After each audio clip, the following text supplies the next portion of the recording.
writing, and much, much more. We've heard from authors across the length and breadth of the country and even globally. We've had greats like Amish Tripathi, Anupam Kher, Chitra Banerjee gracing the literati dais.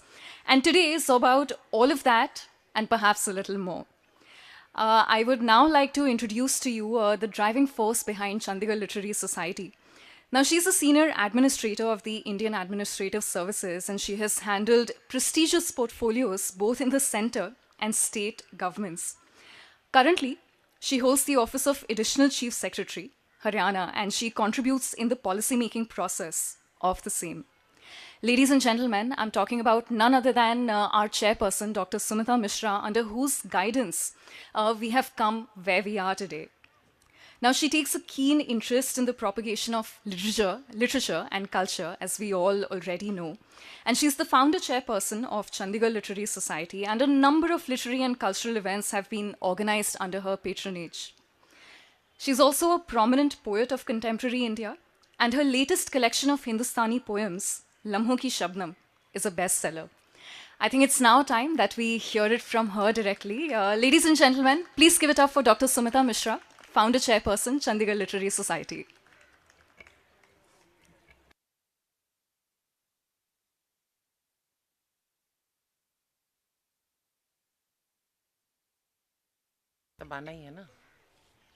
Yeah, that's on. Good morning, friends. It's wonderful to be back here at the Late Club in such a glorious day, such glorious surroundings, and I welcome all of you on my own behalf and on behalf of the Chandigarh Literary Society to Literati 2022. As Niharika just told us, this is the 10th edition of Literati, and कभी कभी हम लोग को भी यकीन नहीं होता है कि कहाँ से शुरू किया था और यहाँ तक आ गए पर यही खासियत होती है सफ़र अगर दोस्तों के साथ साथियों के साथ हो कि वो सफ़र भी ज़्यादा मायनेदार होता है और मंजिल भी ज़्यादा कीमती लगती है हर मुकाम मुश्किलों वाले मुकाम भी और इस लिटरेटी में भी we had a lot of challenges I would say from day to day but those challenges make where we are today being here today so much more meaningful and I thank all of you who've come out on this Saturday morning to be with us. We started Literati 2022 formally yesterday with a beautiful Kavi Sammelan with Surinder Sharma ji and other poets and all those who made it yesterday evening to Indradhanush Auditorium.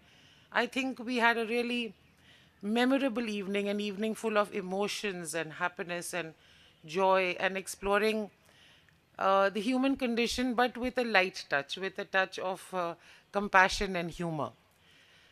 Literati, as again Niharika has mentioned, that we've tried to cover all genres, all kinds of writing. And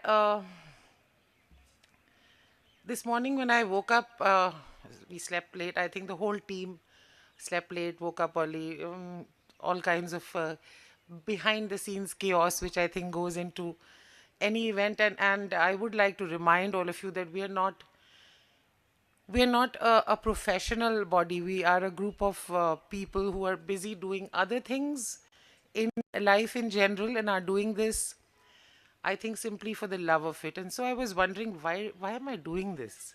Why do all of us have to do this? Why are we doing this? And so with that thought, then I was thinking that the whole point of exploring, of literati or CLS, is celebrating the world of words, celebrating the world of thought. And in a way, literature really is the carrier of civilization. Literature and books are the living memory of a nation. They're a means to rediscover the past, explore the future, explore our imagination, make sense of reality. And the word reaches the reader in different ways.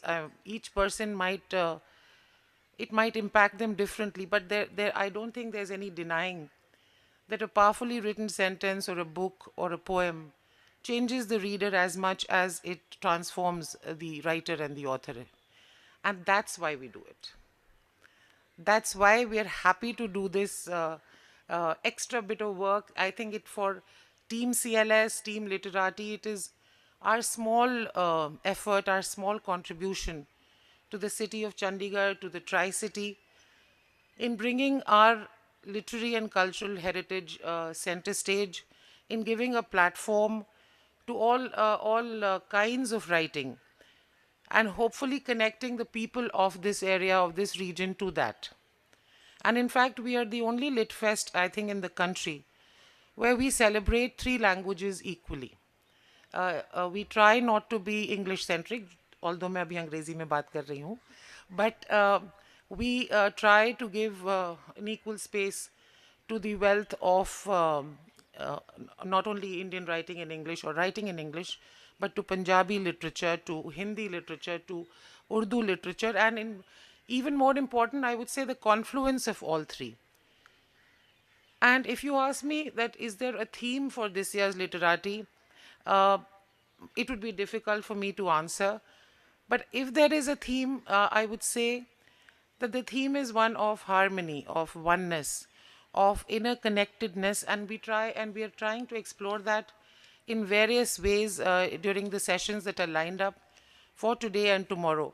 Starting with Gurcharan Das ji, who is speaking on a very vast topic, and I'm really looking forward to hearing him because his keynote address will be about making a life. Now, that's as big as it gets. Then we go on to spiritual sagas, which is Sufi and mystical influences of India. Uske baad we get to hear Surjit Pathar Saab talking about his writing and his poetry. And in fact, I'm a poet, so I'm biased. I would like to quote Somerset Maugham here, who said that poetry is the crown of literature. So we have a number of sessions devoted to poetry. पातर साहब Punjabi poetry के दिग्गज हैं, उनको सुनने का मौका मिलेगा. उसके बाद Sudeep Sen, who is one of the brightest stars in the galaxy of poets globally, I would say. Sudeep Sen Saab will be with us talking to Niharika. We have a number of books in focus which are also involve poetry. Divya Bira and Sonika will be sharing her Middles book. Then we have a session about the confluence of politics and media, which again should be something fiery and feisty to listen to. And then another poetry session with our great Madhav Kaushik Saab and Bittu Safina Sandhu. Then we have a session where four young women are going to be talking about men, modernity, and media.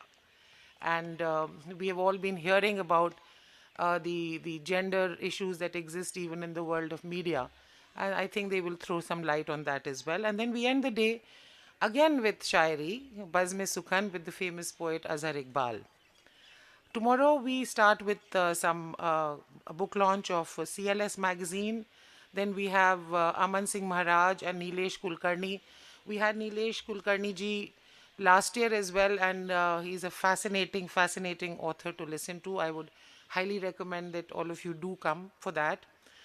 फिर एक छोटा सा session है with Chandrasekhar Verma, who is a poet and writer himself, and me in conversation. And then Divya Datta is going to be talking about her journey and her book, which she has published recently. We have some more book launches and books in focus tomorrow afternoon. Then we have Abhyananji, the Super 30 person, talking about pushing boundaries for the youth and giving direction and mentorship. We have a fascinating session with Balram Gupta ji, who's here with us on literary legalese. And I promise you, it's not going to be as dry as it sounds. And then we have a beautiful Punjabi session, इतिहास दिवरकानु. And मुझे पंजाबी नहीं आती है बोलनी, so अगर कुछ भी गड़बड़ बोला है तो please excuse it right now. And then of course we close. So once again, I welcome all of you to Literati. I welcome all the literary luminaries who are here with us already. I hope आप लोग सब comfortable हैं. अगर कोई कमी रह गई हो तो उसे नज़रअंदाज करिएगा. And I invite all of you to join in this celebration, this festival of literature, of thought, of words over the next 2 days. I would like to request everyone here to put your hands together for a big round of applause for Team Literati. who has worked tirelessly to bring this festival to you. And I also would like to thank the Government of Haryana, the Chandigarh administration, all our sponsors. Uh, it reflects a lot of goodwill from my colleagues on in both the administrations, and I'm very grateful for that support. And welcome. Let's just have a good time in the best possible setting in Chandigarh. Thank you. Exciting film that can be screened in theaters. But jokes apart, the team has actually been striving tirelessly to bring you this edition of Literati, and none of us have slept in the past few days. But I think that's the joy of the journey. That's the joy of reaching where we are, right? Finish lines are only so many, but the journey is infinite. And ultimately, it turns us into the person that we are meant to be to fit into our destination. And on that note, Sumita ma'am spoke to us about the Literati Digest in brief. Well, it's something that we always release on inaugural day, and it gives us all the session details in depth. So, to unveil the Literati Digest, I would now like to invite Mr. Vivek Atre, Vice Chairperson, Chandigarh Literary Society, Dr. Sonika Sethi, and Mr. Afan Yeswi, Director, Rivers Media Group. May we have you on the dais? And some applause would be great with that. We're only increasing in numbers, so the applause should fit into that. The applause should fit into the increasing numbers. Let's have a louder round of applause, please.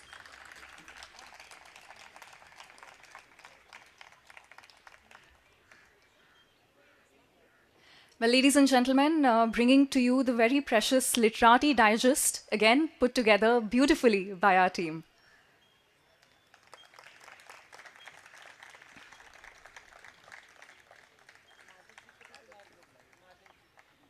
I would also like to invite on the dais Sri Madhav Kaushik.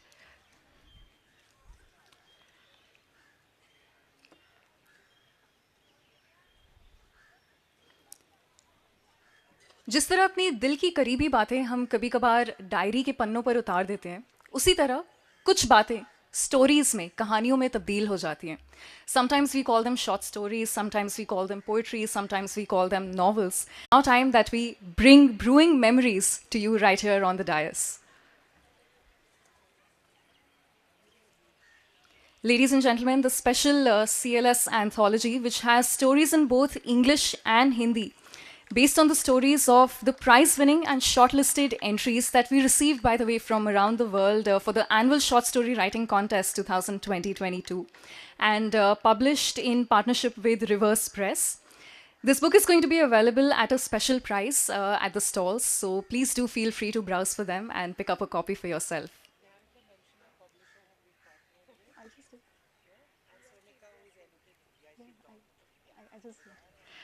Well, I also need to tell you that the anthology has been edited by Dr. Sonika Sethi.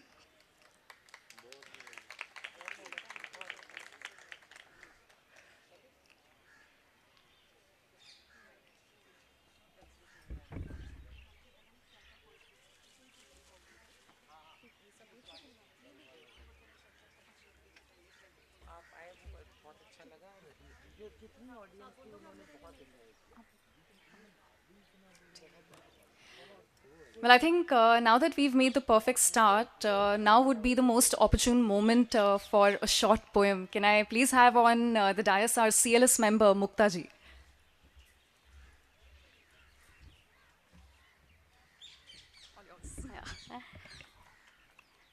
मैं बैठ ठीक है। आज नई सुबह और नया सेलेस का नज़ारा होगा, जोश और मस्ती में आगाज़ दोबारा होगा। सब दिख रहे हैं जोश में पूरे, निपटा लो सभी अपने काम अधूरे। जल्दी से सारे लेक क्लब पहुंच जाना, अपनी अपनी ड्यूटीज़ को खूब निभाना। 3 cheers for Team CLS. Hip hip, hip hip, hip hip, hooray! We welcome you all. Thank you. मुझे लगता है हुरे में और तालियों में जितनी जान हो उतना अच्छा रहता है. I think we need to put in more energy and it's getting packed by the minute. It should look like and sound like that as well. But anyways, moving on now. कहते हैं कि reader lives 1,000 lives before they die. Now, we may have experienced a few hundred of those with the books we've read. I'll say we are about to experience 100 more right here. आपसे एक personal किस्सा share करती हूँ। पिछले कुछ दिनों में एक बुक स्टोर में चलते चलते गालिब की किताब से मेरी मुलाकात हुई और मैंने जाना कि उनकी शायरी से मेरी ज़िंदगी की एक नई शुरुआत हुई। वो कहते हैं, न था कुछ तो खुदा था, न होता कुछ तो खुदा होता, डुबोया मुझको होने ने, डुबोया मुझको होने ने, न होता मैं तो क्या होता। Of course, now there can be more than one interpretation of this quote, and there will be, right? This quote captures the essence of life so beautifully. But I feel what it most says is the Creator was always there when there was nothing. The Creator will always be there when there remains nothing. It's my karma which makes me or which breaks me. And when I remain not, I will be one with my Creator. And perhaps it's karma which is synonymous with making a life. I'd now like your full attention as I lead you on to our keynote address for the day, which is all about making a life. Now, our speaker is an author, commentator, and thought leader. He was CEO Procter & Gamble India and later managing director Procter & Gamble Worldwide Strategic Planning. You know him for his books India Unbound, which is available in 17 languages and documented by the BBC, and also The Difficulty of Being Good, a meditative treatise on the Mahabharata. I think now maybe you can begin to put together why the Ghalib shade that I just shared, it fit in like a picture adorns a frame. You would also know that our speaker writes regularly for the Times of India and periodically contributes to the Financial Times, Wall Street Journal, Foreign Affairs, and New York Times. Ladies and gentlemen, please put your hands together for our keynote speaker, Mr. Gurcharan Das.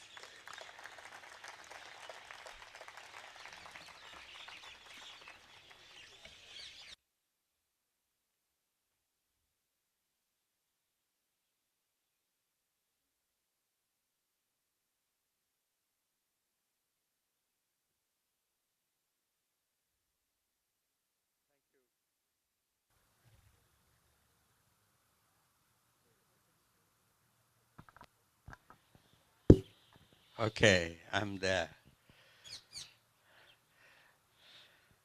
Making a life.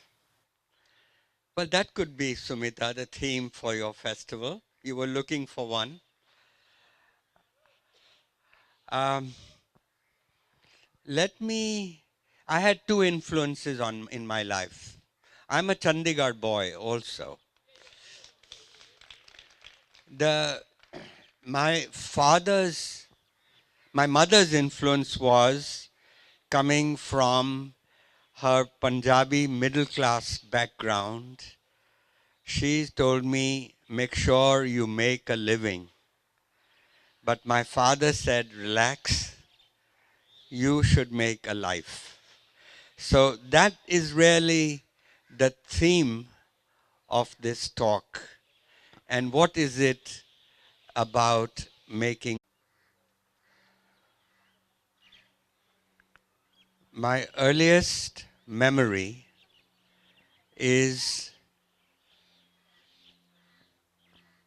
coming home with a report card, kindergarten, Lahore, model town, Lahore. I'm 4 years old. And my mother is standing at the door of the house and she asks me, did you stand first? And my father is right behind her and he says that was the wrong question. You should be asking him, what does he like about school? What are his friends like? And so on. So this was very early that I was introduced to the notion of making a living versus making a life. My mother was determined to remind me to work hard, get into a do well, go into a good college and then get a good job. My father always remained relaxed, concerned about what sort of life I was going to make of myself. And so, and I think that this is actually a duty of parents and teachers to awaken, awaken in all youngsters the an awareness that there is something, something to life, that it's not just grubbing for grades, and and it's not necessarily finding yourself either. They say find yourself. I think it's more about creating yourself.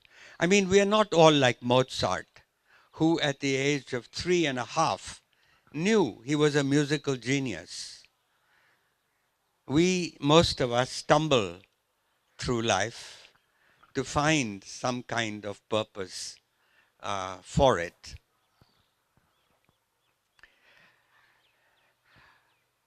So let's go jump to when I'm 17, 16 and a half, and I have the unbelievable good luck of getting a scholarship to Harvard at that age. And so it's Palam Airport. My mother is in tears.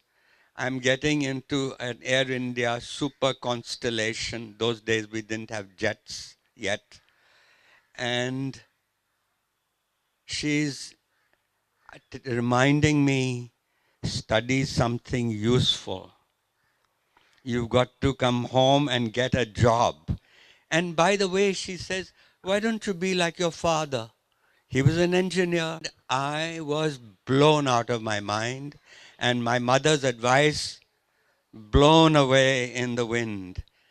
I discovered, and I actually took these courses, Greek tragedy, the Russian novel, Renaissance painting, Sanskrit, Kalidasa. They taught Kalidasa, the Mahabharat. This is at Harvard. And there was no engineering in all this. And then, of course, I came home one summer and for the first time discovered poverty in India. You have to go abroad to discover poverty at home. And so I said, well, I've got to study economics. We've got to make this country rich. And so I studied economics, I studied politics, and in the end, even Harvard, there's somebody in competition with me. Can we have one conversation, madam? Okay, so uh, Bauhaus painting, Chinese ceramics, all these, the wonderful world had opened up. And by my third year, even Harvard was getting a little confused. And they said, I was called by the dean and he said, you've got to declare a major and study one subject. So I chose philosophy. Why philosophy? Because I wanted to know how to make a life.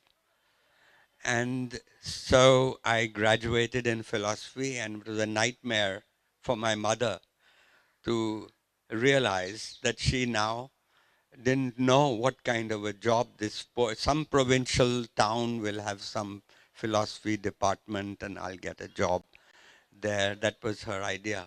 Anyway, I got a scholarship next to do a PhD in Oxford. I came back home to Chandigarh. Chandigarh, we lived in 71 Sector 9A, and we had a little, not a big lawn like this, but a small little lawn. I was lying down looking at the sky, and I asked myself, do I want to spend the rest of my life at that stratosphere of abstract thought? No. Philosophy, I discovered, was not about teaching you about how to make a life. It wasn't about teaching you how to be good. It was very academic and very arid. And I said, I want a life of action and not just a life of thought. I think we'll get these people to sit down and then we'll resume again. I'm sorry, I have a bad habit of getting interrupted and my thoughts. Okay. Um, so I didn't go to Oxford. I didn't pursue. Now, what was this life of action? My mother in Sector 9, Chandigarh, had a very nosy neighbor who used to ask her every day, Thoda munda ki kar reha hai? And my mother would get embarrassed because she had an unemployed son at home, and uh, I would also feel bad, for her. And so I answered the first advertisement that came in the news in the Tribune. It was for a company that made Vicks Vapor Rub. And so I went for an interview. When interview went bad because the man asked me, well, what do you want to do? And no, what's your objective in life? And he expected me to tell him what did I want to go do, marketing, production, etc. But I said happiness is what I answered. But he didn't get fazed. I think he got impressed by my Harvard degree and I got the job. And I thought it was for a short while, but it's like the man who came to dinner, I stayed on. Actually, I loved the rough and tumble of business. I didn't mind shifting from the ivy covered halls at Harvard in that high Brahminical thought and becoming a low banya walking around in the bazaars. However, I did miss the intellectual life, and my father could tell that I was a bit um, unhappy. So he suggested, he says, look, you work for 5 days in a week, you have Saturday and Sunday. So while your friends play golf, why don't you read and write and stay in touch with that other side, the life of thought, as he put it. And in his case, actually, he was a model because he was a mystic. He meditated 3 hours a day. So he had a second life. And what he was suggesting to me was acquiring a second hat, having a Monday to Friday corporate executive hat, and Saturday, Sunday, a thought person or whatever you may call it. And it was in this context that one morning I was walking in the bazaar in Tuticorin, you know, talking to dealers, asking them, अरे कितना लेना है Vicks आज offer आया है बाजार में 1 free on 1 dozen तो तुम ले लो तो then I said to myself that morning, I came back to the Sri Krishna Lodge, which was the hotel I was staying in for traveling salesman, and I said, it was on a morning like this that Shakespeare sat down to write Hamlet. So why not? I'll do the same. So the next morning, I sat down to write a play called Larin Sahab about a man called Henry Lawrence, who is a legend, of course, of the Punjab, the first British resident in Lahore of the British after they won the Battle of Sobraon. And his brother was John Lawrence, who became a viceroy, and who fell in love with Rani Jinda, the widow of Ranjit Singh. Anyway, that's how my kind of uh, second hat got going, and then I wrote a play. I was posted to the headquarters in New York of the company, and I wrote a play called Mira, about Mirabai. And the play was done off Broadway at La Mama. La Mama was famous at the time because they had just produced a rock musical called Jesus Christ Superstar. So what did they do? They set Meera bhajans to rock music. I tell you, it was the best production of Meera ever. I mean, it was done later by Alkazi, by Alec Padamsi, and all the in many other places. But that was suddenly, I said, maybe I should switch. Maybe 5 days a week I should become a playwright, and 2 days a week I should earn a living. But anyway, and the woman who became my wife came to see the play. She met the playwright, and I instantly fell in love with her, and so I couldn't quit. It was very difficult. But now let's fast forward. I am in my late 40s. I have had success as a business person. I was become CEO of the company that I joined, and I'm now at the world headquarters. And in the morning, I hear the news on the radio driving to the office.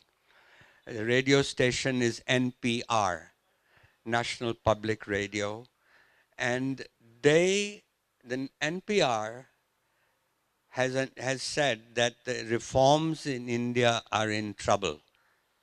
There's a lot of criticism of Narasimha Rao, and the Congress party, the left wing of the Congress party, is opposed to the reforms of 91. And suddenly I say, oh my God, what a step backward if these reforms go away. And I go to the office. My first meeting at the office is about Pampers. And there are all these brand managers from different parts of the world making presentations on how to gain 1% market share of Pampers in Venezuela, in Belgium, in Egypt, all over. And looking out the window, I said, is this what life is all about? Pampers? I mean, good product. Uh, and of course, other good products P&G had besides Vicks oil of Olay, Tide detergent, Gillette blades. But suddenly, home, so we don't have to spend more money. And this is what a car will cost. And basically did a budget and our we could get from our savings. And then our needs were limited. That was the most important realization. And so I quit. And for the first 25 years, I was a full-time business executive. Next 25 years, I've been a full-time writer. So I've worn two hats, but even in the first hat, I was a weekend writer, so wearing two hats. Anyway, the, the, the point of the story here is that all along, in some ways, I was both making a living and making a life. And let me say, I liked the rough and tumble of the business life. It wasn't like I was driving a taxi in order to write poetry. Um, but I think we sort of stumble onto it, as I said. We are not all Mozart. And I had stumbled on to what was making a life. And I just wanted to say that in the process, that what I had discovered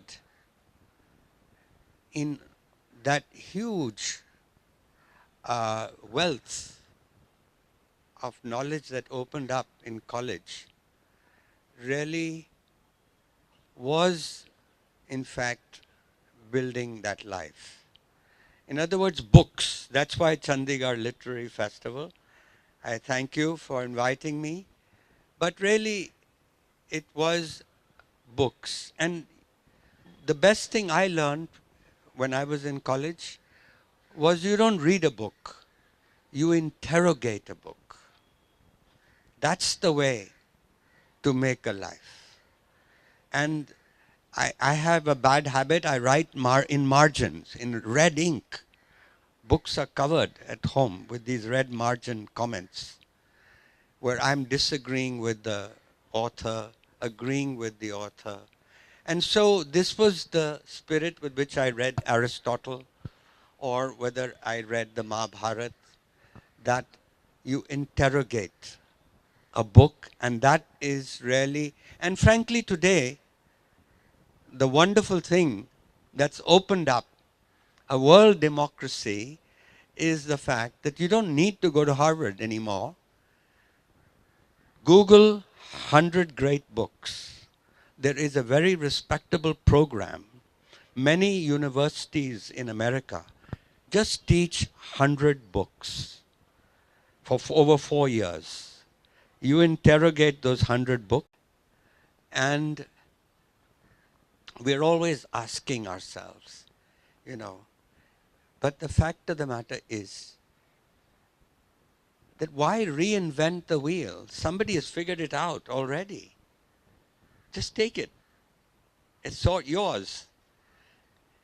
And whoever makes use of an idea is his or hers. It's like language.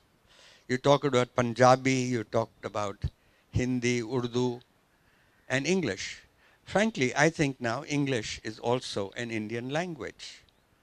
So whoever uses it owns it.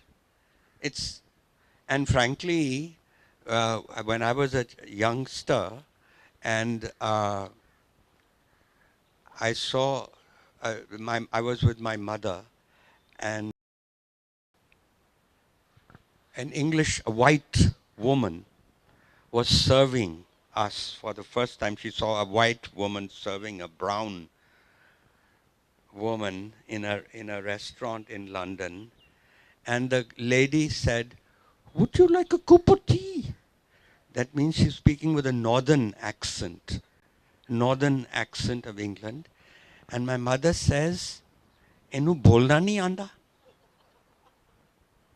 She was saying to her that, look, she should learn a proper accent to speak her English. She's an English woman from the north, and it's very hard to understand that accent.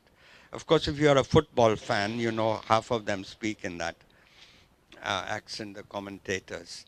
But the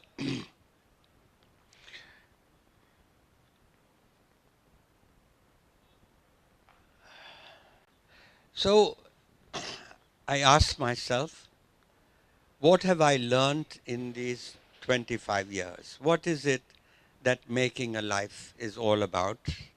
And how did my life actually change? Apart from the fact I no longer had a boss, I no longer had to go to office, but my wife says I've been even busier than when I was working in business. And so she doesn't like that. Every morning I get up at 5:30. I'm at my desk at 6 o'clock and I'm writing from 6 to 12. In the morning, every day for 25 years, in the morning, I don't, I don't do all the good things they tell you. I don't do yoga. I don't take a walk. I don't do exercises. I don't do email. I don't uh, answer the telephone. And when the writing's going good, then I feel I don't exist. The self has disappeared. I've forgotten myself, and someone's sitting on the now I used to write longhand. Now I sit on the computer and write, and someone is typing, and something is being typed on the screen, and it's not me who's doing it, and time has got distorted. Meaning I say, oh my God, it's already 12. Because 12 o'clock I go for a swim. So I've been sitting 6 hours, one needs it. And time gets distorted. And it's a bit like, Tendulkar, when he was approaching his famous double century towards the end of his life, end of his career. And the reporter asked him, how did it feel like when you were close to your double century? And he said, I don't know. I wasn't even there. The ball by then had become so big and the bat had become so big that the bat just had to hit the ball. And it was hitting the ball. So athletes call this being in the zone.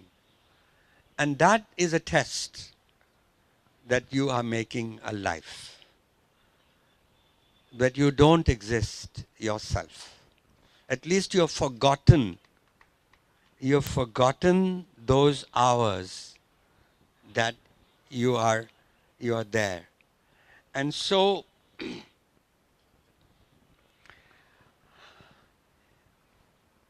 tell you, this sounds like a happy ending, but it is not necessarily so. Because I find the other day my wife saw that I was looking at a long face, and she says, why are you so depressed these days? And it's true, I have a discontent. And she says, look at you, spoiled brat. You had two successful careers. A business career, successful. A writing career, successful.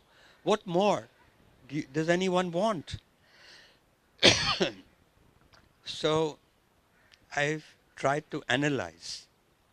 Why? Why should why should I feel this way? Why should I feel this way? And I ran across a line from Seneca, the Roman poet, senator, another a real success story in his life. And what does he say? He says, while I was busy, life passed me by. Now I wondered, what did he mean? Life passed me by. Because it's a bit like what I'm feeling now, that what is it? Being busy, obviously, being busy, it's not just the 6 hours in the zone, but there's the busyness of having to come take a flight from Delhi, coming to Chandigarh. So well organized, by the way, by the Chandigarh Literary Festival, taking me to Mount View Hotel, driven by a very nice, charming young man. But there's a busyness. And is this busyness the problem of our life?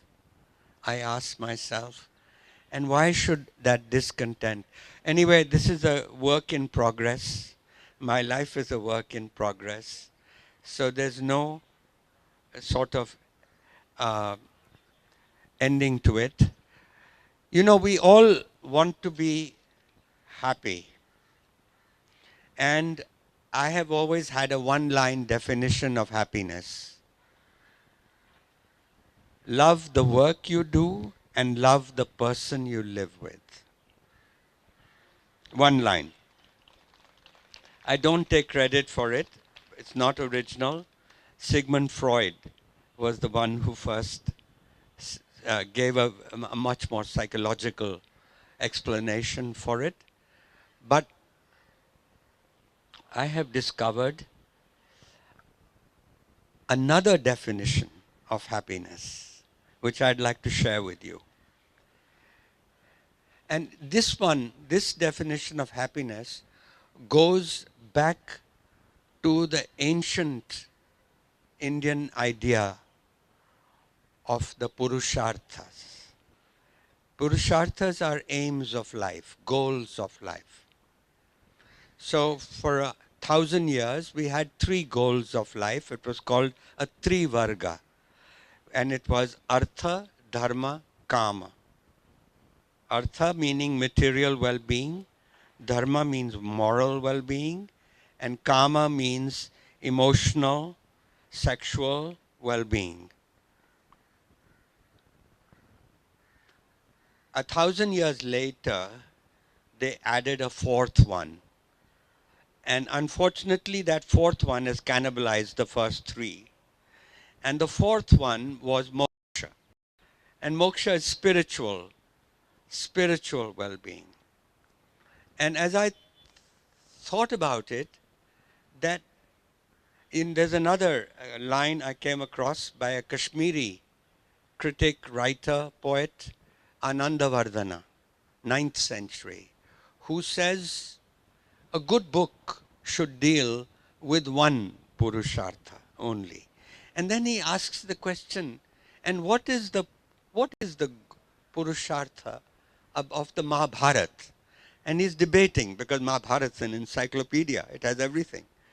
So while he's debating, I left him, and I realized that I had actually, without realizing it, written on the first three Purusharthas. The Artha was India Unbound, how to make a poor country rich in the country. Then, driven by corruption in the country, I wrote the difficulty of being good, moral dharma. And then third one is Kama. Kama is the riddle of desire. And that was the third Purushartha. I used to believe that the fourth moksha was beyond me. My father would have been more qualified to write about it. But then I went to my Monia Williams, by the way, one of the greatest creations there is. Monia Williams gives 26 examples of moksha, and none of them is the spiritual one. It talks about a horse without a harness. I mean, these are all from ancient texts that he's giving. Another one is a pearl that comes out of an oyster shell. She's reminding me of time. And the next one, well, even today, you pay your debts and you say, Mukti ho gayi, moksha. So basically, moksha means freedom. And my fourth book, finally, which is just about to finish, is about freedom. It's called Another Sort of Freedom. And it is really about liberating us. It's that discontent I've been talking about. And the discontent that I've been talking about is a discontent because of the defective human condition, which is the defects of the bandha, the bondages of the ego, vanity, status anxiety, envy, wanting to be somebody, wanting premier treatment all the time. I arrived at the airport and I wanted, it was a long queue, and this person jumped the queue and got to the head of the line, and I judged him, look at him. Anyway, my point is, that's the defective human condition. And freedom from that human condition really is a limited sort of freedom, a human sort of freedom, not freedom, not an absolute freedom, but a more modest ambition. And I'll just close with you that you have to go outside your work to seek. You don't have to go outside your work to seek purpose or of making a life. I see Jasbir is here, and she's one of the few people who has actually read chapters of my book on moksha. And so what I've been talking about really is that one can achieve that love for one's work in work. Although I must tell you, there was a research study done in 1970 in Britain which showed that 70% of the people were discontented at their job. Horrible statistic, but that's how it is. But I know people who really love their jobs. They make a life at their job. So, and one example I've given is in the Moksha book. So you have to read it, buy it when it comes out, and you'll know how to do it because of this. This fellow was an assistant security guard who came to our company. He was such a dehati. His name was Kamble, but he couldn't pronounce the company's name. He used to say Procter and Gamble, and we used to keep having to remind him. But he rose to become a director of the company. A metric pass, not a graduate, no English, rose to be a director. Thank you.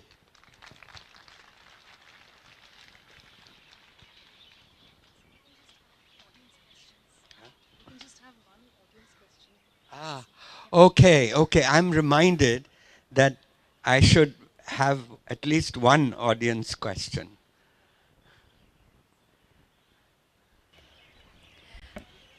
Well, owing to the time, I guess we can take maximum 2 questions. So, anybody who has a question, I'd request you to raise your hand, please, and we'll get the mic to you. So, can we have the mic here, please? Sir, do you have any regret? Any regret? Oh, lots of regrets. Lots of regrets. Lots of people that I should have been kinder to, that I wasn't kind enough. You know, when I changed my job, when I changed from being a businessman to a writer, I thought I would also become a better human being. But that's not true. In fact, I have discovered that business people are nicer people than writers. That is to say, a writer only interacts with himself or herself and doesn't really need anyone else. But a businessman needs everybody, needs employees to do his job, needs customers to buy his or her product, needs suppliers to make the product, and the business person instinctively learns to care about others. And irony is that our view of the pot-bellied businessman is so different. Cigar chomping businessman is so different. So that's an example. Could we have the mic here? Sir, I beg to differ with you on this issue that business people are nicer than the writers. The basic reason being that the businessman's, whatever he or she does, is basically manipulative in nature. That is why it is management. Their leadership also, which may be of the spirit, but most of it management, which is manipulative. However, an author who reads and understands, say even Shakespeare or Milton or Keats or Wordsworth or anyone good author, that person becomes a better human being in any case. So I don't agree with you, sir. Like me. Well, I used to believe like you do. In fact, one of the driving forces of wanting to be a writer was to become a better human being. But I have not become a better human being despite having read Shakespeare and Milton and everybody else. And I can tell you that from my experience, that I have a neighbor who's a nobody. He was a small businessman, he's now retired. That person is a better human being than every writer I know.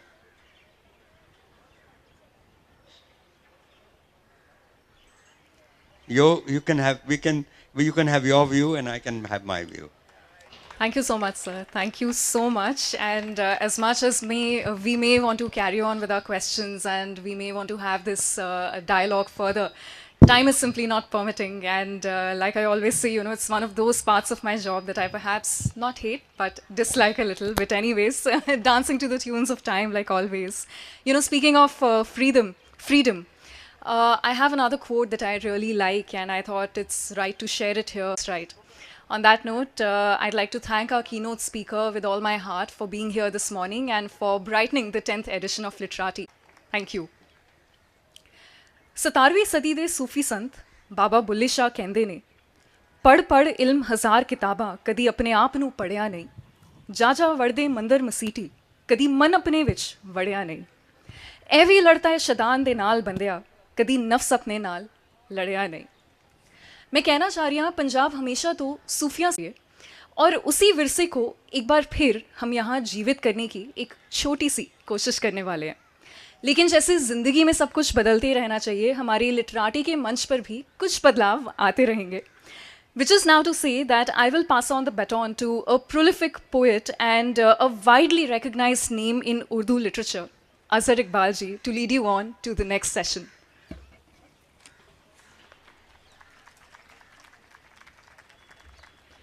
आपकी तालियां थोड़ी और होंगी तो मज़ा और आएगा। Please एक बार खुल के।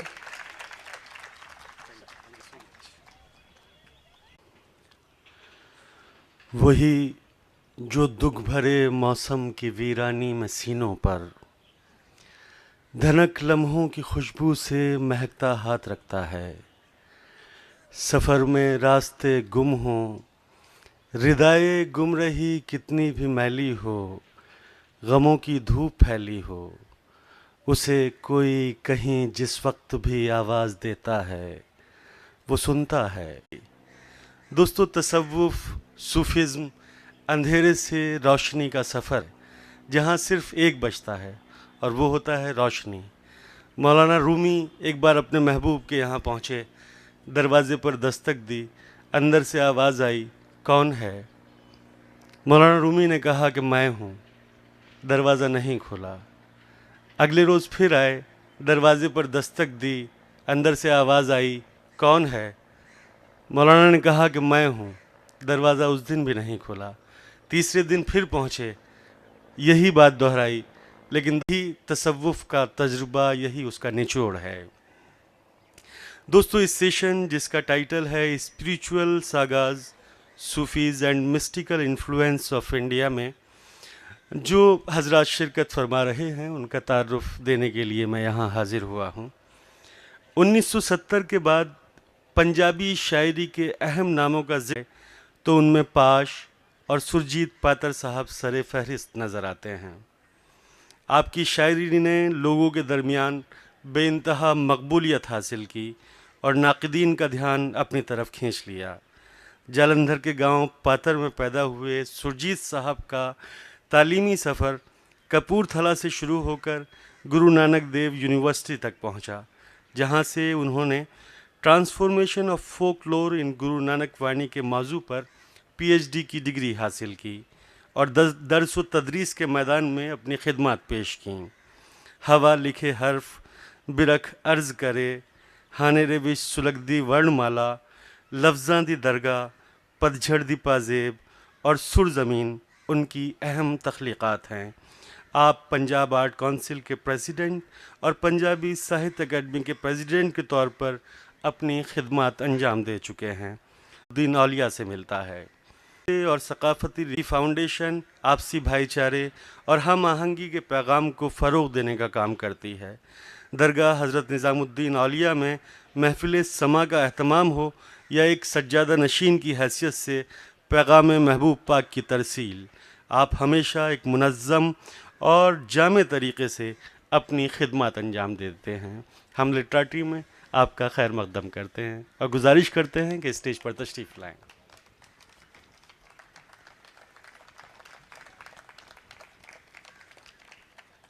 दोस्तों, इस फहरिस्त में तीसरा नाम बहुत अहम है और वो नाम है मोहतरमा राना सफ़ी साहिबा का। राना सफ़ी साहिबा हमारे अहद की एक मारूफ अदीबा, दानिश्वर और तर्जुमानिगार हैं। When stones speak, historical trails in Mehrauli, the first city of Delhi, the forgotten cities of Delhi and tales from Quran और हदीस उनकी अहम किताबें हैं। In search of the divine, living histories of Sufism in India आपकी ताज़ा तरीन तख्लीक़ात हैं। आप अपने ब्लॉग पर हिंदुस्तानी तहज़ीब, ज़ायक़ेदार खाने, हेरिटेज और पुरानी रिवायतों के बारे में दिलचस्प मज़ामीन लिखती हैं। आप एक तवील अरसे से दिल्ली की सकूनत इख्तियार किए हुए हैं। मैं इंतहाई अदब के साथ दरख्वास्त गुजार हूँ कि वो स्टेज पर तशरीफ़ लाएँ।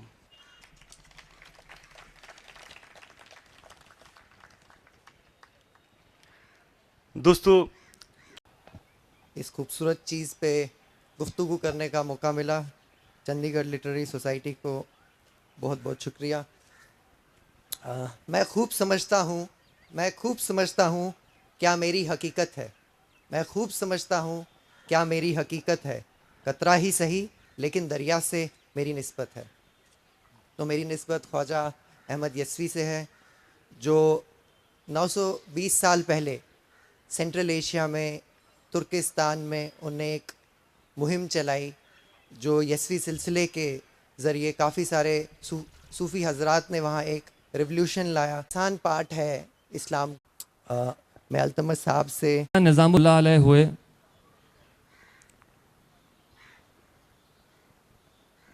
जब हज़रत निज़ामुद्दीन औलिया को बाबा फरीद गंज शकर रहमतुल्लाह अलैह हिंदुस्तान की स्पिरिचुअल टेरिटरी दे रहे थे, जिसे हम कुतुबशिप कहते हैं, कुतबियत कहते हैं, वो रूहानी ज़मीन जब दे रहे थे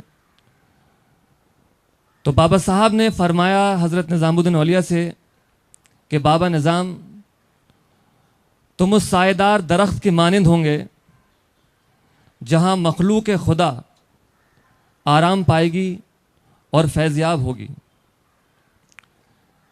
ये अल्फाज लगभग 750 साल से भी ज़्यादा पुराने हैं, मगर आज भी इतने रेलेवेंट हैं कि हज़रत का जो आस्ताना है, हज़रत की जो शख्सियत है, वो उसी सायेदार दरख्त के मानिंद है जहाँ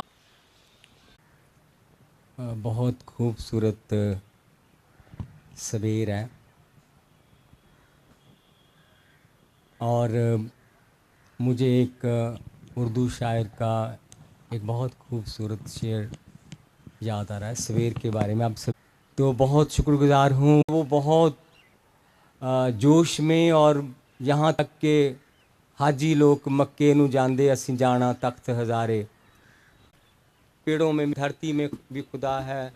फिर कहते हो सांपों में भी खुदा करो पर ज़रा दूर से करना, यानी वहाँ करो पर ज़रा दूर से करना, यानी वहाँ वो खुदा से एक फिर मजाक करें। और ऐसे बुल्ले शाह कहता है कि देखें हज़रत अमीर खुसरो हैं, उन्होंने कैसे शायरी की है और इनका कितना मेजर कंट्रीब्यूशन है towards literature, Persian literature also, not only Hindi. तो बहरहाल आबिंद सूफ़ी, क्योंकि सूफ़ी तो वही है जो शरीयत के जो बेसिक वो फॉलो कर लेता है। हकीकत एक बात मैं मेरी बात जी सर। हाँ, सो मैं संतों की, और मैं गुरु नानक सब जगह कहा कि जो तुद पावे साई पलीकार, तू सदा सलामत निरंकार। कि जो तू करता है वो भला है। लेकिन एक जगह बाबा रहम नहीं आया, तो कवि ने कहा कि क्या उस प्रश्न का, क्या उस सवाल का अल्लाह ने कभी जवाब दिया? तो किसी ने कहा कि हाँ दिया। उन्होंने गुरु नानक को कहा कि जो मुझे दर्द आया था वो तुम ही हो। अपना एक रिप्रेजेंटेटिव या आपने एक पुत्र की तरह के संतों भक्तों के बिना खुदा भी औत रहता है कि वो सनलेस है, उसकी उसकी कोई संतान। बिल्कुल बिल्कुल सही फरमाया। हम राउंड एक दो राउंड और करेंगे और सर से दोबारा वाबस्तगी उनसे दोबारा हम पूछेंगे। सही बोला, क्योंकि मेरा ये जो पूरी कायनात है, ये कायनात ही इसलिए है क्योंकि मोहब्बत है। ऊपर वाले ने मोहब्बत की और अपना महबूब पैदा कर लिया। उसी मोहब्बत के वापस के लिए हम सबको मतलब दीवाना बना के रखा है। मोहब्बत नहीं है, करें। अगर किसी से नहीं कर सकते हैं तो अपने आप से करें, शुरुआत वहाँ से करें। तो राना आपा से गुजारिश है कि सूफ़ी मास्टर्स एज क्वाइट्स पे थोड़ा बहुत बताएं और उनने कैसे प्रोपोगेट किया मैसेज ऑफ पीस एंड। सबसे पहले तो मैं अपना शुक्रिया अदा करना चाहूँगी डॉक्टर सुमिता मिश्रा को, चंडीगढ़ लिटरेरी इज़्ज़त अफजाई की, और सब हजरात जो यहाँ आए हैं। संडे मॉर्निंग है, I am sure you must be having better things to do, but mic pass कर। अच्छा ये ले लो। इससे I am sure you must be having many better things to do. I just hope we make your morning as lively as it would have been otherwise. तो अफमान ने बहुत ही अच्छा एक सवाल पूछा है जो हम सबसे बहुत करीब है कि how Sufi masters spread poet. अगर देखिए तो पोइट्री जो है वो निकली ही मिस्टिसिज्म से है, और कोई चाहे वो गज़ल हो, चाहे कसीदा हो, चाहे भजन हो, चाहे दोहा हो, अल्टीमेटली वो किसको एड्रेस कर रहा है? खुदा को एड्रेस कर रहा है। हम लोग जो हैं आजकल मतलब एक चीज़ को कहने में कितने पेजेस अपॉन पेजेस लिख लें, लेकिन हम नहीं कह पाते जो कबीर दास ने इतनी आसानी से कह दिया। और जो एक सूफिज़म का वो भी है, जुज़ भी है, कबीरा कुआं एक है और पानी भरे अनेक, भांडे ही में भेद है पानी सबके एक। तो देखिए एक दोहे में उन्होंने पूरी दुनिया की फिलॉसफी कह दी कि है वही एक, हम बस अलग अलग रास्तों से उससे जा रहे हैं। और उससे जो हमारा उस जो ऊपर वाले से जो इश्क है वो हर कोई करता है अपनी अपनी तरीके से। और पोइट्री का भी यही है कि मास्टर्स ने तो अपने हिसाब से पोइट्री कही, उसमें बहुत लेवल्स होते हैं। हम तक क्या छन के पहुंच रहा है वो हमारी सेंसिबिलिटी है। जैसे हज़रत अमीर खुसरो का बहुत ही, मेरा लोगों ने जो सूफ़ी मास्टर्स हिंदुस्तान में आए तो हिंदवी का जो कड़ी बोली थी जो नॉर्थ इंडिया में बोली जाती थी उस वक़्त, हज़रत निज़ामुद्दीन औलिया ने ये अपने खुसरो उनसे ये कहा कि तुम हिंदवी में लिखो, और जो हमारा पैगाम है वो हिंदवी में लोगों तक पहुंचे, क्योंकि उस ज़माने में कोर्ट लैंग्वेज और पर्शियन। तो हिंदवी में उन्होंने लिखना शुरू किया और वो हम तक सब तक पहुंची, और आज भी हम लोग उसको सुनते हैं, गाते हैं, जिस तरह से भी हम उसको एब्जॉर्ब करते हैं। तो इतने आसान लफ्ज़ों में उन्होंने कहा गोरी गोरी बैया हरी हरी के। अच्छा, उन्होंने जो सूफ़ी पोएट से उन्होंने एलिगरीज जो इस्तेमाल की वो लोकल इंडिक इस्तेमाल की। मैं बहुत रही हूँ, मिडल ईस्ट में भी रही हूँ, बाहर भी बहुत घूमी हूँ, लेकिन जो एक हरी चूड़ियों का जो एक रिश्ता दुल्हन से होता है हिंदुस्तान में और उसके सुहाग से, और कहीं दुनिया में नहीं होता। कहीं और चूड़ियों का इस तरह से, कांच की चूड़ियों का कहीं इस्तेमाल भी नहीं होता। तो उन्होंने इतने प्यारी तरीके से कह दिया कि हरी हरी बैया, गोरी गोरी बैया हरी हरी चूड़ियाँ। अब आप इसको ये समझें कि वो एक दुल्हन जो है अपने दूल्हा को रिझा रही है, या आप ये समझें कि एक डिवोटी जो है वो अपने ऊपर वाले से को। हल्के हल्के परतें खुलती हैं शायरी की। और उसके आगे जैसे वो कहते हैं ना, बल बल जाऊं मैं तोरे रंग रजवा, अपनी सी कर लीनी रे मुझसे नैना मिलाई के। तो अब सूफीज़म में अभी थोड़ी देर में अल्तमश हम लोग को और बताएंगे इसको डिटेल में, लेकिन जो आखिरी मंजिल है वो मार्फत है, कि जिसमें वो कहते हैं ना कि जो अजहर ने उनका दोहा पढ़ा था कबीर का कि जब हरी थे तो मैं नहीं, जब मैं था तो हरी नहीं, जब हरी हैं तो मैं ना ही। तो ये अल्टीमेट जो है वो क्या कहते हैं सूफीज की मंजिल है कि उस जगह पहुंच जाएं जहां अपनी एक है वो भूल जाएं कि हम कौन है, हमारी कोई औकात नहीं है, सिर्फ एक वो है। और उस वक़्त जैसे वो मंसूर हल्लाज का है कि अनल हक, कि मैं हक हूँ। वो ये नहीं कह रहा था कि मैं खुदा हूँ, वो ये कह रहा था मैं हक हूँ। मतलब अब मैं अपने आप को इतना आइडेंटिफाई करता हूँ ऊपर वाले से कि I have no identity left except my own. I remember when I was writing this book, I talked to a Sufi master, and I asked him, I said, "Can name in the book?" He said, "अब मेरी कोई ज़ात नहीं है, ज़ात सिर्फ उसकी है, मेरा नाम मत लीजिएगा." तो ये जो स्टेज है, देखिए यहाँ पे जो कहते हैं ना, अपनी सी कर लीनी रे मुँह से नैना मिला के, छाप तिलक सब छीनी रे मुँह से नैना मिला के।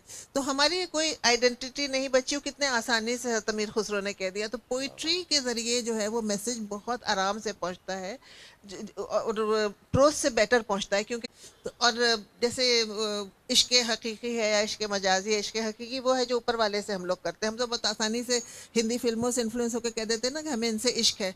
इश्क ज़्यादातर ऊपर वाले से ही होता है, इश्क डिवाइन होता है। इंसानी जो वो होती है वो मोहब्बत होती है, और वैसे प्यार होता है। जो between two humans it will be प्यार, and between a couple it would be मोहब्बत।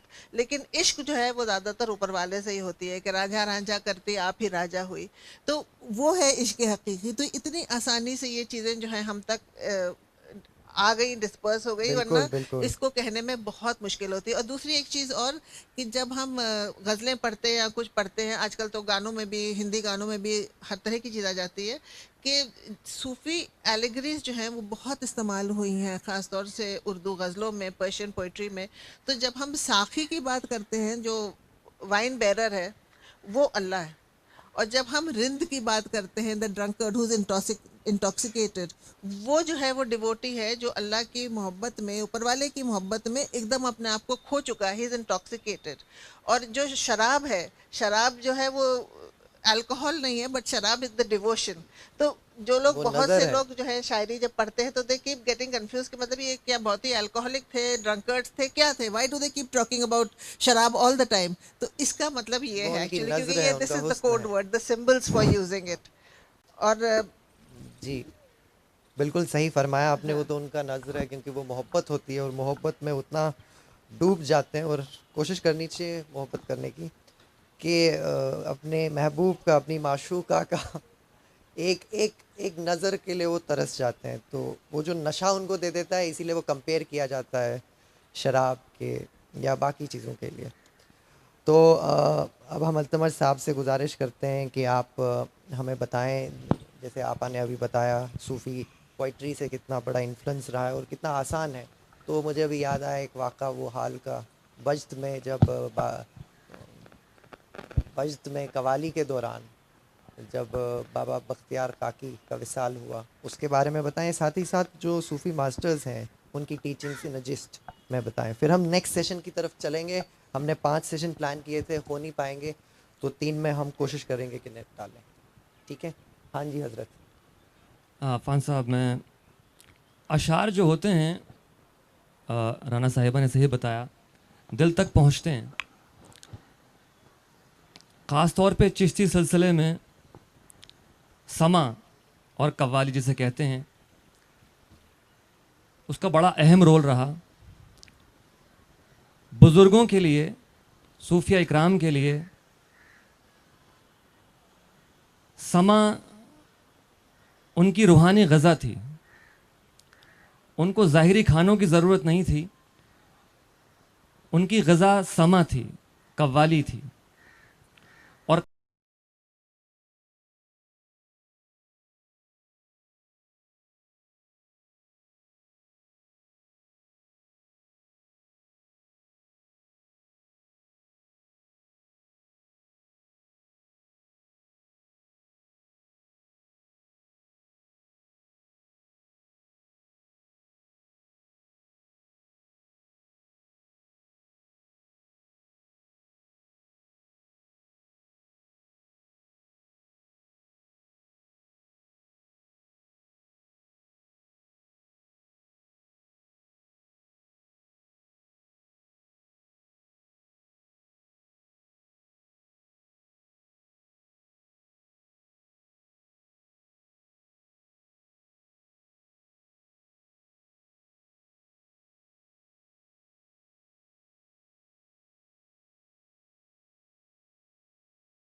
का मौका है, गाने दें। तो ये हदीस उन्होंने पेश करी उस बहस में, और भी अपने बातें रखी बहस में, और सबको लाजवाब कर दिया। अब हज़रत जलालुद्दीन तबरेज़ ने खलीफा हारून रशीद से कहा कि मैं एक सवाल पूछना चाहता हूँ, इस मजलिस में जितने लोग बैठे हैं, जितनी आवाम यहाँ बैठी है, मेरा एक सवाल है सर, सिर्फ उनसे। तो उन्होंने इजाज़त दी कि आप पूछ सकते हैं। उन्होंने कहा कि सोने का मज़ा कब आता है, ये उनका सवाल था सारे उलेमा से। एक उलेमा खड़े हुए, उन्होंने कहा कि सोने का मज़ा सोने से पहले आता है। तो उन्होंने कहा, जवाब दिया इसका कि सोने से पहले कैसे पता लगेगा, हमने खाना खाया नहीं है, हमें कैसे मालूम उसका टेस्ट क्या है। तो वो लाजवाब हो गए। किसी ने खड़े होकर कहा कि सोने के बाद आता है मज़ा सोने का। तो उन्होंने जवाब दिया कि सोने के बाद तो हमें मालूम रहता नहीं हम कौन सी मंजिल में हैं, तो हमें तो पता नहीं कि सोने का मज़ा क्या है। तो हर शख्स लाजवाब हो गया इस सवाल पे। फिर उन्होंने खड़े होकर कहा उनसे, खलीफा हारून रशीद से, कि जितने लोग भी इस मजलिस में मौजूद हैं वो रोज़ सोते हैं, मगर उनको सोने का मज़ा मालूम नहीं है, तो ये समा का मज़ा क्या जानेंगे। तो समा को जायज़ कर दिया उन्होंने। तो उन्होंने कहा, सबको लाजवाब हो गए कि जब जो सोने का मज़ा ना जानता हो रोज़ सोने के बावजूद, वो कव्वाली का मज़ा क्या जानेगा। तो रूहानी गज़ा रही बुज़ुर्गों की, समा, कव्वाली, अशार, जिससे वो कनेक्ट होते थे बारगाह इलाही में। हज़रत अमीर खुसरो रहमतुल्लाह अलैह पर उनके पीर की बड़ी निगाह थी। हज़रत निज़ामुद्दीन औलिया की एक ऐसी निगाह थी कि हज़रत अमीर खुसरो कहते हैं कि मैं आंखें बंद करता हूँ तो देखता हूँ कि अल्फाजों का समंदर मेरी आंखों के सामने बह रहा है। मैं उसमें से चूज़ करता हूँ अल्फाज को और वो अशार बनाता हूँ। तो उनके पीरो मुर्शिद की उन पर एक निगाह रही, ऐसे ही और पीरों की भी अपने मुरीदों पे निगाह रही, इसीलिए वो जुड़े रहे गुरुओं के साथ अपने। मैं एक वाक़या बयान करना चाहता हूँ, हाँ जी, मुख्तसर सा करें। हज़रत अमीर खुसरो के मुरीद होने का। मैं तालीमात पर आ जाऊँगा। तालीमात तो सारे बुज़ुर्गों की, सूफिया इकराम की एक ही हैं कि दिल में खुदा की मोहब्बत के अलावा कोई और मोहब्बत ना रहे, आदमी के अंदर तवाज़ो रहे, साले रहे, वो इनकिसारी रहे, आजिज़ी रहे, खाकसारी रहे। खुदा तक पहुंचने के बहुत सारे रास्ते हैं। कोई इबादत करके पहुंचता है, कोई ज़िक्र व अस्कार करता है, मुजाहिदे करता है, तब जाके वो उस मंजिल पर पहुंचता है। मगर सूफियों ने एक बहुत आसान सा तरीका समझा दिया, और वो रास्ता है मखलूक खुदा की खिदमत, सर्विस टू ह्यूमैनिटी, लोगों के काम आना, ज़रूरतमंदों की ज़रूरत को पूरा करना, किसी भूखे को खाना खिलाना। ये जो खिदमत है, इसी में अज़मत है। हज़रत निज़ामुद्दीन औलिया कहते थे कि दो तरह की इबादत होती है। एक इबादत होती है लाजमी। लाजमी इबादत हमारे ज़ाती नफ़े के लिए है, जिसमें हम रोज़ा रखते हैं, नमाज़ पढ़ते हैं, ज़कात देते हैं, हज करते हैं, अस्कार करते हैं, तस्बीह पढ़ते हैं। वो इबादत हमारे लिए है। और दूसरी इबादत है मुतअद्दी इबादत। मुतअद्दी इबादत जो है वो बड़ी इबादत है। उसमें हम अपना माल दूसरों पे खर्च करते हैं, हम दूसरों के लिए जीते हैं। तो ये जो इबादत है, इसका सवाब लिमिटलेस है, एंडलेस सवाब है। तो खिदमत खल्क पर सूफिया इकराम का ज़ोर रहा। उनकी तालीमात का सबसे अहम हिस्सा यही रहा कि दिल में खुदा की मोहब्बत रहे, उसकी मोहब्बत के सिवा किसी की मोहब्बत ना रहे, और उसकी मखलूक की खिदमत का जज्बा रहे। बिल्कुल बिल्कुल सही। एक वाक़या मैं बयान करना चाहता हूँ, वो मैं रह गया, हज़रत अमीर खुसरो के मुरीद होने का, क्योंकि वो इन सब से ताल्लुक़ रखता है, सब चीज़ों से ताल्लुक़ रखता है। जब हज़रत अमीर खुसरो रहमतुल्लाह अलैह को उनके वालिद जो कि अमीर सैफुद्दीन लचिन कबीले के सरदार थे, वो उनकी खानका में लेके गए। हज़रत अमीर खुसरो की उम्र 8-9 साल की थी और उनके खानका में पहुंचने के वक्त उन्होंने कहा हज़रत अमीर खुसरो से, उनका नाम था अबुल हसन, हज़रत अमीर खुसरो का, तो उनसे कहा कि अबुल हसन, मैं चाहता हूँ, ये बहुत बड़े बुज़ुर्ग हैं हज़रत निज़ामुद्दीन औलिया, तुम उनके मुरीद बन जाओ। हज़रत अमीर खुसरो का इंटेलेक्ट लेवल उस टाइम पे भी इतना ज़्यादा था, तो उन्होंने अपने वालिद से कहा कि वालिद साहब, मुरीद का मतलब है इरादा करने वाला, और मैंने अभी इरादा नहीं किया मुरीद होने का। आप जाइए, उनसे मिलकर आइए, मैं खानका के बाहर बैठकर इंतज़ार करूंगा आपका। हज़रत अमीर खुसरो के जहन दिमाग में एक तसव्वुर था कि मेरा पीर कैसा होगा, मेरे गुरु होंगे कैसे। उनके जहन दिमाग में कुछ अशार आए फ़ारसी के, उन्होंने खाली सोचा ये अपने जहन में कि तुआ शाहे के बर ऐवान कसरत, कबूतर गर नशीनत बाज गर्दत, गरीब मुस्तमंदे बरदर आमद, बेआयत अंदरूं या बाज गर्दत। तू एक ऐसा बादशाह है कि तेरे महल के कंगूरे पर अगर कोई कबूतर आके बैठे तो बाज बन जाए। एक गरीब हाजतमंद तेरे दरवाजे पर आया है, वो अंदर आ जाए या वापस चला जाए। ये हज़रत अमीर खुसरो का के जहनो दिमाग में एक तसव्वुर था पीर का, और सवाल था कि अगर वाकई में हज़रत निज़ामुद्दीन औलिया मर्द कामिल हैं, उनके पास इतनी रूहानी ताकत है, तो वो मेरे सवाल का जवाब दे देंगे, तो मैं उनका मुरीद बन जाऊंगा। हज़रत निज़ामुद्दीन औलिया अपने हुजरे में बैठे थे खानका के। उन्होंने अपने खादिम ख़ास को बुलाया, ख्वाजा इकबाल को, कि इकबाल, बाहर एक तुर्क बच्चा बैठा है और ये जवाब बताया, जाके उसको ये जवाब देना कि बेआयत अंदरू मर्द हकीकत के बामा यक नफस हमराज गर्दत, अगर अबला बुअद ए मर्द नादा अजा राहे कि आमद बाज गर्दत।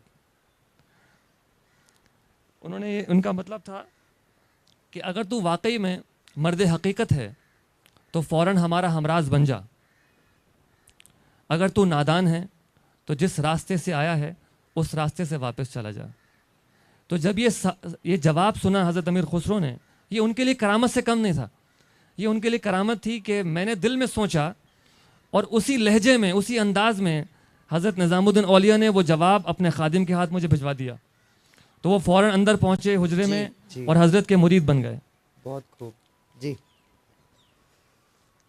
इसी बात को आगे बढ़ाते हुए पातर साहब से गुजारिश करूँगा कि वो पंजाबी मिस्टिक्स और influence of mystics in Punjabi literature पे मुख्तसर में बोलें, क्योंकि हम कोशिश करेंगे कि जल्दी जल्दी वाइंड अप करें। हाँ जी मैम।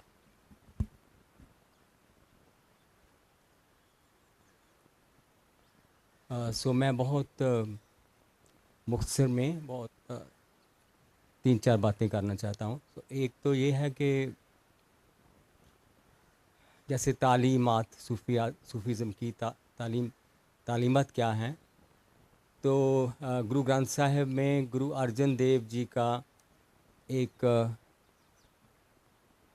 महावाक जिसको हम बोलते हैं कि किसी ने पूछा कि सबसे श्रेष्ठ धर्म कौन सा है, तो गुरु साहब का कथन है, पावन कथन है कि सर्व धर्म में श्रेष्ठ धर्म, हर का नाम जप निर्मल कर्म।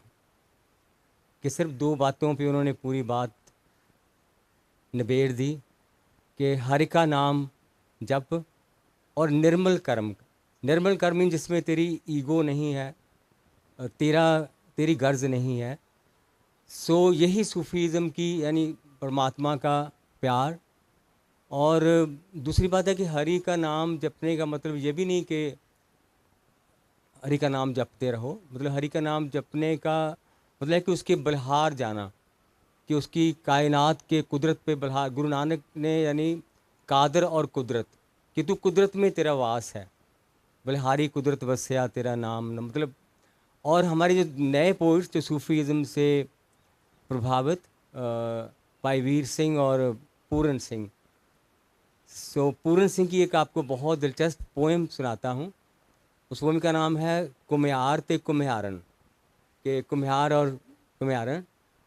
तो वो दिए बना रहे हैं, बर्तन बना रहे हैं, तो पूरन सिंह उनको बहुत टिकटकी लगा के ऐसे बहुत गौर से देख रहा है, मस्त हो कि ये कैसे बना रहे हैं। तो उसे देख के वो जो घुमियारन थी वो हंस पड़ी। तो पूरन सिंह लिखता है कि हसदी घुमियारन देख के मैनू ਉਹ ਘੁਮਿਆਰ याद आया जिसने ये हसदा बर्तन बनाया। कि वो यानी इसको यानी इश्क मजाजी हकीकी कि वो उसको देख के उसको क्या मुझे वो कुम्हार याद आता है, कुंभकार, जिसने ये कुंभ इतना हंसता हुआ कुंभ बनाया। तो ये भी एक सूफीज़म का, यानी भाई वीर सिंह जो है वो तो कहते हैं ना कि वैरी नाग तेरा पहला झलका जद अखियां विच वजदा कुदरत दे कादर दा जलवा लै लेंदा एक सजदा। पर ਉਹ पूरन सिंह ने दुनिया की हरेक चीज़ ਨੂੰ प्राणी पुरुष ਨੂੰ ਉਹਨੇ ਕਾਦਰ ਦੀ ਕਿਰਤ ਜਾਣ ਕੇ प्यार करन ਦਾ जो एक संदेश है वो यानी इस किस्म का।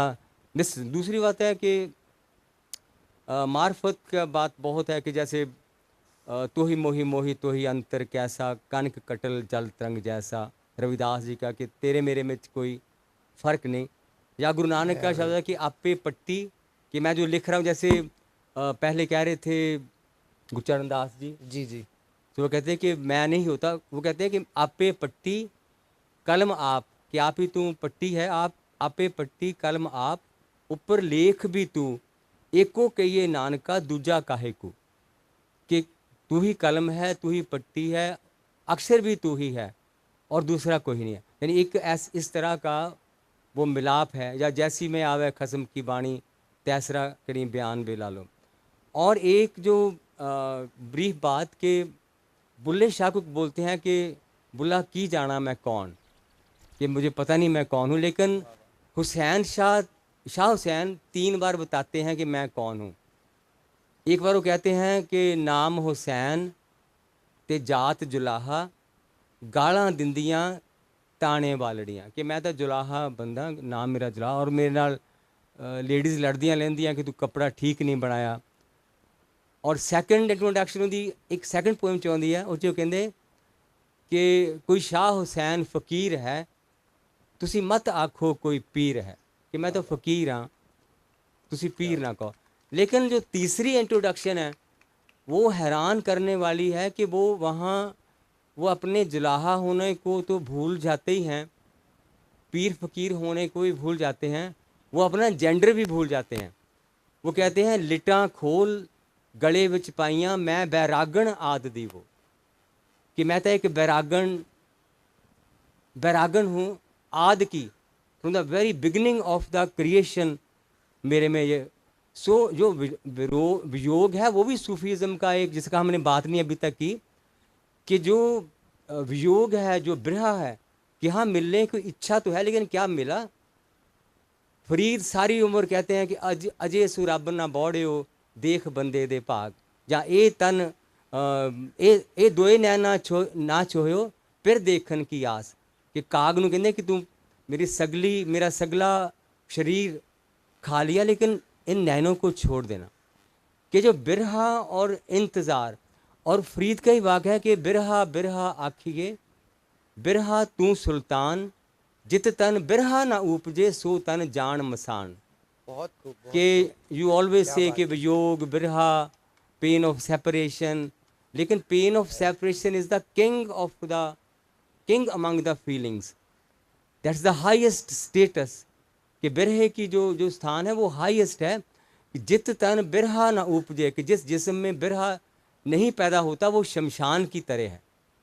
सो ये यानी सूफियों में बिरहा की, पंजाबी सूफी कवियों में एक बिरहे की जो वियोग की एक तार, वियोग जो साज है वो हमेशा बजता है। और आखिरी बात कि समा की बात हुई, संगीत की बात हुई, तो अल्लामा इकबाल का एक बहुत खूबसूरत शेर है जिसमें वो कहते हैं कि मैं तुझको बताता हूँ तकदीर उम्म क्या है, कि मैं आपको बताता हूँ कि के कौमों की तकदीर क्या है, डेस्टिनी क्या होती है। मैं तुझको बताता हूँ तकदीर उमम क्या है, शमशीरो सना अव्वल ताउसो रबाब आखिर। कि कौमें शमशीर और नेज़ों से उठती हैं लेकिन ताउस और रबाब से गिर जाती हैं। कि जब ताउस और रबाब दरबार में बजने लगते हैं तो वो बादशाह उसमें मस्त हो जाते हैं। लेकिन गुरु नानक मर्दाने को रबाब के साथ लेकर चले। वो मुसलमान रबाबी है, उसकी रबाब लेकर, और वो यानी गुरु का क्योंकि सूफ़ी था, वो समा के आदमी थे, तो वो कहते हैं कि मेरा तो धर्म रबाब से उदय होगा, कि मेरे सूरज का अस्त नहीं होगा रबाब से, मेरा सूरज रबाब में से उदय होगा। और म्यूज़िक की जो स्थान गुरु नानक में है वो शायद कहीं नहीं है, कि हर एक वाणी के मस्तक पर किसी राग का नाम है। जी जी 33 रागों में गुरु ग्रंथ साहब में वाणी है, और कोई यानी एक जपजी साहब से अलावा और मंदावनी के अलावा कोई वाणी राग के बगैर नहीं है। और वो कहते हैं कि गावे पवन पानी बैसांतर, की पानी भी गा रहा है, बैसांतर भी गा रहा है।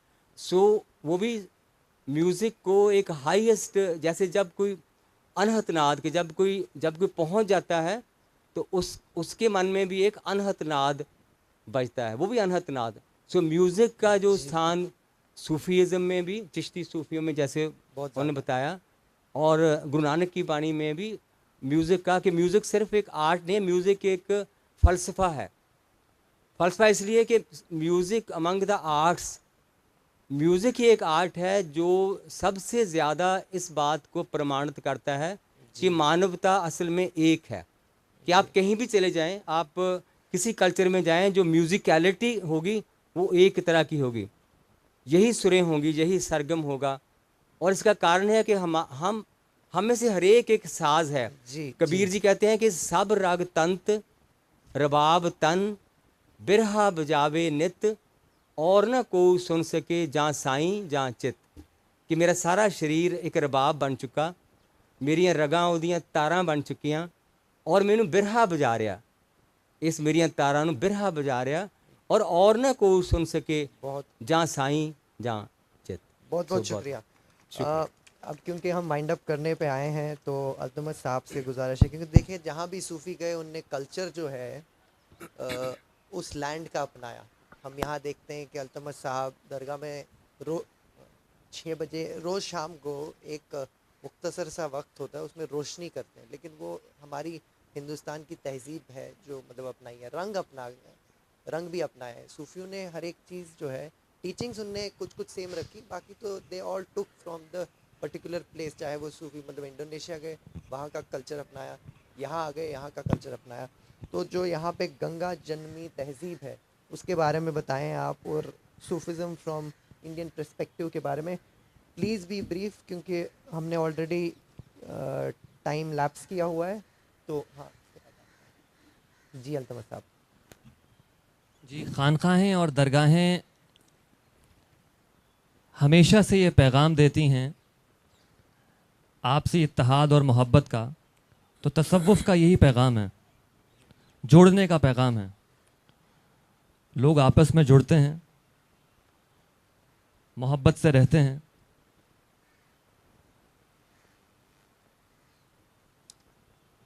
इसके साथ भी एक वाक़या मैं बयान करूंगा।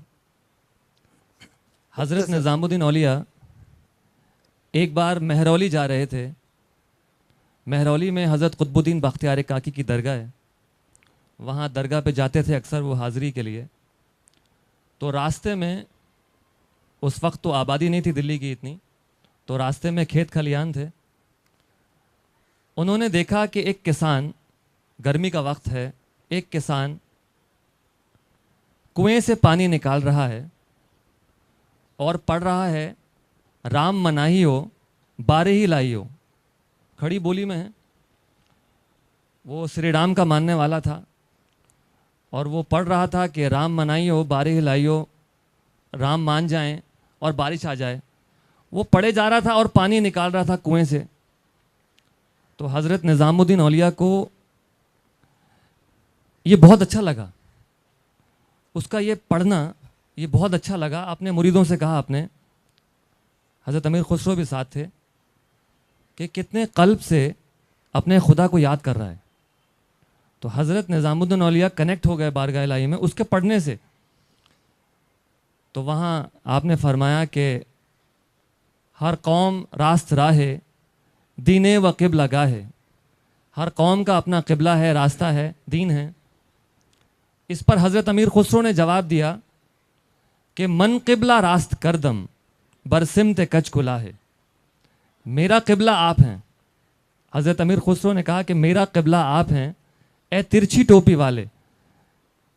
हज़रत की जो कुल्हा था वो थोड़ा टेढ़ा था, तो इसलिए उन्होंने कहा कि मन क़िबला रास्त करदम बरसिमत कच कुला है, संसार हर को पूजे गुरु को जगत सराहे, मक्के में कोई ढूंढे काशी में कोई जाए, गुइयाँ में अपने पी के पैया पड़ू न काहे, हर कौम मिल तेरा दीने वक़िब लगा है। तो ये जो मैसेज है खानकाहों और दरगाहों और तसव्वुफ़ का, वो जोड़ने का मैसेज है। इसी जोड़ में पिछले 750 सालों से हमारे यहाँ दरगाह पर बसंत मनाई जाती है।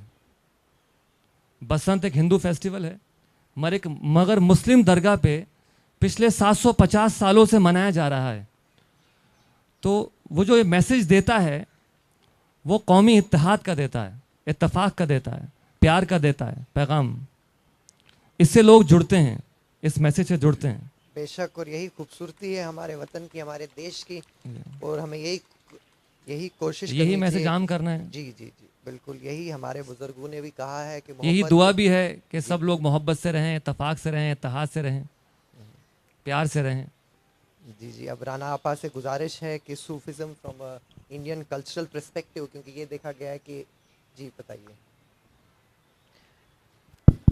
This is the last. Sufism India में आई, सब कॉन्टिनेंट में आई। सबसे पहले पंजाब में ही आई थी, अनडिवाइडेड पंजाब में, थ्रू दाता गंज बख्श। उसके बाद से फिर हज़रत मोइनुद्दीन चिश्ती, ख्वाजा मोइनुद्दीन चिश्ती अजमेर में आते हैं और उसके बाद फैलती है। इससे पहले एक इसी तरह की मूवमेंट साउथ में चल रही थी, which came to the north in the 13th century. तो साउथ में 8th सेंचुरी में एक भक्ति मूवमेंट शुरू हुई थी, and it came to the north in the 13th century. उसी वक्त सूफिज्म भी यहाँ पे अपना पैर जमा रही थी।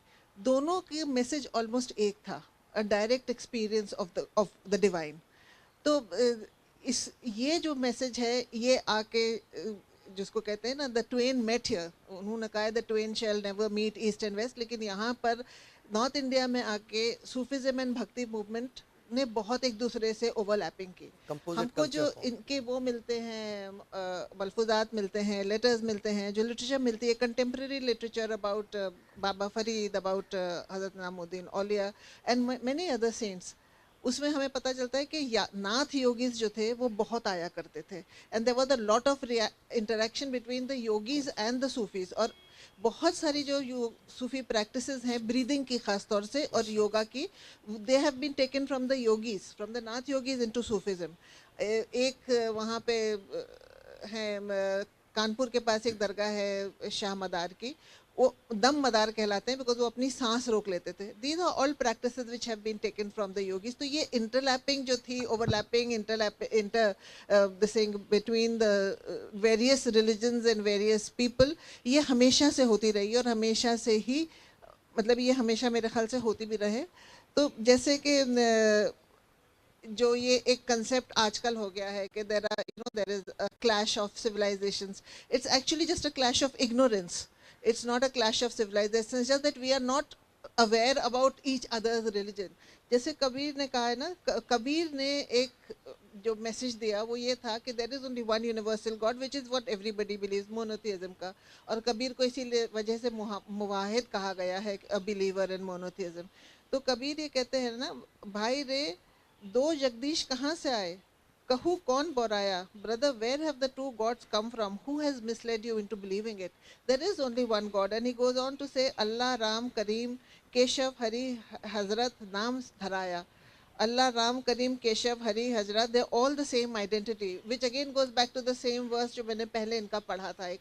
So this kind of interaction that was happening in North India between the Bhakti and the Sufi saints led to a further cultural this thing of मतलब Sufism का जो एक cultural वो है पैगाम है, message है, legacy है, that also comes from the interaction with the Bhakti movement.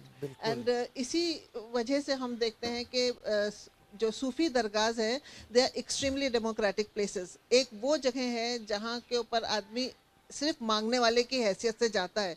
हम मस्जिद में जाएं, हम नमाज पढ़ने जा रहे हैं, हम मंदिर में जाएं, हम पूजा करने जा रहे हैं, हम चर्च में जाएं, we are going to attend a service, but हम दरगाह में जाते हैं, हम सिर्फ मांगने के लिए जाते हैं. और उस वक्त हर आदमी ऊंच नीच, कोई भी ज़ात हो, कोई भी मज़हब हो, कोई भी आप किसी भी इकोनॉमिक स्टेटस से आए, आप वहाँ पे सिर्फ मांग रहे हैं उस सेंट को वसीला बना के. And there can be nothing more democratic than that there your whole identity vanishes. जैसे उन्होंने कहा ना कि छाप तिलक सब छीन ही रहे मुँह से नैना मिला के, कि हमारी कोई आइडेंटिटी नहीं बचती, हम सिर्फ एक ऊपर वाले से मांग रहे हैं उस सेंट को वसीला बना के. So these are the teachings of Sufism which are very important to remember, and they are very similar to the teachings of the bhakti movement also, a direct experience of the divine. बिल्कुल बिल्कुल. बहुत बहुत शुक्रिया. आप में से कोई सवाल करना चाहेगा? I'd just like to say one more thing. Yes, yes. Because since I'm here and I see a lot of ladies here and Ma'am Mishra is here, कि सूफीज़म में ज़्यादातर लोग जो हैं वो औरतों की बात नहीं करते हैं, ना ही इस्लाम में करते हैं, but women have played a very big role in Islam as well as in Sufism, because it was the Prophet's first wife, Hazrat Khadija, who was very, very instrumental in the spread of Islam. And later on it was this mystic Rabia al-Basri in the 8th century, who is the first one to have given voice to ecstatic love. वरना उससे पहले aesthetic था बहुत कि you have to you know like किसी ना किसी तरह से आपको अपने आप को वो करना है, त्याग करना है. And she said no, love God only for the beauty that is there.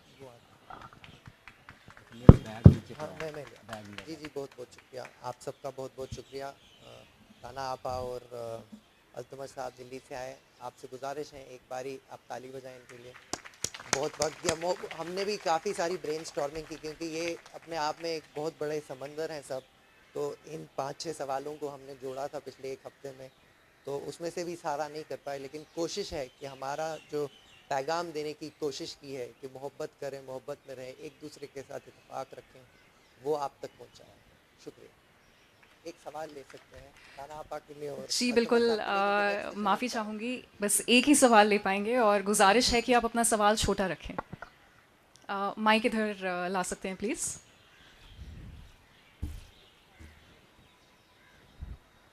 And जब तक उन तक माइक पहुंच रहा है, बाबा फरीद का मैं एक मैसेज दे दूं कि Baba Farid always said, I'd rather be the needle that dance than the scissors that cut. And that is the message that Sufism gives and Bhakti movement also gives, and I think Sikhism also gives the same message. Ma'am आगे आ जाइए.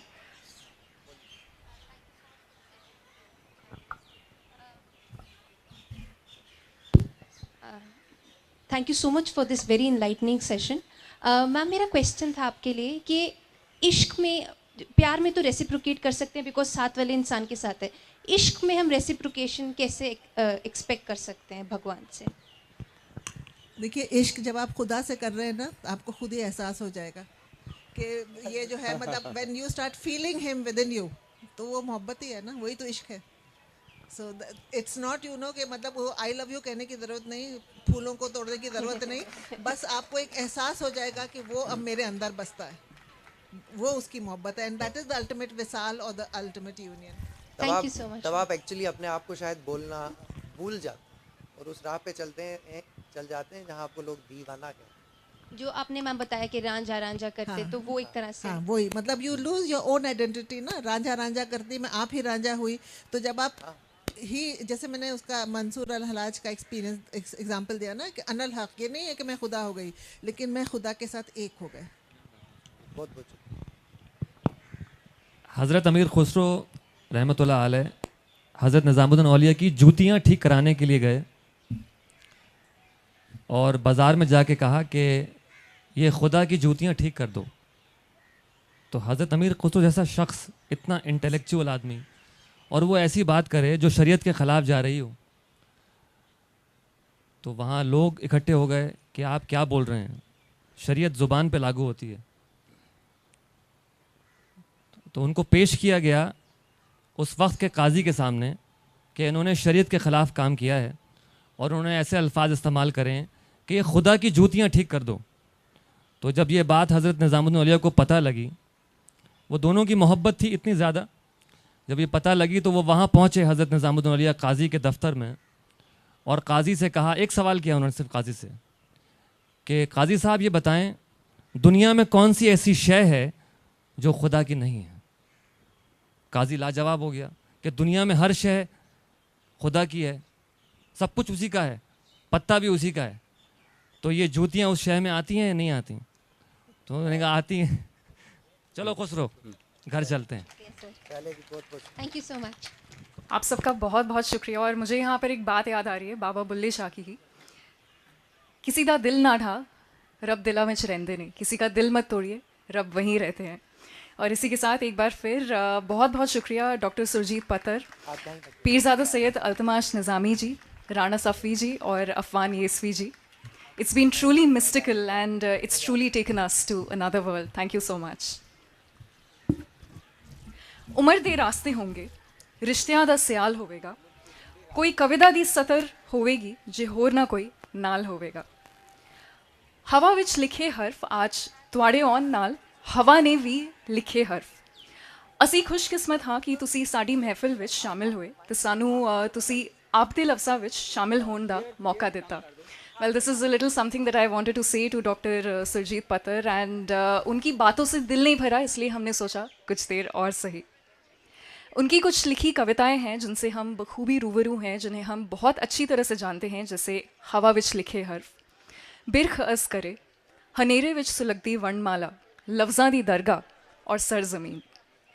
He's the president of Punjab Arts Council, Chandigarh, and has also held the office of President, Punjabi Sahitya Academy, Ludhiana. And in 2012, he was awarded the Padam Shri for his contribution to Punjabi literature. Ladies and gentlemen, Dr. Surjit Pattar, once more. Well, I thought there would be a louder round of applause. That's more like it. और इनके साथ होंगे doctor Lakhwinder Singh Johal, President, Punjabi Sahitya Academy, Ludhiana, Secretary, Punjab Arts Council, Chandigarh. He was also awarded the Sharomani Award by Punjab government for contribution and promotion of Punjabi literature, art and culture, Public Service Broadcasting Award by Prasar Bharati, and many, many more. And he has to his credit more than 15 books and has been instrumental in the production of a number of documentaries on DD National and other TV channels. Ladies and gentlemen, हर्फ कलम ते स्याही पूंजी जिंदगी दी। Over to you, sir. थोड़ी तालियां हो जाए तो माहौल बन जाएगा।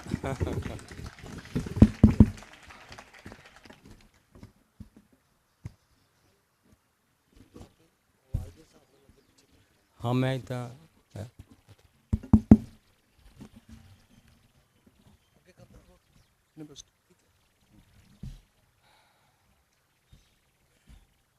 बहुत बहुत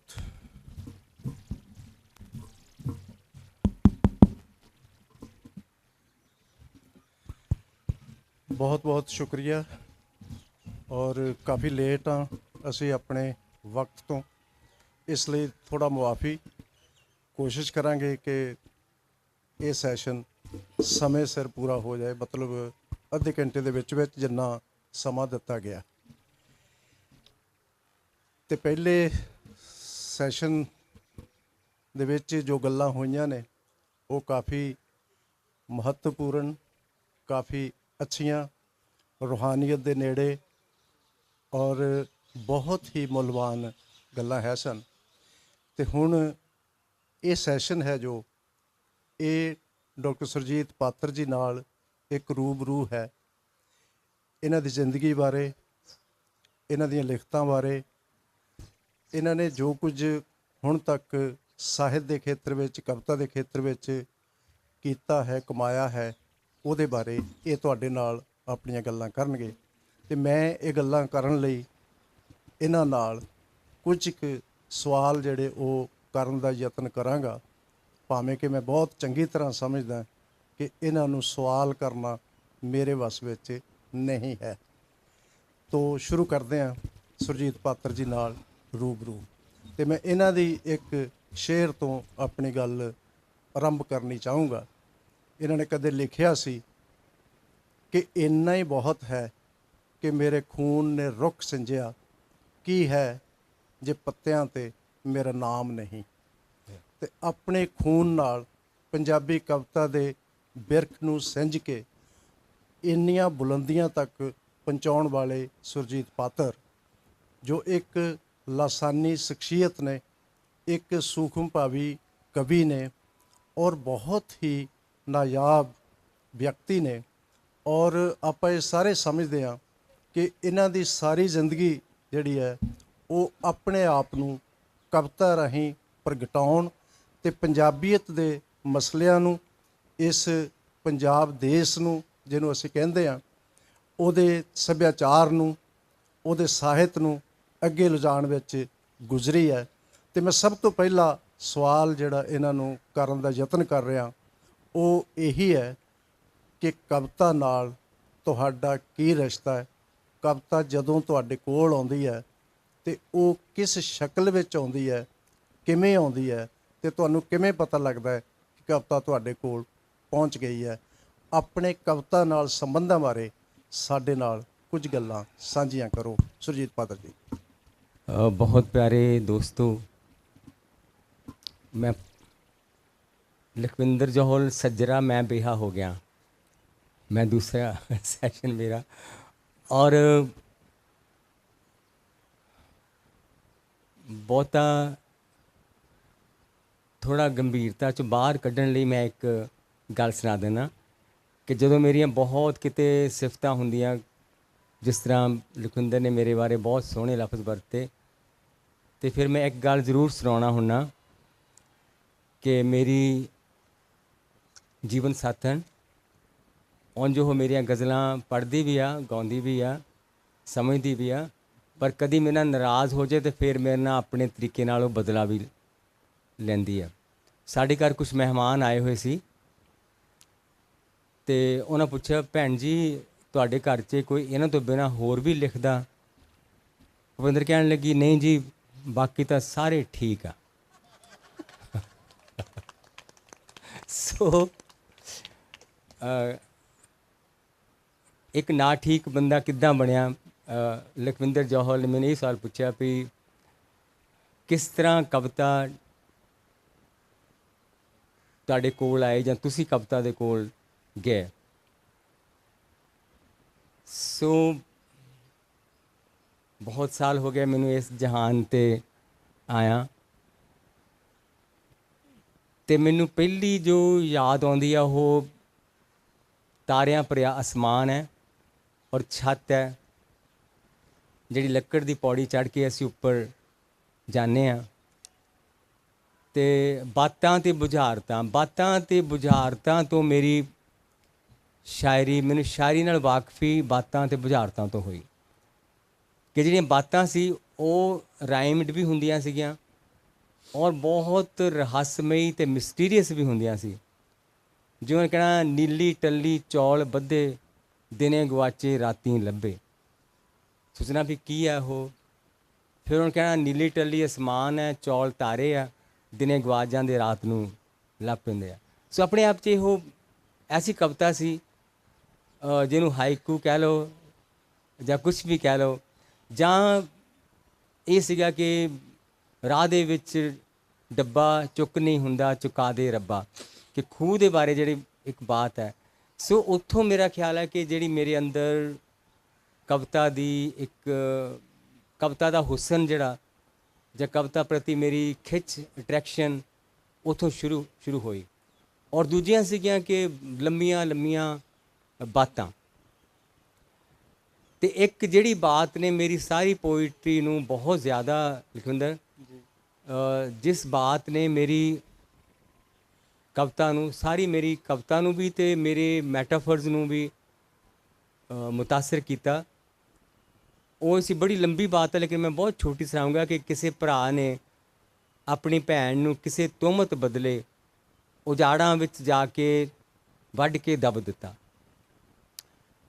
ਅਤੇ ਬਹੁਤ ਸਾਲਾਂ ਬਾਅਦ ਉਹ ਜਦੋਂ ਕਿਤਿਓਂ ਆਇਆ ਤਾਂ ਇੱਕ ਰੁੱਖ ਥੱਲੇ ਸੌਂ ਗਿਆ। ਜਦੋਂ ਉਹ ਸੁੱਤਾ ਸੀ ਤਾਂ ਉਹਨੂੰ ਉਹ ਰੁੱਖ ਗਾਉਣ ਲੱਗ ਪਿਆ। ਰੁੱਖ ਨੇ ਗੀਤ ਗਾਇਆ ਵੀ ਵੇ ਤੂੰ ਮੇਰੀ ਛਾਵੇਂ ਸੌਂ ਗਿਆ ਸੋਹਣਿਆ ਮੁੰਦ ਕੇ ਨੈਣ, ਤੂੰ ਜਿਸ ਨੂੰ ਵੱਢ ਕੇ ਬੀਜਿਆ ਮੈਂ ਤੇਰੀ ਉਹ ਭੈਣ, ਤੈਨੂੰ ਝੱਲਾਂ ਸਾਵੀਆਂ ਪੱਖੀਆਂ ਤੂੰ ਸੌਂ ਗਿਓ ਮੁੰਦ ਕੇ, ਕਿ ਮੈਂ ਤੈਨੂੰ ਸਾਵੀਆਂ ਪੱਖੀਆਂ ਝੁੰਮਰੇ ਤੋਂ। ਕਹਿੰਦੇ ਉਹ ਭਰਾ ਨੇ ਉਸ ਰੁੱਖ ਨੂੰ ਵੀ ਕਟਵਾਇਆ ਕਿ ਕਿਤੇ ਮੇਰੀ ਕਹਾਣੀ ਬਦਨਾਮ ਨਾ ਹੋ ਜਾਏ ਮੇਰੀ ਗੱਲ। ਔਰ ਉਹ ਰੁੱਖ 'ਚੋਂ ਇੱਕ ਫਕੀਰ ਇੱਕ ਟੁਕੜਾ ਲੈ ਗਿਆ, ਉਹਦੀ ਉਹਨੇ ਸਾਰੰਗੀ ਬਣਾਈ ਔਰ ਉਹ ਸਾਰੰਗੀ ਫਿਰ ਹਰ ਜਗ੍ਹਾ ਵਜਾਉਂਦਾ ਫਿਰਦਾ।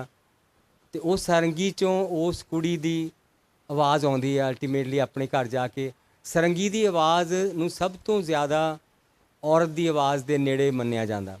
ਸੋ ਇਸ ਬਾਤ ਨੇ ਮੇਰੇ ਅੰਦਰ ਰੁੱਖਾਂ ਅਤੇ ਬੰਦਿਆਂ ਅਤੇ ਸਾਜ਼ਾਂ ਵਿੱਚ ਇੱਕ ਬਹੁਤ ਨੇੜਤਾ ਸਥਾਪਿਤ ਕਰਤੀ ਮੇਰੇ ਬਾਲ ਮਨ ਦੇ ਵਿੱਚ।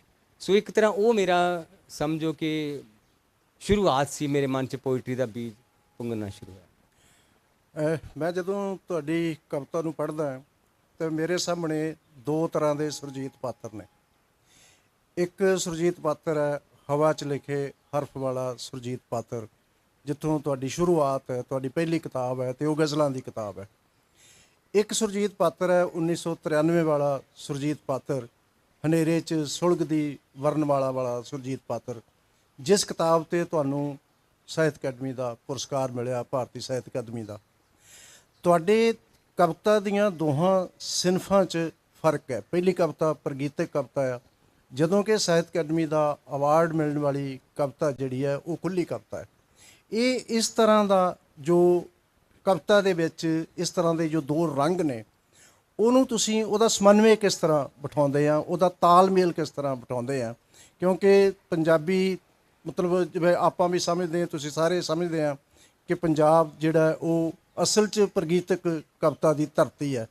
ਰਿਗਵੇਦ ਤੋਂ ਗੁਰਬਾਣੀ ਅਤੇ ਸੂਫੀਜ਼ਮ ਦੇ ਵਿੱਚ ਦੀ ਹੁੰਦਿਆਂ ਹੋਇਆਂ ਜਦੋਂ ਅਸੀਂ ਅੱਜ ਦੀ ਗਜ਼ਲਕਾਰੀ ਤੱਕ, ਗੀਤਕਾਰੀ ਤੱਕ ਪਹੁੰਚਦੇ ਹਾਂ ਅਤੇ ਪ੍ਰਗੀਤਕ ਰੰਗ ਹਮੇਸ਼ਾ ਹਾਵੀ ਰਹਿੰਦਾ, ਭਾਰੂ ਰਹਿੰਦਾ ਹੈ।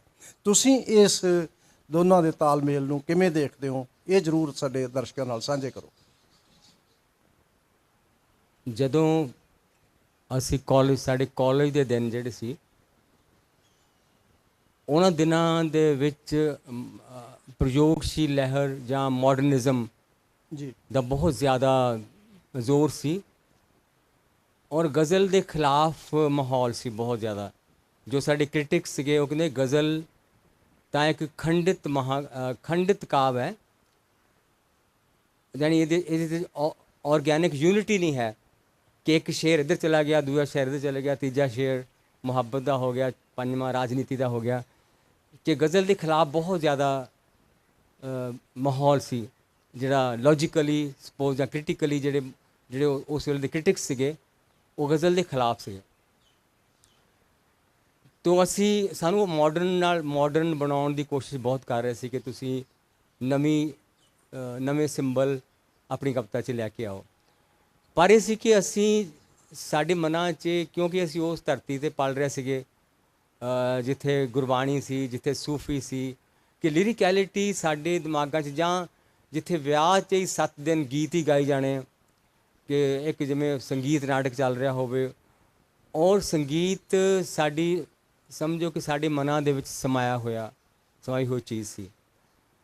ਤੋ ਪਰ ਮੈਂ ਵੀ ਬਹੁਤ ਦੇਰ ਗਜ਼ਲ ਨਹੀਂ ਲਿਖੀ। ਮੈਂ ਯਾਨੀ ਜਿਹੜੇ ਪਹਿਲੀਆਂ ਮੇਰੀਆਂ ਕਵਿਤਾਵਾਂ ਨੇ ਉਹ ਸਾਰੀਆਂ ਖੁੱਲ੍ਹੀਆਂ ਕਵਿਤਾਵਾਂ ਨੇ ਔਰ ਜਿਹਦੇ ਵਿੱਚ ਮੈਂ ਉਹ ਕਿਤੇ ਉਹ ਵੋਕੈਬਲਰੀ ਵੀ ਆ ਜਿਹੜੀ ਮਾਡਰਨ ਟਾਈਮ ਦੀ। ਮਿਸਾਲ ਤੌਰ 'ਤੇ ਮੇਰੀ ਬੜੀ ਇੱਕ ਇੰਟਰਸਟਿੰਗ ਜੀ ਉਸ ਵੇਲੇ ਦੀ ਕਵਿਤਾ ਛੋਟੀ ਜਿਹੀ ਸੀ ਕਿ ਜਿਸੇ ਮੈਂ ਐਨਕ ਲੈ ਕੇ ਆਉਣਾ ਪੋਇਟਰੀ 'ਚ ਪਹਿਲੀ ਵਾਰੀ, ਕਿ ਮੈਂ ਲਿਖਿਆ ਕਿ ਬਹੁਤ ਵਾਰ ਮੇਰੀ ਐਨਕ ਰੋਈ, ਇੱਕ ਦੋ ਵਾਰੀ ਅੱਖਾਂ, ਬਹੁਤ ਵਾਰ ਮੇਰੀ ਐਨਕ ਰੋਈ, ਇੱਕ ਦੋ ਵਾਰੀ ਅੱਖਾਂ, ਤੀਜਾ ਨੇਤਰ ਕਦੀ ਨਾ ਰੋਇਆ ਹੋਏ ਹਾਦਸੇ ਲੱਖਾਂ। ਕਿ ਇਹ ਮੇਰੇ ਉਸ ਵੇਲੇ ਦੀ ਸਮਝ ਲਓ ਇੱਕ ਨਜ਼ਮ ਸੀ। तो मैं समझदा कि ये मेरे अंदर समानांतर ही लिरिकैलिटी ते जिहड़ी ब्लैंक वर्ड्स फ्री वर्ड्स वो नाल नाल ही चलदियां रहियां। वो इदां नहीं होया कि एक फेज़ खत्म होया। जिवें हवा विच लिखिआ तो पहलां कोलाज किताब छप चुकी है। कोलाज किताब विच मेरियां 9 कवितावां जिहड़ियां ओह फ्री वर्ड्स ने, ब्लैंक वर्ड्स ने, है ना। सो इहो मैं ये तां समझदा कि ये मेरे अंदर एक समानांतर ही ਚੱਲਦਾ ਰਹਿੰਦਾ। ਇਹੋ ਧਾਰਾਵਾਂ ਚੱਲੀਆਂ। ਪਰ ਇਹ ਗੱਲ ਠੀਕ ਹੈ ਬਿਲਕੁਲ ਕਿ ਵੀ ਮੈਂ ਗਜ਼ਲ ਕਦੋਂ ਲਿਖਦਾ ਅਤੇ ਮੈਂ ਨਜ਼ਮ ਕਦੋਂ ਲਿਖਦਾ ਅਤੇ ਗੀਤ ਕਦੋਂ ਲਿਖਦਾ। ਅਤੇ ਉਹਦੇ 'ਚ ਮੈਂ ਮਹਿਸੂਸ ਕਰਦਾ ਕਿ ਜਿਹੜੀ ਕਿ ਸ਼ਾਇਦ ਜਿਹੜੀ ਗਜ਼ਲ ਅਤੇ ਗੀਤ ਆ ਉਹ ਤੁਸੀਂ ਬਹੁਤ ਜ਼ਿਆਦਾ ਇਮੋਸ਼ਨਲੀ ਇਨਵੋਲਵ ਹੋ ਕੇ ਲਿਖਦੇ ਹੋ ਅਤੇ ਨਜ਼ਮ ਵਿੱਚ ਤੁਹਾਡੀ ਸ਼ਾਇਦ ਵਿਵੇਕ ਜਿਹੜਾ ਜਾਂ ਤੁਹਾਡੀ ਸੋਚ ਹੈ ਉਹ ਜ਼ਿਆਦਾ ਰੋਲ ਅਦਾ ਕਰ ਰਹੀ ਹੋਵੇ। ਉਸ ਵੇਲੇ ਦੀਆਂ ਜਿਹੜੀਆਂ ਤੁਹਾਡੀਆਂ ਕਵਿਤਾਵਾਂ ਉਹ ਬਹੁਤ ਸ਼ਕਤੀਸ਼ਾਲੀ ਕਵਿਤਾਵਾਂ ਸੀ। ਬੁੱਢੀ ਜਾਦੂਗਰਨੀ ਆਖਦੀ ਹੈ ਹੁਣ ਘਰਾਂ ਨੂੰ ਪਰਤਣਾ ਮੁਸ਼ਕਿਲ ਬੜਾ ਹੈ। ਅਤੇ ਫਿਰ ਉਸ ਤੋਂ ਬਿਨਾਂ ਪੁਲ ਕਵਿਤਾ ਤੁਹਾਡੀ ਜਿਹੜੀ ਬਹੁਤ ਜ਼ਿਆਦਾ ਮਸ਼ਹੂਰ ਹੋਈ। ਅਤੇ ਪੁਲ ਕਵਿਤਾ ਨੂੰ ਮੈਂ ਥੋੜ੍ਹਾ ਜਿਹਾ ਦੁਹਰਾ ਕੇ ਫਿਰ ਅਗਲਾ ਸਵਾਲ ਪੁੱਛੂੰਗਾ। ਉਹ ਸੀ ਕਿ ਮੈਂ ਜਿਨ੍ਹਾਂ ਲੋਕਾਂ ਲਈ ਪੁਲ ਬਣ ਗਿਆ ਸਾਂ ਉਹ ਜਦੋਂ ਮੇਰੇ ਤੋਂ ਲੰਘ ਕੇ ਜਾ ਰਹੇ ਸਨ ਤਾਂ ਮੇਰੇ ਬਾਰੇ ਕਹਿ ਰਹੇ ਸਨ ਉਹ ਕਿੱਥੇ ਰਹਿ ਗਿਆ ਚੁੱਪ ਜਿਹਾ ਬੰਦਾ, ਸ਼ਾਇਦ ਪਿੱਛੇ ਮੁੜ ਗਿਆ ਹੈ, ਸਾਨੂੰ ਪਹਿਲਾਂ ਹੀ ਪਤਾ ਸੀ ਕਿ ਉਸ ਵਿੱਚ ਦਮ ਨਹੀਂ ਹੈ। ਹੁਣ ਆ ਕੇ ਜਦੋਂ ਤੁਸੀਂ ਮਤਲਬ ਉਹਨਾਂ ਦੋਸਤਾਂ ਦਾ ਜਾਂ ਇਸ ਪੁਲ ਕਵਿਤਾ ਨੂੰ ਆਪਣੀ ਜ਼ਿੰਦਗੀ ਨਾਲ ਜੋੜ ਕੇ ਪਿੱਛੇ ਨੂੰ ਦੇਖਦੇ ਹੋਵੋਗੇ ਤਾਂ ਕਿਸ ਤਰ੍ਹਾਂ ਮਹਿਸੂਸ ਕਰਦੇ ਹੋ ਕਿ ਉਹਨਾਂ ਸਮਿਆਂ ਦੇ ਦੋਸਤ ਅਤੇ ਅੱਜ ਦੇ ਸਮੇਂ ਦੀ ਜੋ ਸਿਚੁਏਸ਼ਨ ਹੈ, ਸਥਿਤੀ ਹੈ, ਉਸ ਸੰਦਰਭ ਦੇ ਵਿੱਚ ਤੁਸੀਂ ਕਿਸ ਤਰ੍ਹਾਂ ਦਾ ਮਹਿਸੂਸ ਕਰਦੇ ਹੋ? ਪਰ ਇਹਦੇ ਨਾਲ ਹੀ ਮੈਂ ਇਹ ਵੀ ਜੋੜ ਦੇਵਾਂ ਕਿ ਉਸੇ ਕਿਤਾਬ ਦੇ ਵਿੱਚ ਇੱਕ ਤੁਹਾਡੀ ਬਹੁਤ ਹੀ ਮਤਲਬ ਜਿਹਨੂੰ ਆਪਾਂ ਮਾਰਵਲਸ ਕਵਿਤਾ ਆ ਉਹ ਹੈ ਕਿ ਮਾਤਮ, ਹਿੰਸਾ, ਖੌਫ, ਬੇਬਸੀ ਅਤੇ ਅਨਿਆਂ ਮੇਰੇ ਅੱਜ ਕੱਲ੍ਹ ਇਹ ਨੇ ਮੇਰੇ ਦਰਿਆਵਾਂ ਦੇ ਨਾਂ। ਮਤਲਬ ਪੰਜਾਬ ਜਿਹੜਾ ਹਮੇਸ਼ਾ ਤੁਹਾਡੇ ਅੰਤःਕਰਣ ਵਿੱਚ ਰਿਹਾ, ਜਿਹੜਾ ਹਮੇਸ਼ਾ ਹੀ ਤੁਹਾਨੂੰ ਬਹੁਤ ਹੌਂਟ ਕਰਦੀ ਰਹੀ ਪੰਜਾਬ ਦੀ ਸਿਚੁਏਸ਼ਨ, ਚਾਹੇ ਉਹ ਮਤਲਬ ਮੱਧਕਾਲ ਤੋਂ ਲੈ ਕੇ ਜਿੰਨੀ ਵਾਰੀ ਵੀ ਪੰਜਾਬ ਵਿਖਰਿਆ ਸਭ ਸਿੰਧੂ ਤੋਂ ਲੈ ਕੇ ਹੁਣ ਤੱਕ ਜਿੰਨੀ ਵਾਰੀ ਵੀ ਉਹਦੇ ਟੋਟੇ ਹੋਏ ਅਤੇ ਜਿੰਨੀ ਵਾਰੀ ਵੀ ਚਾਹੇ ਪੰਜਾਬ ਸੰਕਟ ਸੀ, ਚਾਹੇ 47 ਸੀ, ਅਤੇ ਚਾਹੇ ਉਸ ਤੋਂ ਬਾਅਦ ਦਾ ਹੁਣ ਵਾਲਾ ਸੰਕਟ ਹੈ। ਹੁਣ ਵਾਲੇ ਸੰਕਟ ਨੂੰ ਮੈਂ ਕਹਿਣਾ ਚਾਹ ਰਿਹਾ ਕਿ ਜਦੋਂ ਪਲਾਇਨ ਦਾ ਸੰਕਟ ਹੈ, ਜਦੋਂ ਪੰਜਾਬ ਨੂੰ ਛੱਡ ਕੇ ਹਰ ਕੋਈ ਜਾਣਾ ਚਾਹੁੰਦਾ ਹੈ, ਇਸ ਸਿਚੁਏਸ਼ਨ ਦੇ ਵਿੱਚ ਤੁਸੀਂ ਆਪਣੀ ਸਿਚੁਏਸ਼ਨ ਨੂੰ ਮਤਲਬ ਜੋ ਤੁਹਾਡੀ ਪਰਸਨਲ ਜਿਸ ਤਰ੍ਹਾਂ ਦੀ ਤੁਹਾਡੀ ਮਤਲਬ ਅੰਦਰੂਨੀ ਸਿਚੁਏਸ਼ਨ ਹੈ ਉਸ ਨੂੰ ਅਤੇ ਜਿਸ ਤਰ੍ਹਾਂ ਦੀਆਂ ਬਾਹਰੀ ਹਾਲਤਾਂ ਨੇ ਪੰਜਾਬ ਦੀਆਂ ਉਸ ਨੂੰ ਇਹਨੂੰ ਆਪਣੀ ਕਵਿਤਾ ਰਾਹੀਂ ਇੱਕ ਵਾਰੀ ਜੇ ਤੁਸੀਂ ਦੱਸ ਸਕੋ ਤਾਂ ਇੱਕ ਵਾਰੀ ਗੱਲ ਕਰੀਏ ਆਪਾਂ। ਅਸਲ 'ਚ ਮੈਂ ਇੱਦਾਂ ਮਹਿਸੂਸ ਕਰਦਾ ਕਿ ਜਿਹਨੂੰ ਆਪਾਂ ਕਹਿੰਦੇ ਪਰਸਨਲ ਐਂਡ ਪੋਲੀਟੀਕਲ, ਕਿ ਪਰਸਨਲ ਅਤੇ ਪੋਲੀਟੀਕਲ ਮੇਰੇ ਮਨ 'ਚ ਉਦੋਂ ਹੀ ਸ਼ੁਰੂ ਹੋ ਗਿਆ ਕਿ ਮੈਂ ਦੂਜੀ ਜਮਾਤ 'ਚ ਜਦੋਂ ਪੜ੍ਹਦਾ ਸੀ ਤਾਂ ਮੇਰੇ ਪਿਤਾ ਜੀ ਪਹਿਲੀ ਵਾਰੀ ਪਰਦੇਸੀ ਹੋਏ ਕਿ ਉਹ ਉੱਤਰੀ ਅਫਰੀਕਾ ਨੂੰ ਚੱਲ ਪਏ। ਮੇਰਾ ਜਨਮ 4 ਭੈਣਾਂ ਤੋਂ ਬਾਅਦ ਦਾ ਅਤੇ ਇੱਕ ਮੇਰਾ ਭਰਾ ਮੈਨੂੰ 4 ਸਾਲ ਛੋਟਾ। ਅਤੇ ਪਿਤਾ ਜੀ ਜਿਸ ਤਰ੍ਹਾਂ ਸਮਝ ਲਓ ਕਿ ਘਰ ਦੀ ਆਰਥਿਕ ਹਾਲਤ ਨੂੰ ਸੁਧਾਰਨ ਲਈ ਉਹ ਪਰਦੇਸੀ ਹੋਏ ਅਤੇ ਮੈਂ ਉਹਨਾਂ ਨੂੰ ਜਾਂਦਿਆਂ, ਮੈਂ ਉਦੋਂ ਦੂਜੀ ਜਮਾਤ 'ਚ ਸੀ, ਮੈਂ ਉਹਨਾਂ ਨੂੰ ਆਪਣੇ ਦਰਵਾਜ਼ੇ ਵਿੱਚ ਖੜ੍ਹਿਆਂ ਦੇਖਿਆ, ਆਪਣੀਆਂ ਭੈਣਾਂ ਨੂੰ, ਆਪਣੀ ਬੀਜੀ ਨੂੰ, ਔਰ ਮੇਰੀ ਭੈਣ ਇੱਕ ਉਹ ਗੜਵੇ 'ਚ ਪਾਣੀ ਪਾ ਕੇ ਖੜੀ ਹੈ ਜਿਸ 'ਚ ਉਹਨਾਂ ਨੇ ਕੁੰਭ ਕਰਨਾ, ਸਿੱਕਾ ਸੁੱਟਣਾ। ਅਤੇ ਮੈਂ ਕਿਹਾ ਵੀ ਇੱਦਾਂ ਕਿਉਂਕਿ ਸਮੁੰਦਰੀ ਜਹਾਜ਼ 'ਚ ਉਹਨਾਂ ਜਾਣਾ ਸੀਗਾ ਅਤੇ ਜਿਵੇਂ ਸਮੁੰਦਰ ਨੂੰ ਖੁਸ਼ ਕਰਨ ਲਈ ਅਸੀਂ ਉਸ ਪਾਣੀ ਨੂੰ ਖੁਸ਼ ਕਰ ਰਹੇ ਹਾਂ ਅਤੇ ਉਹਦੇ ਵਿੱਚ ਸਿੱਕਾ ਸੁੱਟ ਰਹੇ ਹਾਂ। ਅਤੇ ਮੈਂ ਆਪਣੀ ਬੀਜੀ ਨੂੰ ਵੀ ਦੇਖਿਆ ਕਿ ਜਿੱਦਾਂ ਉਹਨਾਂ ਨੂੰ ਮੈਂ ਬਾਅਦ 'ਚ ਉਹਦੇ ਜਾਣ ਤੋਂ ਬਾਅਦ ਵੀ ਉਹਨਾਂ ਦੀ ਮੈਂ ਦਸ਼ਾ ਦੇਖੀ। ਤਾਂ ਮੇਰੇ ਲਈ ਇੱਕ ਬਹੁਤ ਇਹੋ ਪਲ ਜਿਹੜਾ ਸੀ ਬਹੁਤ ਦੁੱਖ ਭਰਿਆ ਪਲ ਸੀ, ਜਿਹੜਾ ਬਹੁਤ ਸਾਲਾਂ ਬਾਅਦ ਮੇਰੀ ਪੋਇਮ 'ਚ ਆਇਆ। ਜਦੋਂ ਮੈਂ ਪਟਿਆਲੇ MA ਕਰ ਰਿਹਾ ਸੀਗਾ, ਉਹ 'ਚ ਮੈਂ ਲਿਖਿਆ ਕਿ ਮੈਲੀ ਜਿਹੀ ਸਿਆਲ ਦੀ ਉਹ ਧੁੰਦਲੀ ਸਵੇਰ ਸੀ, ਸੂਰਜ ਦੇ ਚੜ੍ਹਨ 'ਚ ਹਾਲੇ ਬੜੀ ਦੇਰ ਸੀ, ਪਿਤਾ ਪਰਦੇਸ ਗਿਆ ਜਦੋਂ ਪਹਿਲੀ ਵੇਰ ਸੀ, ਮੇਰੀ ਮਾਂ ਦੇ ਨੈਣਾਂ ਵਿੱਚ ਹੰਝੂ ਅਤੇ ਹਨੇਰ ਸੀ, ਹਾਲੇ ਤੀਕ ਨੈਣਾ ਵਿੱਚ ਮਾੜੀ ਮਾੜੀ ਗਹਿ ਰੇ, ਦਿਲ ਹੀ ਉਦਾਸ ਹੈ ਜੀ ਬਾਕੀ ਸਭ ਖੈਰ ਏ, ਸੁੰਨੇ ਸੁੰਨੇ ਰਾਹਾਂ ਵਿੱਚ ਕੋਈ ਕੋਈ ਪੈੜ ਹੈ। ਸੋ ਉਸ ਮੂਮੈਂਟ ਤੋਂ ਹੀ ਮੇਰੇ ਮਨ 'ਚ ਲੱਗਿਆ ਕਿ ਵੀ ਇਹਨੂੰ ਪਰਦੇਸੀ ਤਾਂ ਹੋਣਾ ਪੈ ਰਿਹਾ ਹੈ ਕਿ ਮੇਰੇ ਦੇਸ਼ ਕੋਲ ਆਪਣੇ ਪੰਛੀਆਂ ਨੂੰ ਵੀ ਚੋਗਾ ਦੇਣ ਯੋਗ ਦਾਣੇ ਹੈ ਨਹੀਂ। ਸੋ ਉਹ ਇੱਕ ਪਰਸਨਲ ਵੀ ਗੱਲ ਸੀ ਅਤੇ ਪੋਲੀਟੀਕਲ ਵੀ ਸੀ ਅੰਦਰ ਖਾਦੇ ਨੂੰ ਪਤਾ ਵੀ ਨਹੀਂ ਸੀ ਪੋਲੀਟਿਕਸ ਕੀ ਹੁੰਦੀ ਆ, ਪਰ ਮੇਰੇ ਮਨ 'ਚ ਉਹ ਇੱਕ ਬੀਜ ਬੀਜਿਆ ਗਿਆ ਕਿ ਇਹ ਬੜੀ ਮਾੜੀ ਗੱਲ। ਮੈਂ ਕਹਿਣਾ ਵੀ ਇਹ ਕਿਹਦੇ ਕਰਕੇ ਆ, ਇਹ ਕਿਉਂ ਇੱਦਾਂ ਹੁੰਦਾ, ਧਰਤੀ 'ਚ ਕੋਈ ਨੁਕਸ ਹੈ ਸਾਡੀ ਵਿੱਚ, ਜਾਂ ਸਾਡੇ ਰੂਲਰਸ 'ਚ ਨੁਕਸ ਹੈ, ਜਾਂ ਸਾਡੇ 'ਚ ਨੁਕਸ ਹੈ। ਤੋ ਇਹ ਮੇਰਾ ਪ੍ਰਸ਼ਨ ਜਿਹੜਾ ਉਹ ਚੱਲਦਾ ਰਿਹਾ। ਔਰ ਹੁਣ ਤੱਕ ਵੀ ਜਦੋਂ ਮੈਂ ਹੁਣ ਕਵਿਤਾ ਲਿਖੀ ਕਿ ਜਦੋਂ ਹੁਣ ਸਾਰੇ ਜਾ ਰਹੇ ਤਾਂ ਮੈਂ ਲਿਖਿਆ ਕਿ ਪੰਛੀ ਤਾਂ ਉੱਡ ਗਏ ਨੇ, ਰੁੱਖ ਵੀ ਸਲਾਹਾਂ ਕਰਨ ਚਲੋ ਇੱਥੋਂ ਚੱਲੀਏ। ਪੰਛੀ ਤਾਂ ਉੱਡ ਗਏ ਨੇ, ਰੁੱਖ ਵੀ ਸਲਾਹਾਂ ਕਰਨ ਚਲੋ ਇੱਥੋਂ ਚੱਲੀਏ। ਘਰ ਘਰ ਪੁੱਤ ਕਹਿਣ ਛੱਡ ਬਾਪੂ ਹੁਣ ਕੀ ਰੱਖਿਆ ਜ਼ਮੀਨ ਵਿੱਚ, ਵੇਚ ਕੇ ਸਿਆੜ ਚਾਰ ਕਰਕੇ ਜੁਗਾੜ ਕੋਈ, ਚੱਲ ਇੱਥੋਂ ਚੱਲੀਏ, ਚੱਲ ਇੱਥੋਂ ਚੱਲੀਏ। ਤੂੰ ਨਹੀਂ ਸੁਣੇ ਅੱਧੀ ਰਾਤੇ ਪਿੰਡ ਦੇ ਉਜਾੜਾਂ ਵਿੱਚ ਮੋਏ ਕਿਰਸਾਨ ਤੇ ਮਜ਼ਦੂਰ ਸਾਰੇ, ਇਹੀ ਬ੍ਰਿੰਦ ਗਾਨ ਗਾਉਂਦੇ ਚਲੋ ਇੱਥੋਂ ਚੱਲੀਏ, ਚਲੋ ਇੱਥੋਂ ਚੱਲੀਏ, ਚਲੋ ਇੱਥੋਂ ਚੱਲੀਏ। ਇਹੀ ਬ੍ਰਿੰਦ ਗਾਨ ਹੈ, ਇਹੀ ਹੈ ਸਮੂਹ ਗਾਨ, ਗੈਰ ਸਰਕਾਰੀ ਅੱਜ ਇਹੀ ਕੌਮੀ ਗੀਤ ਹੈ, ਚਲੋ ਇੱਥੋਂ ਚੱਲੀਏ, ਚਲੋ ਇੱਥੋਂ ਚੱਲੀਏ। ਅਤੇ ਆਹ ਜਿਹੜੇ ਕੁੱਖਾਂ ਵਿੱਚ ਧੀਆਂ ਨੂੰ ਸੁਨੇਹਾ ਦਿੰਦੇ ਨਸ਼ਤਰਾਂ ਦੀ ਭਾਸ਼ਾ ਵਿੱਚ, ਇੱਥੇ ਕਿੱਥੇ ਆ ਗਈਆਂ, ਇੱਥੇ ਆ ਕੇ ਕੀ ਲੈਣਾ, ਤੁਹਮਤਾਂ ਅਤੇ ਵਹਿਸ਼ਤਾਂ, ਦਾਗ ਲੈਣੇ ਦੁੱਖ ਦੇ ਜਨਾਹ ਦੇ ਤੇਜ਼ਾਬ ਦੇ, ਜਾਓ ਜਾਓ ਚਲੀ ਜਾਓ। ਜਿਹੜੇ ਅੱਗੇ ਇੱਥੇ ਆਏ ਉਹ ਤਾਂ ਪਹਿਲਾਂ ਹੀ ਆਖਦੇ ਨੇ ਚਲੋ ਇੱਥੋਂ ਚੱਲੀਏ, ਚਲੋ ਇੱਥੋਂ ਚੱਲੀਏ। ਇਹੀ ਇੱਥੇ ਰਾਗ ਹੈ ਅਤੇ ਇਹੀ ਇੱਥੇ ਤਾਲ ਹੈ, ਇਹੀ ਹੈ ਗੈਰ ਸਰਕਾਰੀ ਅੱਜ ਇਹੀ ਕੌਮੀ ਗੀਤ ਹੈ। ਔਰ ਮੈਂ ਐਂਡ ਕਰਦਾ ਕਿ ਹੈ ਕੋਈ ਕਵੀ ਇੱਥੇ, ਹੈ ਕੋਈ ਸੰਗੀਤਕਾਰ, ਹੈ ਕੋਈ ਗਮੰਤਰੀ ਸਾਜ਼ੀਆਂ ਦੀ ਟੋਲੀ ਕੋਈ, ਜਿਹੜੀ ਹੋਰ ਰਾਗ ਛੇੜੇ, ਜਿਹੜੀ ਹੋਰ ਤਾਲ ਛੇੜੇ। ਅਸੀਂ ਇੱਥੇ ਵਸਣਾ, ਅਸੀਂ ਇਸ ਧਰਤ ਨੂੰ ਬਣਾਏ ਵਸਣਯੋਗ ਰਸਣਯੋਗ, ਅਸੀਂ ਇੱਥੇ ਵਸਣਾ, ਅਸੀਂ ਇੱਥੇ ਵਸਣਾ। ਹੈ ਕੋਈ ਕਵੀ ਇੱਥੇ, ਹੈ ਕੋਈ ਸੰਗੀਤਕਾਰ, ਸਾਜ਼ੀਆਂ ਦੀ ਟੋਲੀ ਕੋਈ, ਜਿਹੜੀ ਹੋਰ ਰਾਗ ਛੇੜੇ। ਬਹੁਤ ਵਧੀਆ। ਤੋ ਇੱਕ ਮਾੜਾ ਜਿਹਾ ਐਂਡ ਕਰ ਲੈਣਾ। ਹਾਂਜੀ ਹਾਂਜੀ। ਤੋ ਜਿਹੜੀ ਉਹ ਬਹੁਤ ਉਦਾਸ ਕਵਿਤਾ ਵੀ ਸੀ ਪੇ ਮਾਤਮ ਹਿੰਸਾ ਖੌਫ ਬੇਬਸੀ ਅਤੇ ਅਨਿਆਂ, ਇਹ ਨੇ ਅੱਜ ਕੱਲ੍ਹ ਮੇਰੇ ਪੰਜਾਂ ਦਰਿਆਵਾਂ ਦੇ ਨਾਂ। ਤੋ ਉਹ ਬਹੁਤ ਸਾਲ ਇੰਨੀ ਕਵਿਤਾ ਰਹੀ, ਲਗਭਗ 15 ਸਾਲ ਉਹ 2 ਲਾਈਨਾਂ ਰਹੀ।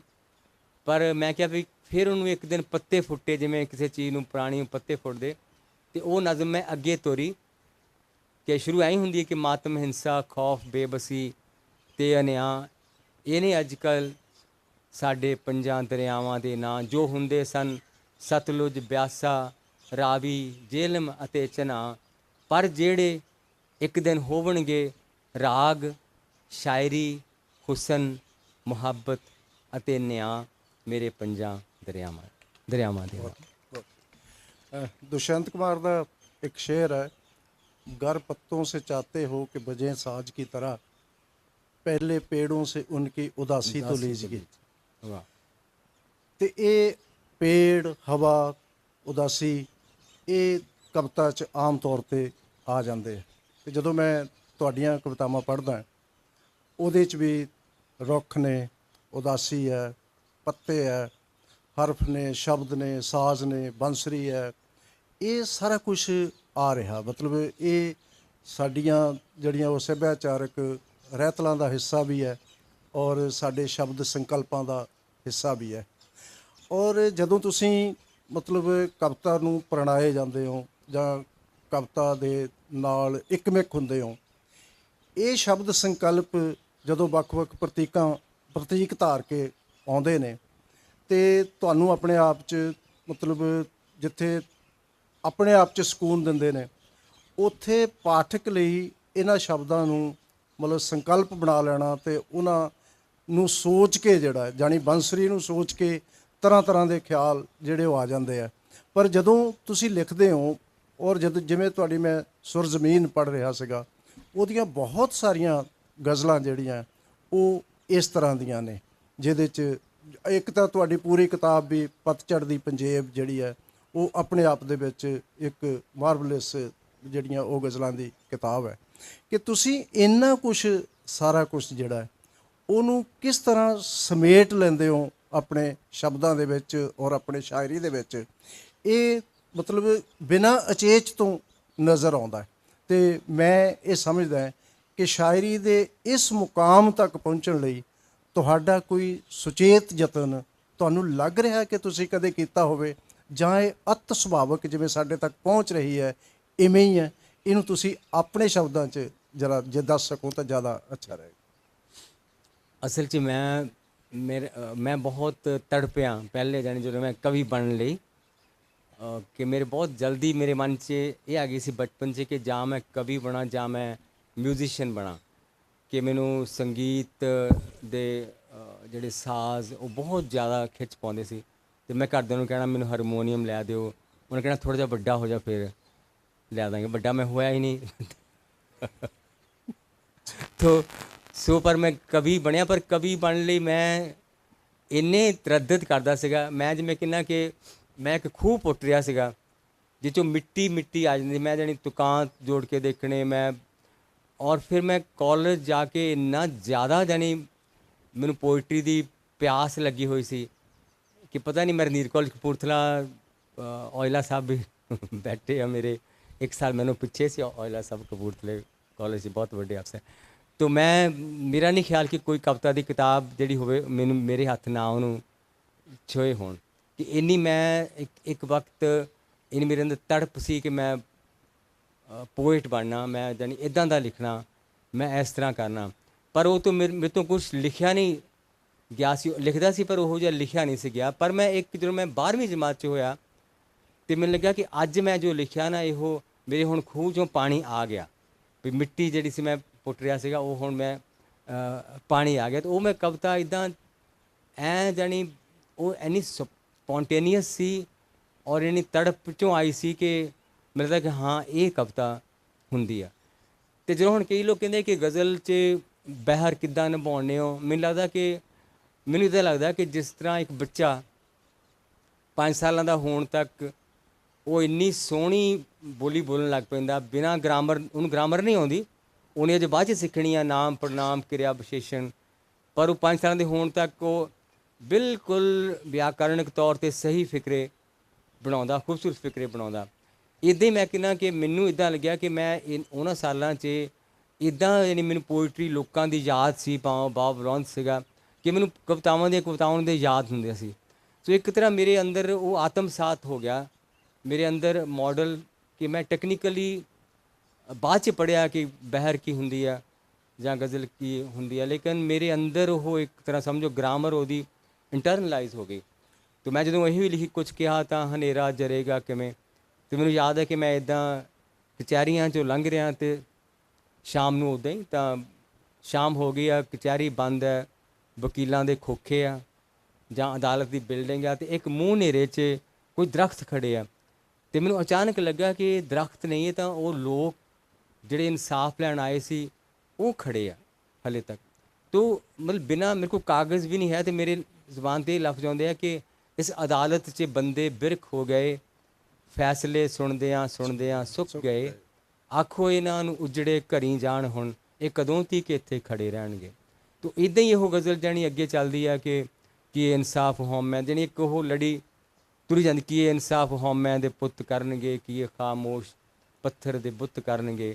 ਮਤਲਬ ਮੈਂ ਇੱਦਾਂ ਮਹਿਸੂਸ ਕਰਦਾ ਕਿ ਜਿਹੜੀ ਪੋਇਟਰੀ ਆ ਉਹ ਤੁਹਾਡੇ ਲਈ ਇੱਕ ਮਦਰ ਟੰਗ ਬਣ ਜਾਂਦੀ ਆ ਉਹ, ਅਤੇ ਤੁਹਾਨੂੰ ਉਹਨੂੰ ਬੋਲਣ ਵੇਲੇ ਕੋਈ ਉਚੇਚ ਨਹੀਂ ਕਰਨਾ ਪੈਂਦਾ।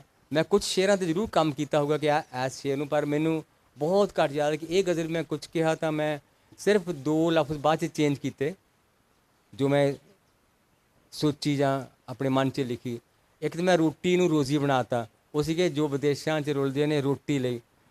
ਇੱਕ ਸੀਗਾ ਮੈਂ ਲਿਖਿਆ ਸੀ ਕਿ ਆਖੋ ਇਹਨਾਂ ਨੂੰ ਆਪਣੇ ਘਰੇ ਜਾਣ ਹੁਣ, ਮੈਂ ਲਿਖਿਆ ਨਹੀਂ ਆਖੋ ਇਹਨਾਂ ਨੂੰ ਉਜੜੇ ਘਰੇ ਜਾਣ, ਕਿ ਘਰ ਵੀ ਹੁਣ ਉਜੜ ਗਿਆ। ਅਤੇ ਉਹ ਮੈਂ 2 ਲਫ਼ਜ਼ ਜਿਹੜੇ ਦੂਜੀ ਸਵੇਰ ਨੂੰ ਉਹਦੇ 'ਚ ਜੋੜੇ ਆ। ਬਾਕੀ ਉਹ ਸਮਝੋ ਕਿ ਇੱਕ ਆਪ ਮੁਹਾਰੇ ਤੌਰ 'ਤੇ ਆਈ ਹੋਈ ਕਵਿਤਾ।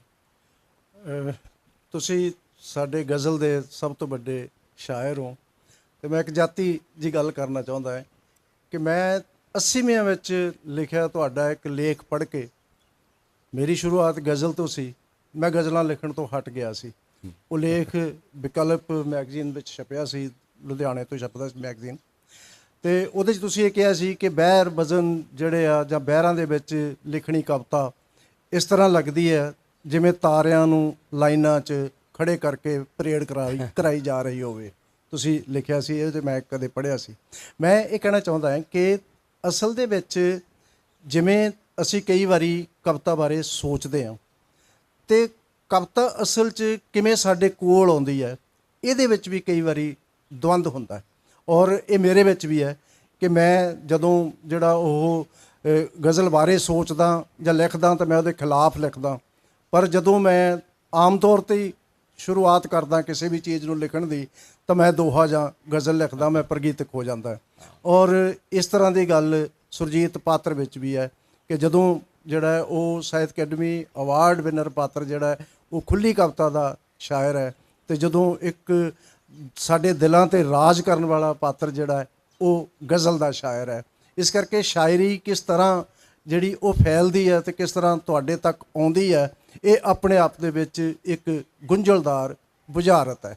ਅਤੇ ਮੈਂ ਫਿਰ ਦੁਬਾਰਾ ਸਾਜ਼ਾਂ ਵੱਲ ਆਉਣਾ ਚਾਹੁੰਦਾ। ਮੈਨੂੰ ਤੁਹਾਡਾ ਇੱਕ ਸ਼ੇਅਰ ਹੀ ਯਾਦ ਆ ਰਿਹਾ ਸੀ ਕਿ ਉਹ ਸੀ ਕਿ ਰੂਹਾਂ 'ਤੇ ਉਸ ਦਾ ਰਾਜ ਸੀ, ਰੇਤ ਤੇ ਬਾਬਰ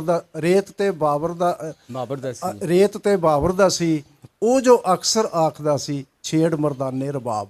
ਮਤਲਬ ਗੁਰੂ ਨਾਨਕ ਤੇ ਬਾਬਰ ਦਾ ਜਿਸ ਤਰ੍ਹਾਂ ਤੁਸੀਂ ਕੀਤਾ। ਅਤੇ ਹੁਣ ਜਦੋਂ ਮੈਂ ਸੁਰ ਜ਼ਮੀਨ ਦੇ ਸ਼ੁਰੂ ਦੇ ਵਿੱਚ ਤੁਸੀਂ ਇੱਕ ਸਾਨਗੀ ਨਾਟਕ ਵਿੱਚੋਂ ਜਿਹੜਾ ਨਾ ਇੱਕ ਲਿਖਿਆ ਹੋਇਆ ਸ਼ੇਰ ਉਹ ਮੈਂ ਪੜ੍ਹ ਕੇ ਸੁਣਾਉਣਾ ਚਾਹੂੰਗਾ ਕਿ ਦੇ ਜ਼ਰਾ ਮੈਨੂੰ ਤੂੰ ਮੇਰੀ ਸਾਨਗੀ, ਦੂਰ ਕਰੀਏ ਸ਼ਹਿਰ ਦੀ ਵੀਰਾਨਗੀ, ਕਰੀਏ ਕਾਇਮ ਹੱਦਾਂ ਸਰਹੱਦਾਂ ਤੋਂ ਪਾਰ, ਇਹ ਸੁਰਾਂ ਤੇ ਸ਼ਬਦਾਂ ਦੀ ਸੁਲਤਾਨਗੀ। ਮਤਲਬ ਅੱਜ ਦਾ ਸੁਰਜੀਤ ਪਾਤਰ ਜਿਹੜਾ ਹੈ ਉਹ ਹੱਦਾਂ ਸਰਹੱਦਾਂ ਤੋਂ ਪਾਰ ਸੁਰਾਂ ਦੀ ਸੁਲਤਾਨਗੀ ਕਾਇਮ ਕਰਨ ਵਾਲਾ ਸ਼ਾਇਰ ਹੈ। ਅਤੇ ਤੁਸੀਂ ਅੱਜ ਇਸ ਮੁਕਾਮ ਉੱਤੇ ਨਵੇਂ ਸ਼ਾਇਰਾਂ ਲਈ ਕੀ ਕਹਿਣਾ ਚਾਹੁੰਦੇ ਹੋ? ਇਹ ਮੇਰਾ ਆਖਰੀ ਸਵਾਲ ਨਹੀਂ ਹੈ, ਤੁਹਾਨੂੰ ਗੁਜ਼ਾਰਿਸ਼ ਹੈ ਕਿ ਤੁਸੀਂ ਕੁਝ ਸੰਦੇਸ਼ ਦਿਓ ਕਿ ਨਵੇਂ ਸ਼ਾਇਰ ਕਿਵੇਂ ਅਤੇ ਕੀ ਲਿਖਣ ਦਾ ਯਤਨ ਕਰਨ ਤਾਂ ਕਿ ਪੰਜਾਬੀ ਕਵਿਤਾ ਅੱਗੇ ਹੋਰ ਵਧੇ ਫੁੱਲੇ ਅਤੇ ਹੋਰ ਬੁਲੰਦੀਆਂ ਛੂਹੇ। ਪਾਤਰ ਜੀ। ਸੋ ਨਵੇਂ ਸ਼ਾਇਰਾਂ ਨੂੰ ਮੈਂ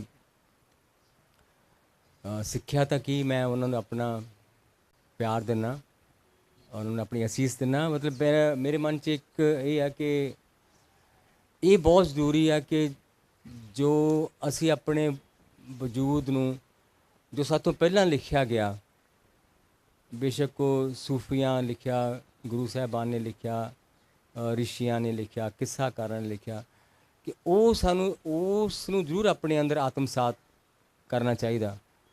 ਹੁਣ ਲੱਗਦਾ ਹੈ ਕਿ ਕਈ ਨਵੇਂ ਕਵੀਆਂ ਨੂੰ ਇਹ ਤਾਂ ਪਤਾ ਕਿ ਬ੍ਰੈਖਤ ਨੇ ਕੀ ਲਿਖਿਆ ਸੀ ਜਾਂ ਸੈਮੂਅਲ ਬੈਕਟ ਨੇ ਕੀ ਲਿਖਿਆ ਸੀ, ਪਰ ਇਹ ਨਹੀਂ ਪਤਾ ਕਿ ਬੁੱਲੇ ਸ਼ਾਹ ਨੇ ਕੀ ਲਿਖਿਆ ਸੀਗਾ। ਕਿ ਸਾਡੀ ਜਿਹੜੀ ਸਾਡੀ ਸੁਰਤ ਵਿੱਚ ਇਹੀ ਹੋਏਗਾ ਕਿ ਅਸੀਂ ਉਹ ਜਿਹੜਾ ਦਰਿਆ ਸਾਡੇ ਤੱਕ ਆਇਆ ਉਹਨੂੰ ਅਸੀਂ ਆਪਣੇ ਅੰਦਰ ਜ਼ਰੂਰ ਸਮੋਈਏ। ਔਰ ਦੂਸਰੀ ਹੈ ਕਿ ਜਿਵੇਂ ਉਹ ਸ਼ੇਰ ਹੈ ਕਿ ਆਪਣੇ ਅਲਫਾਜ਼ ਮੇਂ ਬਾਤ ਆਪਣੀ ਕਹੋ, ਮੀਰ ਕਾ ਸ਼ੇਰ ਤੋਂ ਮੀਰ ਕਾ ਸ਼ੇਰ ਹੈ। ਕਿ ਤੁਸੀਂ ਆਪਣੀ ਭਾਵੇਂ ਨਿੱਕੀ ਜਿਹੀ ਗੱਲ ਕਰੋ, ਫੈਸ਼ਨ ਮਗਰ ਨਾ ਜਾਓ ਕਿ ਅੱਜ ਕੱਲ੍ਹ ਫੈਸ਼ਨ ਕੀ ਆ, ਮੈਂ ਉਹੋ ਜਿਹੀ ਕਵਿਤਾ ਲਿਖਾਂ ਆਪਣੇ ਦਿਲ 'ਚੋਂ, ਜੋ ਤੁਹਾਡੇ ਦਿਲ 'ਚੋਂ ਆਵਾਜ਼ ਨਿਕਲਦੀ ਆ। ਜਿਵੇਂ ਇੱਕ ਖਲੀਲ ਜਿਬਰਾਨ ਦਾ ਕਥਨ ਹੈ, ਉਹ ਕਹਿੰਦਾ ਕਿ ਸਭ ਤੋਂ ਸਾਡੇ ਵੱਡੇ ਗਾਇਕ ਉਹ ਨੇ ਜਿਹੜੇ ਸਾਡੀਆਂ ਖਾਮੋਸ਼ੀਆਂ ਨੂੰ ਗਾਉਂਦੇ ਨੇ। ਕਿ ਜਿਹੜੀ ਇੱਕ ਸਾਡੇ ਅੰਦਰ ਚੁੱਪ ਹੁੰਦੀ ਆ, ਸਾਡੇ ਅੰਦਰ ਜਿਵੇਂ ਸ਼ਬਦੀ ਲਾਈਨ ਵੀ ਹੈ, ਚੁੱਪ ਦੀ ਆਵਾਜ਼ ਸੁਣੋ। ਕਿ ਅਸੀਂ ਸਾਰਾ ਦਿਨ ਬੋਲਦੇ ਹਾਂ ਅਤੇ ਗੱਲਾਂ ਕਰਦੇ ਹਾਂ, ਪਰ ਅਸੀਂ ਆਪਣੀ ਚੁੱਪ ਨੂੰ ਨਹੀਂ ਕਦੀ ਸੁਣਿਆ। ਉਸ ਚੁੱਪ ਦੀ ਆਵਾਜ਼ ਹੀ ਅਸਲ 'ਚ ਪੋਇਟਰੀ ਆ। ਉਹ ਮੈਡੀਟੇਸ਼ਨ ਵੀ ਆ ਕਿ ਤੁਸੀਂ ਬੈਠ ਕੇ ਕਿ ਮੈਂ ਅਸਲ 'ਚ ਕੀ ਮਹਿਸੂਸ ਕਰਦਾ, ਮੈਨੂੰ ਹੁੰਦਾ ਕੀ ਆ, ਮੇਰੇ ਦਿਲ ਦੀ ਤਕਲੀਫ। ਜਿਵੇਂ ਆਖਦੇ ਕਿ ਦਿਲੇ ਨਾਦਾਂ ਤੁਝੇ ਹੁਆ ਕਿਆ ਹੈ, ਕਿ ਆਪਣੇ ਦਿਲ ਨੂੰ ਪੁੱਛਣਾ ਤੈਨੂੰ ਹੋਇਆ ਕੀ ਆ। ਕਿ ਉਸ ਥਾਂ 'ਤੇ ਮੇਰੇ ਖਿਆਲ 'ਚ ਪੋਇਟਰੀ ਵਸਦੀ ਆ। ਔਰ ਉਸ ਥਾਂ 'ਤੇ ਪਹੁੰਚਣਾ ਬਹੁਤ ਜ਼ਰੂਰੀ ਆ। ਔਰ ਆਪਣੀ ਗੱਲ ਆਪਣੇ ਲਫ਼ਜ਼ਾਂ ਵਿੱਚ ਕਹੋ ਔਰ ਬਹੁਤ ਮਿਹਨਤ ਕਰੋ। ਰੋਜ਼ ਬੈਠੋ ਲਿਖਣ ਲਈ, रोज़ पढ़ो भी।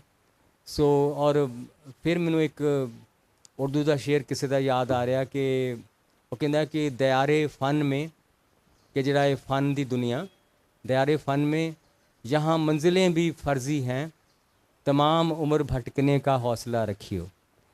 कि सारी उम्र कभी जड़े आ एक उस मंजिल जो पता नहीं कितने आ उस मंजिल की भटकते। तो मैं भी अजे भी मैं सीखी जा रहा, अजे भी मैं कि आ तो मैं क्या ही नहीं, आ क्या नहीं। सो इदां ही लगता कि बहुत कुछ कहना बाकी आ।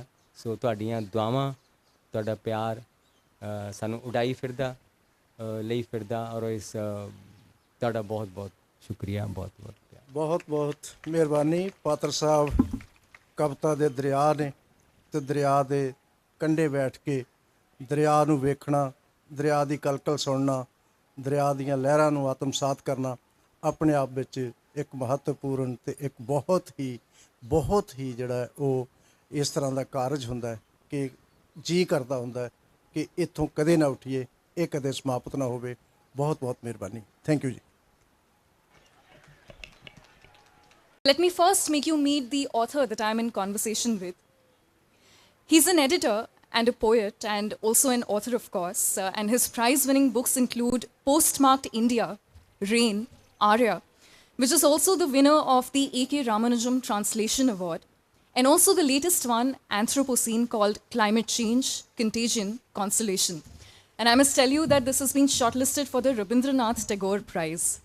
And he has edited 4 anthologies, and his works have been translated into 25 languages. Ladies and gentlemen, I also need to tell you that he is also the first Asian honored to deliver the Derek Walcott Lecture and read at the Nobel Laureate Festival. Presenting to you, Mr. Sudeep Sen. Well, I see you're already here, and that's the bio I was supposed to give you, right? But having read through his book of interviews, I found something very interesting and I need to share it with you. He says that I teach English fiction and poetry writing. Well, this is in response to when he was asked, how would you define yourself? So he goes on to say, I write poetry criticism in various papers. I have also been translating Hindi, Urdu, and Bangla poetical works into English. But first and foremost, I am a writer. There's more to it, but I'll let it unfold gradually, and I won't open up all the surprises right away. So, warm welcome to you once more. I think I'll shift my chair a little. Yeah. That's better. That's better. So, Yeah, if you can settle down, that'll be lovely because it's poetry, you know. It's not prose. Thank you so much. It's lovely to be here. Sat Sri Akal. It's a beautiful, beautiful day, and what a setting. You know, you can't go wrong. absolutely not. I think the lakes behind us, and talking about the setting, so, the first question has to begin with nature. Because I know about Anthropocene, and it's all about climate change, it's all about the changing weather, it's a lot about Corona and the pandemic as well. And I do understand that a lot of your inspiration comes from nature, right? So why don't you begin by reading something from it, and then I'll ask you a question that has been burning in my mind ever since I got to read it. So this is the book called Anthropocene. It's on climate change, contagion, and consolation. We've gone through a very, very difficult time, all of us. I lost 12 people I know during COVID time.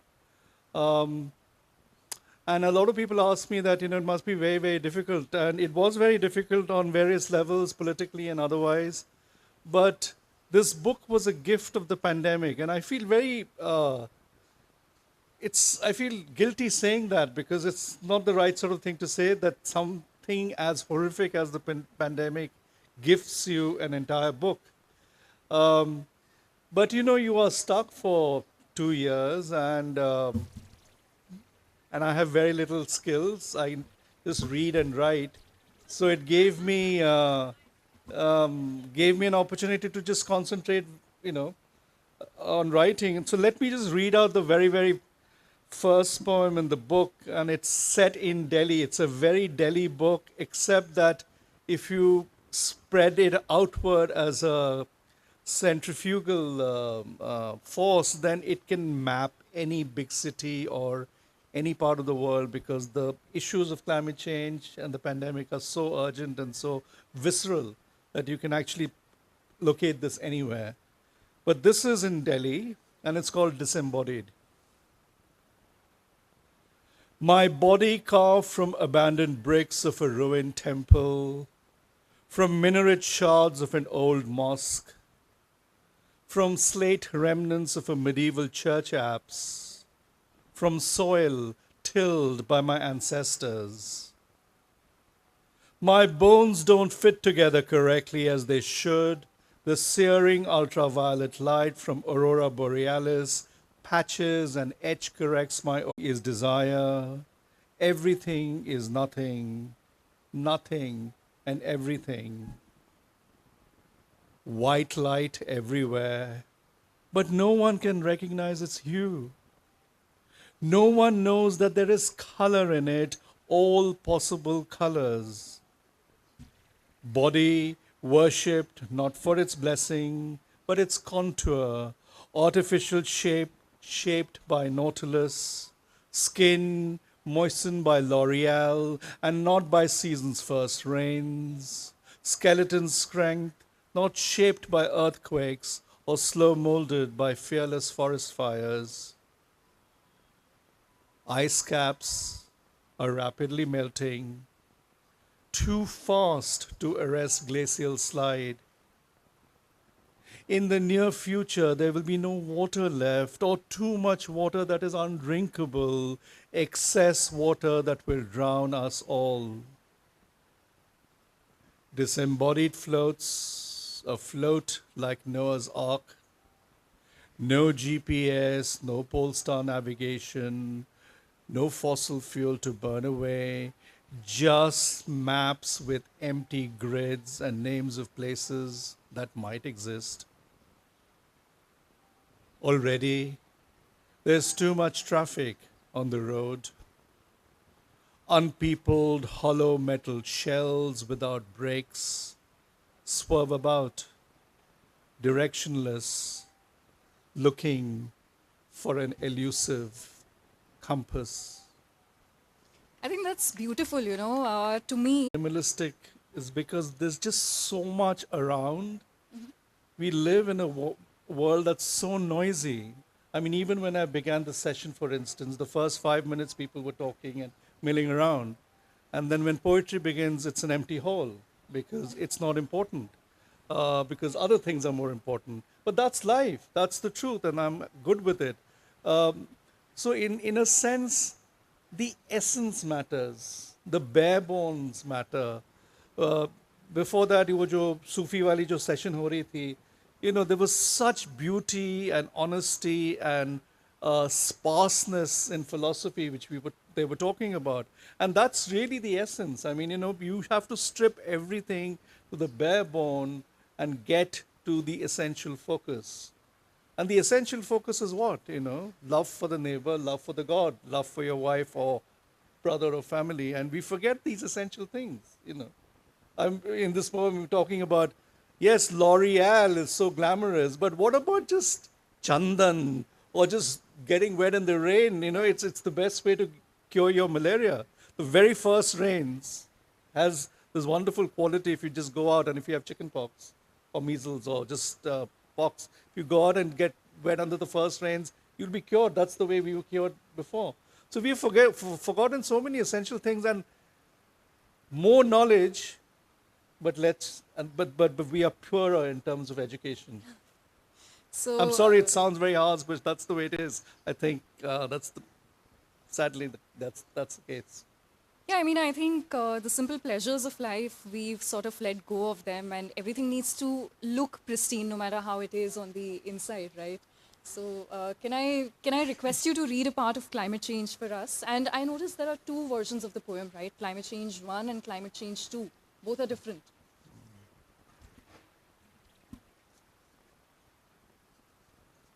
So the first poem, Climate Change, is in two parts. The first part is yesterday, and then the second part is today. Yesterday. Winter's fading, Delhi's February sun slow warming the air. Time to peel off the extra woolen layer.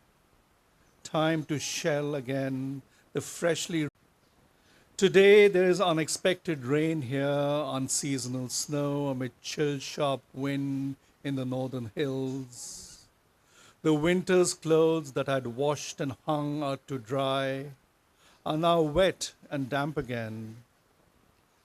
Dogs are coiled around each other, birds' feathers puffed up for warmth, squirrels gone back to hiding as we stare starkly at the climate change that we have helped create. And the second poem, Climate Change 2, is simply a haiku. And you know what a haiku is? It's a strict, it's a part of the Japanese waka tradition. Sure. And climate change changes the terrible beauty of unbearable heat. I think that's beautiful. That's very beautifully put. And there was a thought that I was holding there for a little while. So you spoke of the bare basics of, having love for God, love for family, love for the people that you have in your life, which kind of takes me back to the basic question on the quest for humanism, inner calm and spirituality. We've been talking about it all along, all morning. And this is where I want to bring in Converse. So this book, it actually celebrates the 75 years of India's independence, and living poets, living Indian poets who write in English have been captured here beautifully. Now, one thing very striking here is the concept of age has been captured by different poets in earlier times. You have poets like Jayant Mahapatra, you have many others, and I mentioned Jayant Mahapatra because you have a special mentor-mentee bond with him. But I don't find the concept of age in your work. Why is that? Or is it one of those subjects that you would like to keep to yourself and you write only for yourself, even though as a writer? Because I'm ageless, I'm a poet. Poets don't age, poets never age. We can age outwardly, we can age politically, we can be more cynical and so on, but the soul never ages. The soul is one pristine thing that is kept alive by just being gracious and being accepting of whatever is around us. But talking about Converse, this is a big fat book. This is like 650 pages. It probably weighs a few kilos too. It's available here. This was commissioned by an UK publisher because India was turning 75 years old, and they asked me to map 75 years of Indian poetry, which is a huge Herculean task. Of course, I've done a few anthologies in the past, and anthologies are a nightmare because anyone you leave out is your instant enemy. There are very few mature people who still maintain friendships if I don't put them in the book. That's a mark of maturity. And in any case, it's not my, I've done 3 anthologies, and I have also tried to give opportunity to various people, the HarperCollins Book of English Poetry, which is also here, and then the Sahitya Academy Book of Young Poets, which was part 2 of the HarperCollins book. So between these 3, I think I've mapped about India's best 400 poets. So that's being rather generous. But the rest of the 1.6 billion people who write poetry have daggers against you. But that's a different part of the story. The reason I have this book, we got 15,000 pages of submission when I was putting this together, which was another Herculean task. Fortunately, I was given an editorial assistant, and she was very, very efficient. And at the end, I had to decide what sort of parameters do you need to put a book that is at least physically printable and you can hold, and it's already very big, I think. So I said, okay, I'll just concentrate on living poets because, okay, I know that there's no Dombares and Ezekiel and Kolatkar and so on, but they are very, very well mapped. People know their work. You can go to any anthology and get it.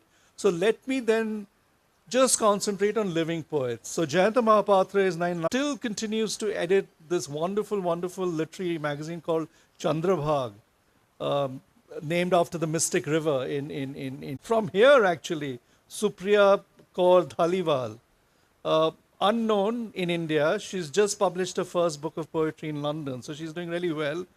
How did I come across her? I was asked to do a poetry masterclass in Kasoli.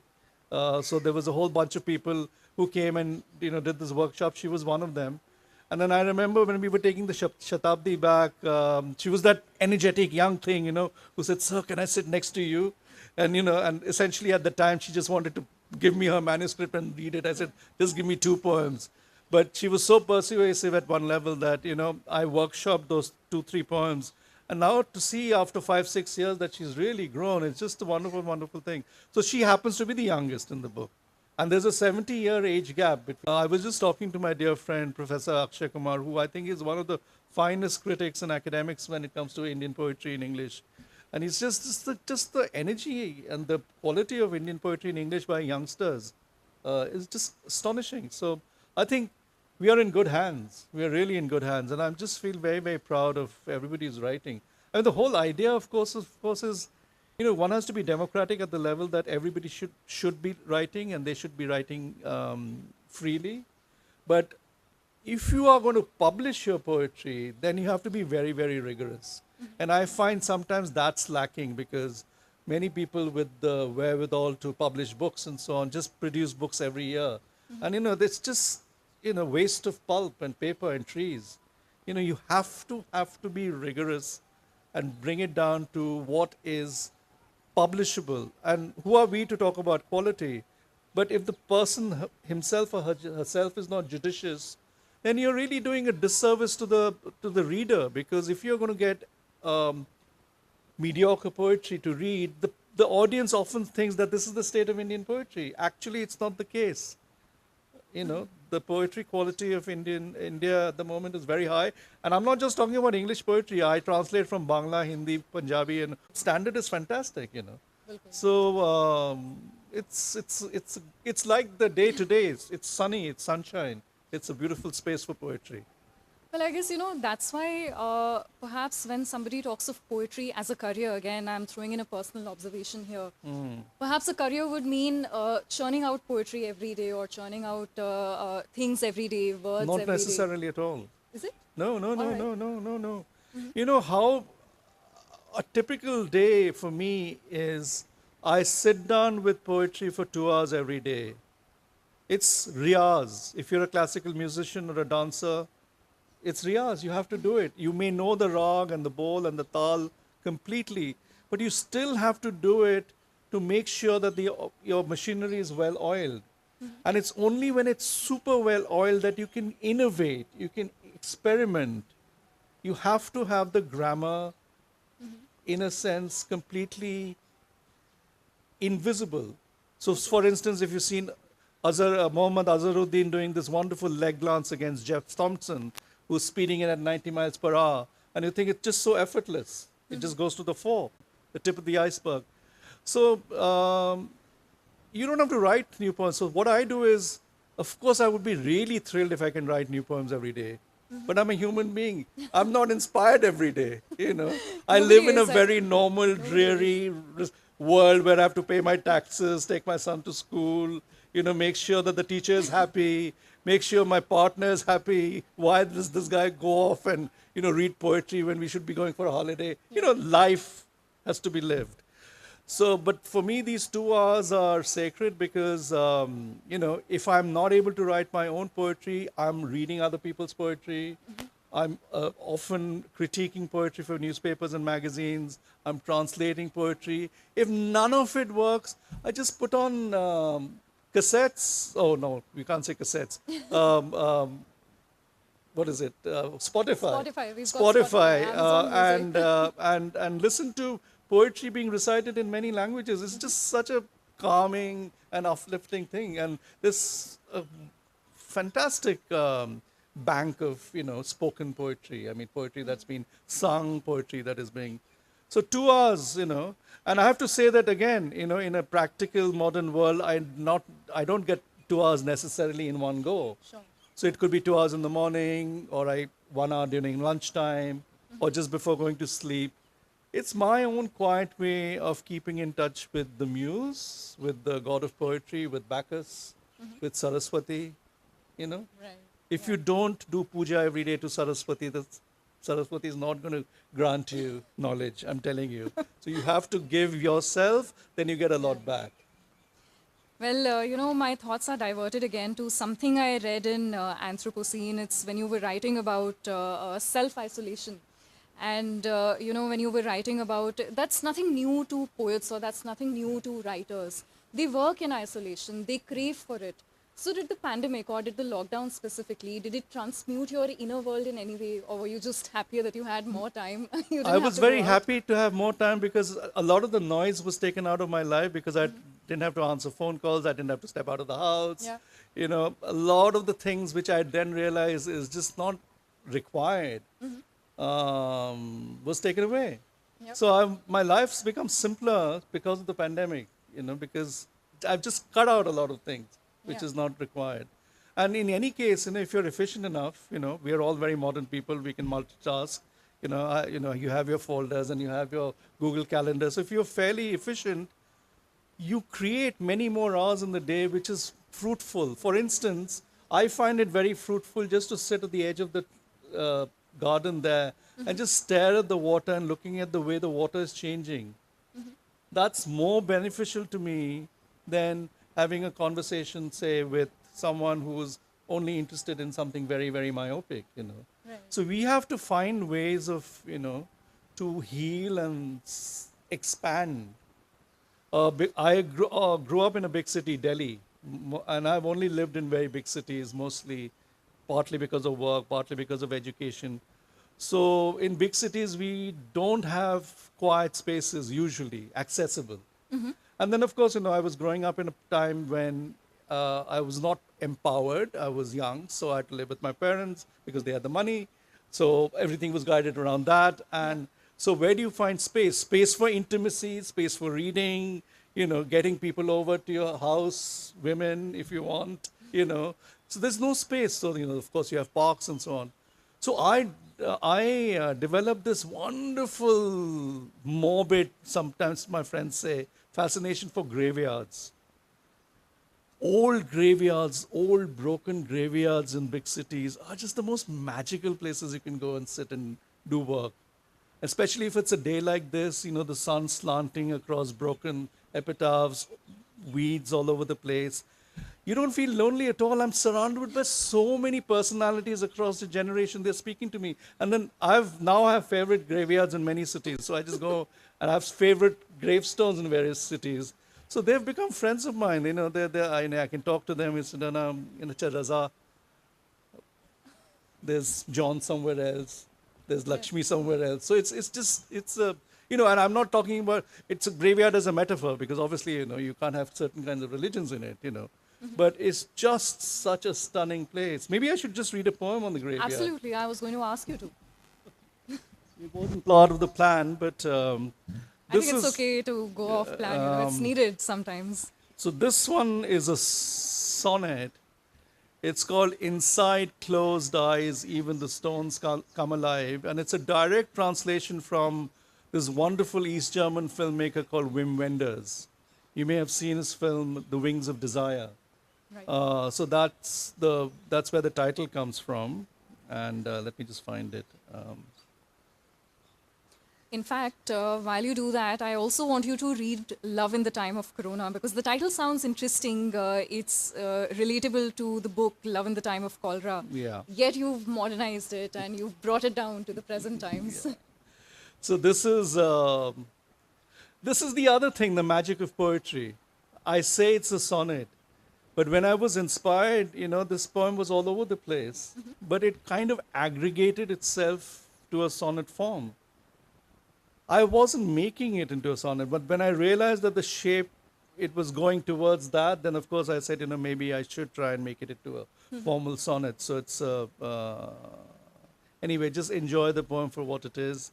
A wonderful thing that happened with this particular poem is a filmmaker in New York, she had read this poem, and this is many years ago, and liked it so much that she's made a beautiful short film on this film with a ballet dancer dancing on a rock. And the best part was just shooting in various graveyards around the world. I said, you must have the budget to come to India and shoot in India, because it's all very well to shoot in New York, but you have to come to, Delhi at least and shoot in my favorite graveyards. Inside closed eyes, even the stones come alive. Looping in serif tales, a monogram, some dates, and something in parentheses effaced. The sun rises very early in this part of the country, lighting only the solitary visitor who braves the frost. Every morning for years, a woman in black stole, solemn, pale, lights 3 candles and places a red flower on the tombstone that sits squarely, cracked, moss-ridden, wedged by 2 rocks amidst overgrown weeds, discarded reeds, and a shrub of thyme. With eyes closed, hands clasped, body wrapped in dark linen, kneeling, she prays long, silently, alone, with no one else except for the monolithic crowd of stone slabs and epitaphs. She whispers to the stone at the close of every ritual, and the inscriptions on the rugged granite listen while the stone shifts at the end of her prayer, staring wide-eyed. We can do better than that. If we love the poem, we can do better than that. But okay, so since we are on the subject, and this is a question that again has been in my mind, I think my pen is never going to stop writing here. So, you talk about living tradition in your intro to Converse. Yeah. And you mention it in a way that older poets and younger poets have this as old and experienced as mentoring somebody as young and fresh. There are bound to be gaps in thinking, especially in terms of language. So, for example, today a poem might have hashtags or certain kinds of cuss words. If you were in that place, would you ever ask your mentee to refrain from certain kinds of things? Oh, certain absolutely kinds of not. words? No. I think any kind of censorship is a problematic thing, You do not censor. Human beings have been born naturally not to censor. It's only certain kinds of states, governments, nation states thrive on this entire metaphor of surveillance and claustrophobia and censorship. Language is organic. I mean, what is a cuss word for you may not be a cuss word. Very, very normal, ordinary film. It was banned. Can you believe it? It was banned at that time because of the societal norms and the sort of indicators of what morality is at that time. Look at it now and it says, my God, I have to, a normal soap opera has like 5 times more whatever it is, So that's really the answer to your question. Of course you do not, and vernacular language, cuss words add to the texture of poetry, which is essential. If you just homogenize it and sanitize it, you can talk about James Joyce, you can talk about Qazi Nazrul Islam. They all had, and a particular kind of tonality and rawness, which then, of course, they refine for literature. So absolutely not. No. Censorship is not something that it's not in my dictionary. And I think if you do that, at some point of time, you're also depriving future generations of expressions in a way, because what one learns, one tends to pass it on, right? I see it like a circle. I mean, what happens here is bound to come back. So. No, I mean, in any case, philosophically speaking, we are always in a circular motion, isn't it? What comes back comes around. We're talking about destruction of the world, but the world and the planet has been destroyed many, many times. Let's not forget, that this is not the first time it's happening. It's probably, as a generation, we are seeing the end of a particular cycle. And still, with all the information and knowledge, we still want to be wasteful. You know, that's the wonder of civilized society we live in, you know. In 12 and a half years' time, all the coastal cities around the world will be underwater. It's that close. I was watching, and that's how one of the things I write in the introduction, I was watching, it was just one of those, you know, I was flipping through the news channels, and I stopped at either CNN or BBC or one of the major news channels. And the president of Kiribati, which is the island nation in the Pacific, I was going to mention that. That's what Yeah. I was reminded of. Yeah. you know, was being interviewed, and the reporter was asking him a question about the educational policy in his country, and he was this very beautiful, wise gentleman, and he says, you know, I'm happy to answer a question like that, but can I ask you a problem I have in the immediate future? He says, Kiribati is only 6 feet above the Pacific Ocean. We are the first country to go underwater. Are you going to take all my citizens and people? What are you talking about, you know, educational policies? Will you house them? You know, climate refugee is a huge issue. Again, nobody thinks about it. Political refugee, of course, we know, you know, the Rohingyas and so on. And then people get just very, very, you know, selfish. Actually, in the world, we have so much that we can feed the entire world. It's just a question of being a bit more altruistic, maybe, you know. So yes, Kiribati, you say, my God, this entire country will be underwater. A thriving 21st century modern world will go. And of course, the interviewer said, oh, then we have to go through UN sanctions and this and that. Yes, I say, yeah, go through that while we sink, you know.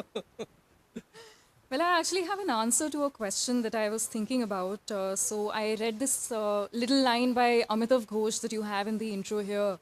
And he says that climate change poses a powerful challenge to what is perhaps the single most important political conception of the modern era, the idea of freedom, which is central not only to contemporary politics, but also to the humanities, the arts, and literature. I know why now.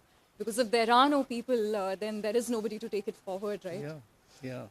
And Okay. all this fight over, you know, silly things like, you know, in big cities particularly, I see, you know, houses are being broken down, family homes are being broken down, and flats are coming up. And there's more money, but there's more discord because people are fighting. People just don't learn. It's just astonishing. So that's why, you know, it's just good to be a poet because your dreams are very, very small. It's very immediate. It's about the water there. Hopefully someone will sing. You know, you just keep it simple, you know. And there's prayer there. There's prayer there. You know, I was watching, sitting in the front seat, listening to the Sufi panel. And one of the things that was striking me was, you know, the Conference of Birds, Fariduddin Attar's book, because there was murmurations at the back with all the parakeets and the birds, which were just doing waves at the back. So at one level, I was listening to what they were saying, and visually I was looking at the dance, and the two were merging so beautifully. I mean, that is called consonance in nature. It's there all around us. Just look, feel it.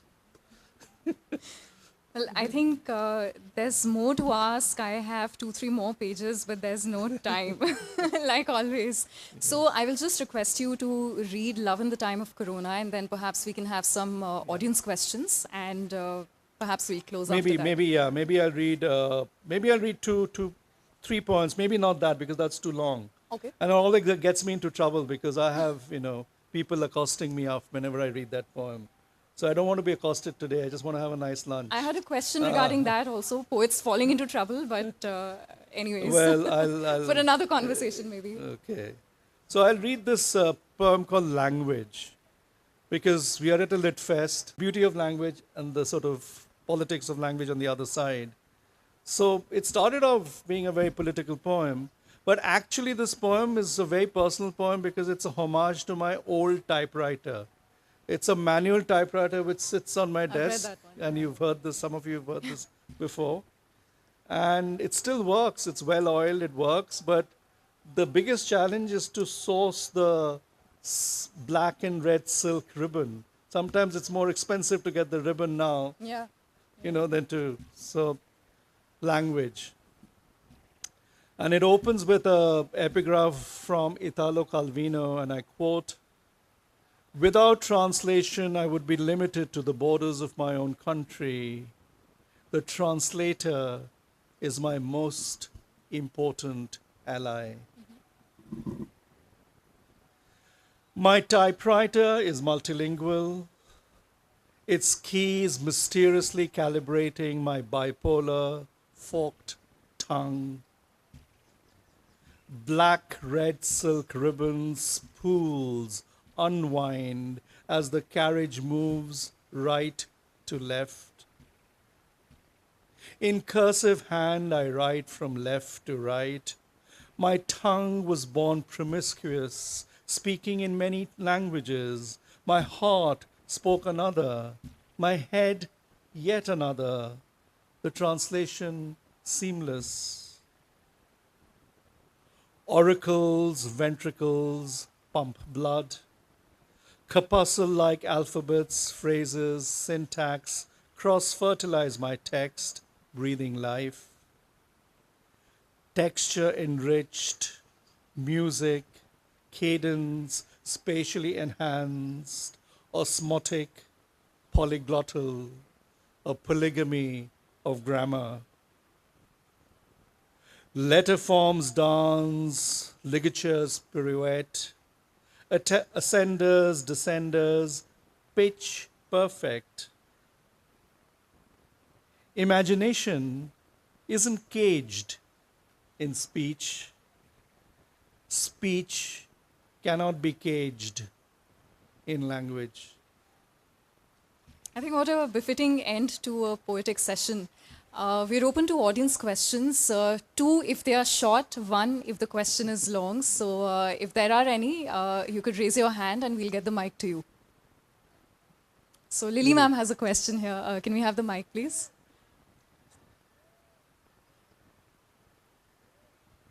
Hi, Sudeep. It's good to see you after the last time we met. Pleasure is mine as well. Same here. Yeah. So my question is very actually mundane and very run-of-the-mill, but it intrigues me that what would you have been if you were not a poet? An architect. Why is that? Because I was studying architecture. I grew up at a time when I didn't have much of a choice. Science is what you do if you're born a man. Failing which, well, doctor. My father wanted me to be a doctor because he wasn't a doctor and he was striving to be one. So I did bio. I dropped bio very swiftly, but I continued with science because I enjoyed physics. I really like physics. Fractals, the book Fractals. It's all about science at one level. So there's a lot of science in my writing. I'm glad that I did science. If you fail in science, it's acceptable. I'm talking about a certain time. Eco-commerce kar lo. वो भी ठीक है. But my real choice was English lit. अरे तौबा तौबा क्या करोगे? Do you get a job? And I remember Hindu college, and this is a while ago. Things have changed a lot. Now you have a lot of options with English. The first admission list comes out. There are 2 men and 28 women. Right. And of course, my male friends are saying, yes, I know why you've been applying here. Anyway, by the 3rd, 4th list, it evened out to what, 60 women and 40 men. And all the men who didn't get in anywhere, they said, chalo, Angrezi karte hain, theek hai. And then the finishing school lot, So there was, core people. The 2 of us obviously wanted to do English. But yeah, architecture, because to me, the other side of my life is as a photographer and a designer. So they both go complement each other. So if I was wiser as a person, I would have been an architect now. But I'm clearly not wise, and I take all the wrong decisions in life. So yes. Thank you. But I'm an architect of words, so yes. Hopefully that's something. Yes. That's a perfect answer, and thank God you're a poet.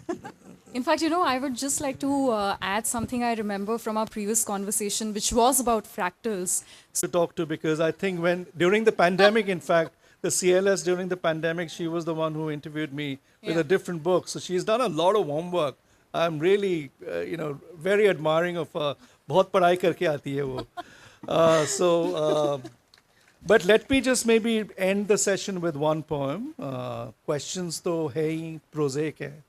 So let's leave it with a Sure. poem. Sure. This is also a poem I get in a lot of trouble with. But then when has anyone you've, stopped me from being in you've trouble? edited an anthology that's controversial in itself, so. But this poem gets me into a lot of trouble. Okay. Just the other day, at the Delhi Poetry Festival, I ended my reading with this poem, and two people came and surrounded me.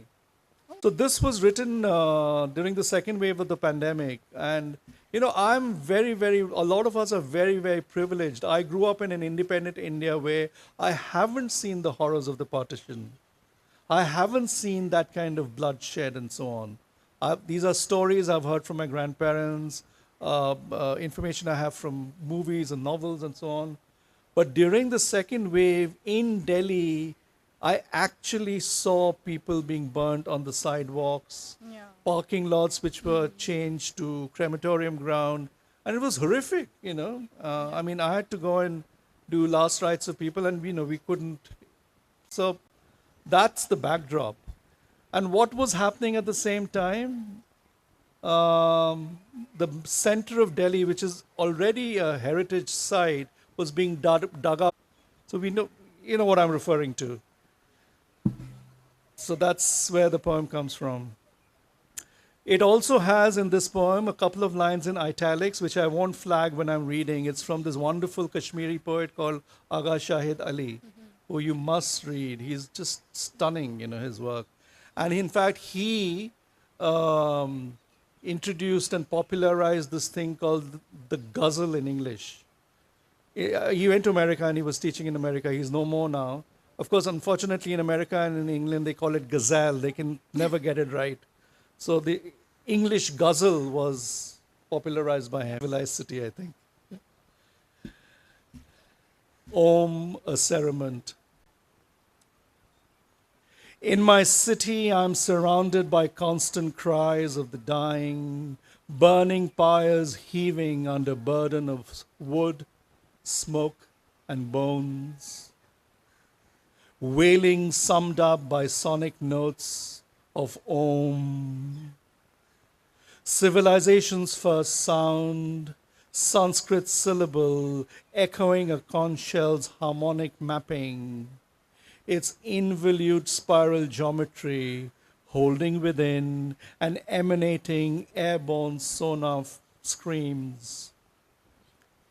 My ancestors, grandmothers, mother, blew into the smooth shell cupped in their palms, held intimately, as if it were a talisman, a prayer, a pranayam in yoga's daily ritual.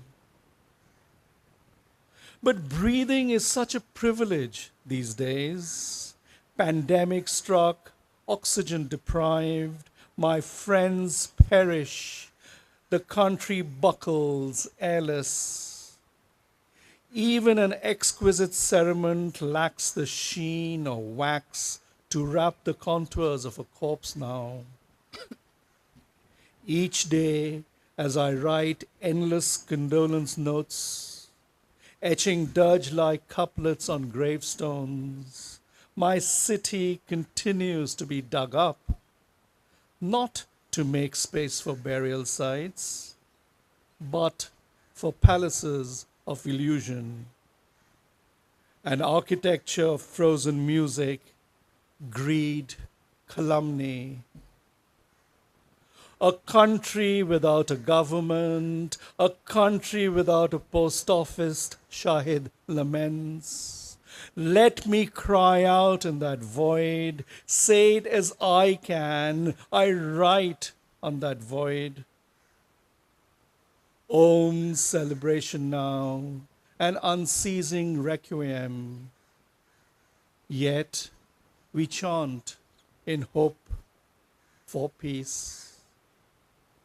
Om Shanti, Shanti, Shanti. Thank you.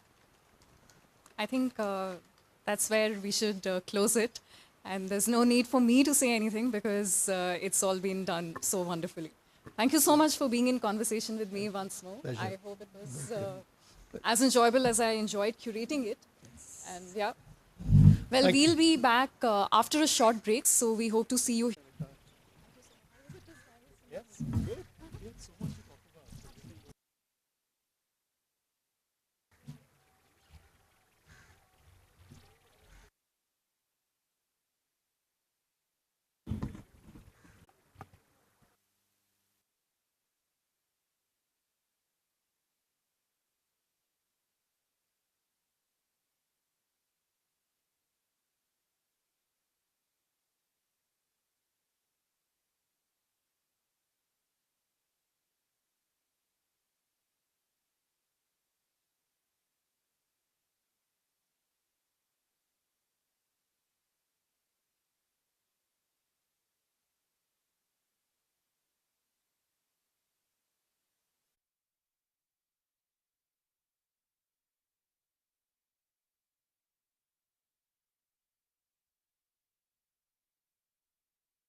लिए हो जो सर्दी की रात की सिरहन लिए सुबह के कोहरे की नमी लिए बस सिमटे रहें रज़ाई में तेरे मेरे इश्क की गरमाई में कुछ नए लफ्ज़ तराशो मेरे लिए तुम जो बारिश से डूबे हों रोशनाई में जो बारिश की बूंदों बूंदों में डूबे हों रोशनाई में कुछ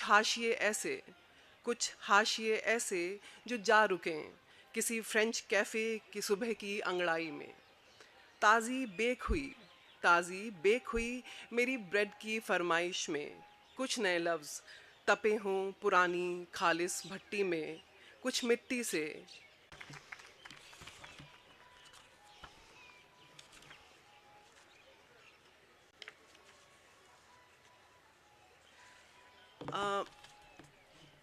ये मेरी एक नज़्म है इजाज़त जिसका उन्वान है इजाज़त और I think most of the men would relate with this नज़्म।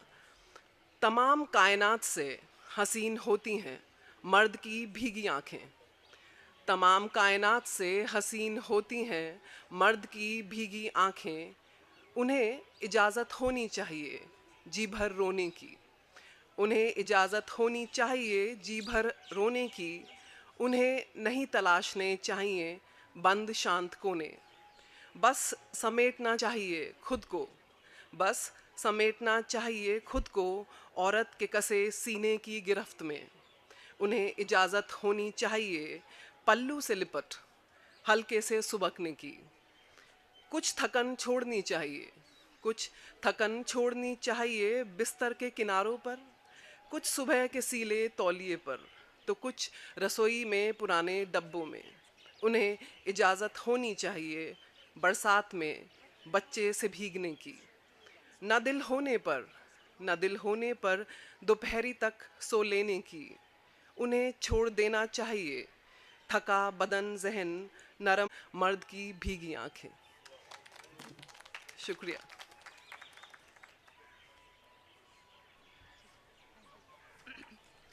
आपका बहुत बहुत शुक्रिया Divya ji, and it's a book that we'll all look forward to reading. It's beautiful. It's full of such beautiful poetry and nazms and everything else.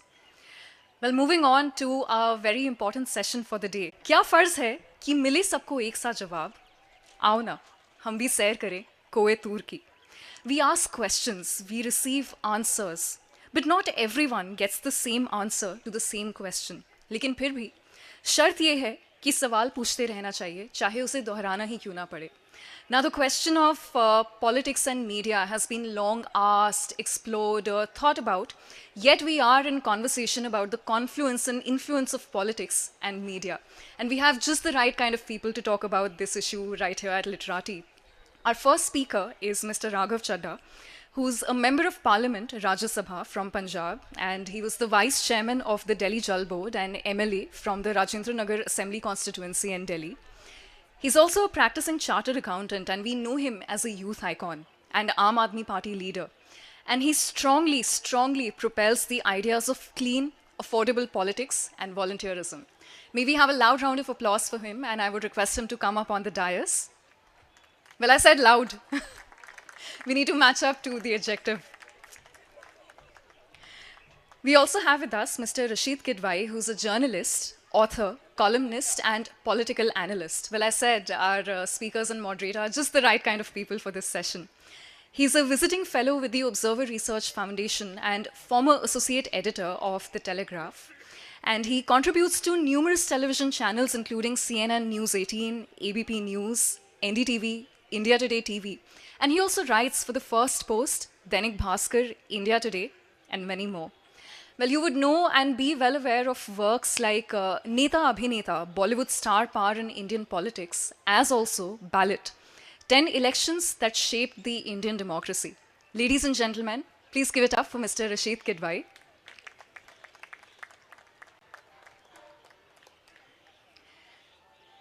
And now our moderator, Mr. Ramesh Vinayak, is the executive editor of Hindustan Times at Chandigarh. He specializes in covering the North Indian territory of Punjab, Haryana, Himachal Pradesh, Jammu and Kashmir, and Ladakh, besides the Punjabi diaspora. And prior to that, he was the associate editor in India Today News magazine.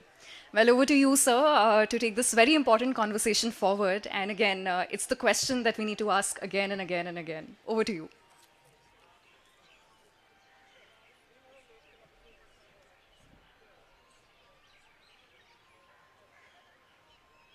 Good afternoon, everybody. Check. Hello, very good afternoon, everybody. I am so delighted to be in company of Mr. Raghav Chadha and Mr. Kidwai. Mr. Raghav, undoubtedly is, one of the brightest stars on India's political firmament. He's the youngest member of Rajya Sabha.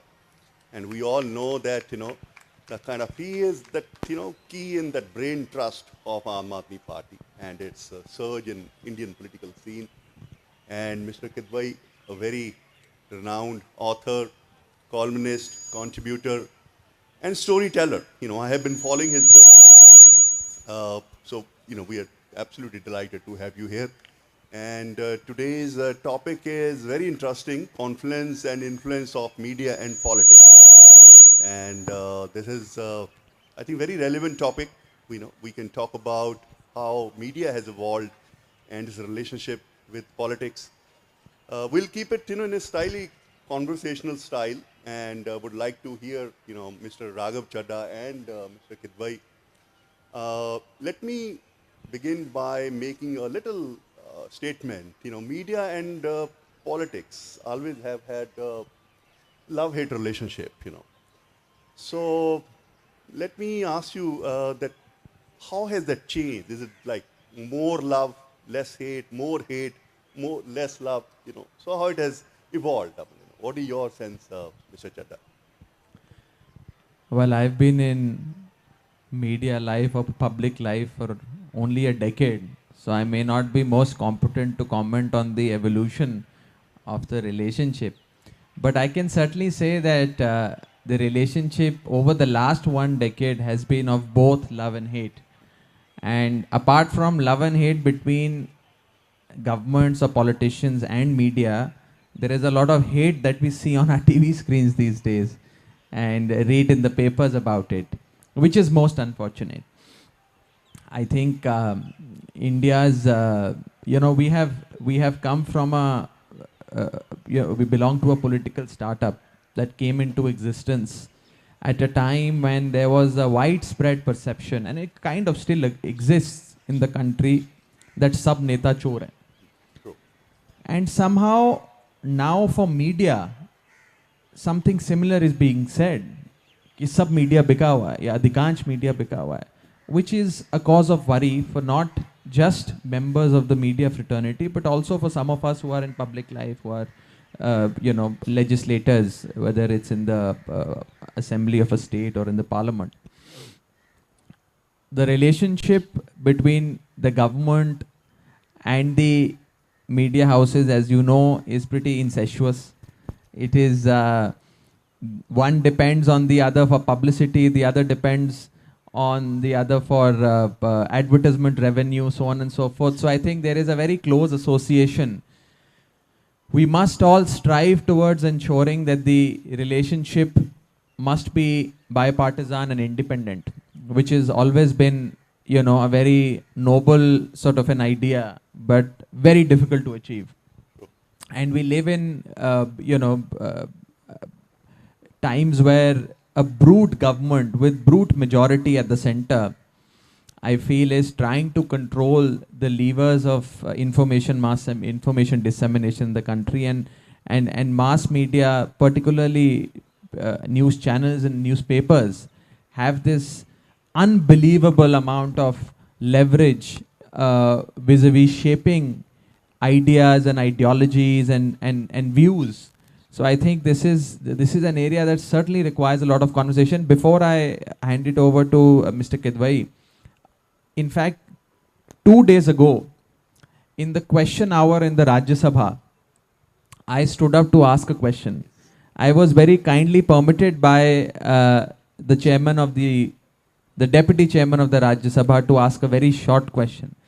And my question to the INB minister, Mr. Anurag Thakur, was that every day from 5 p.m. to 11 p.m. on our news channels, we see such provocative discussions. We see discussions which are only aimed at flaring up tempers and dividing India on communal lines.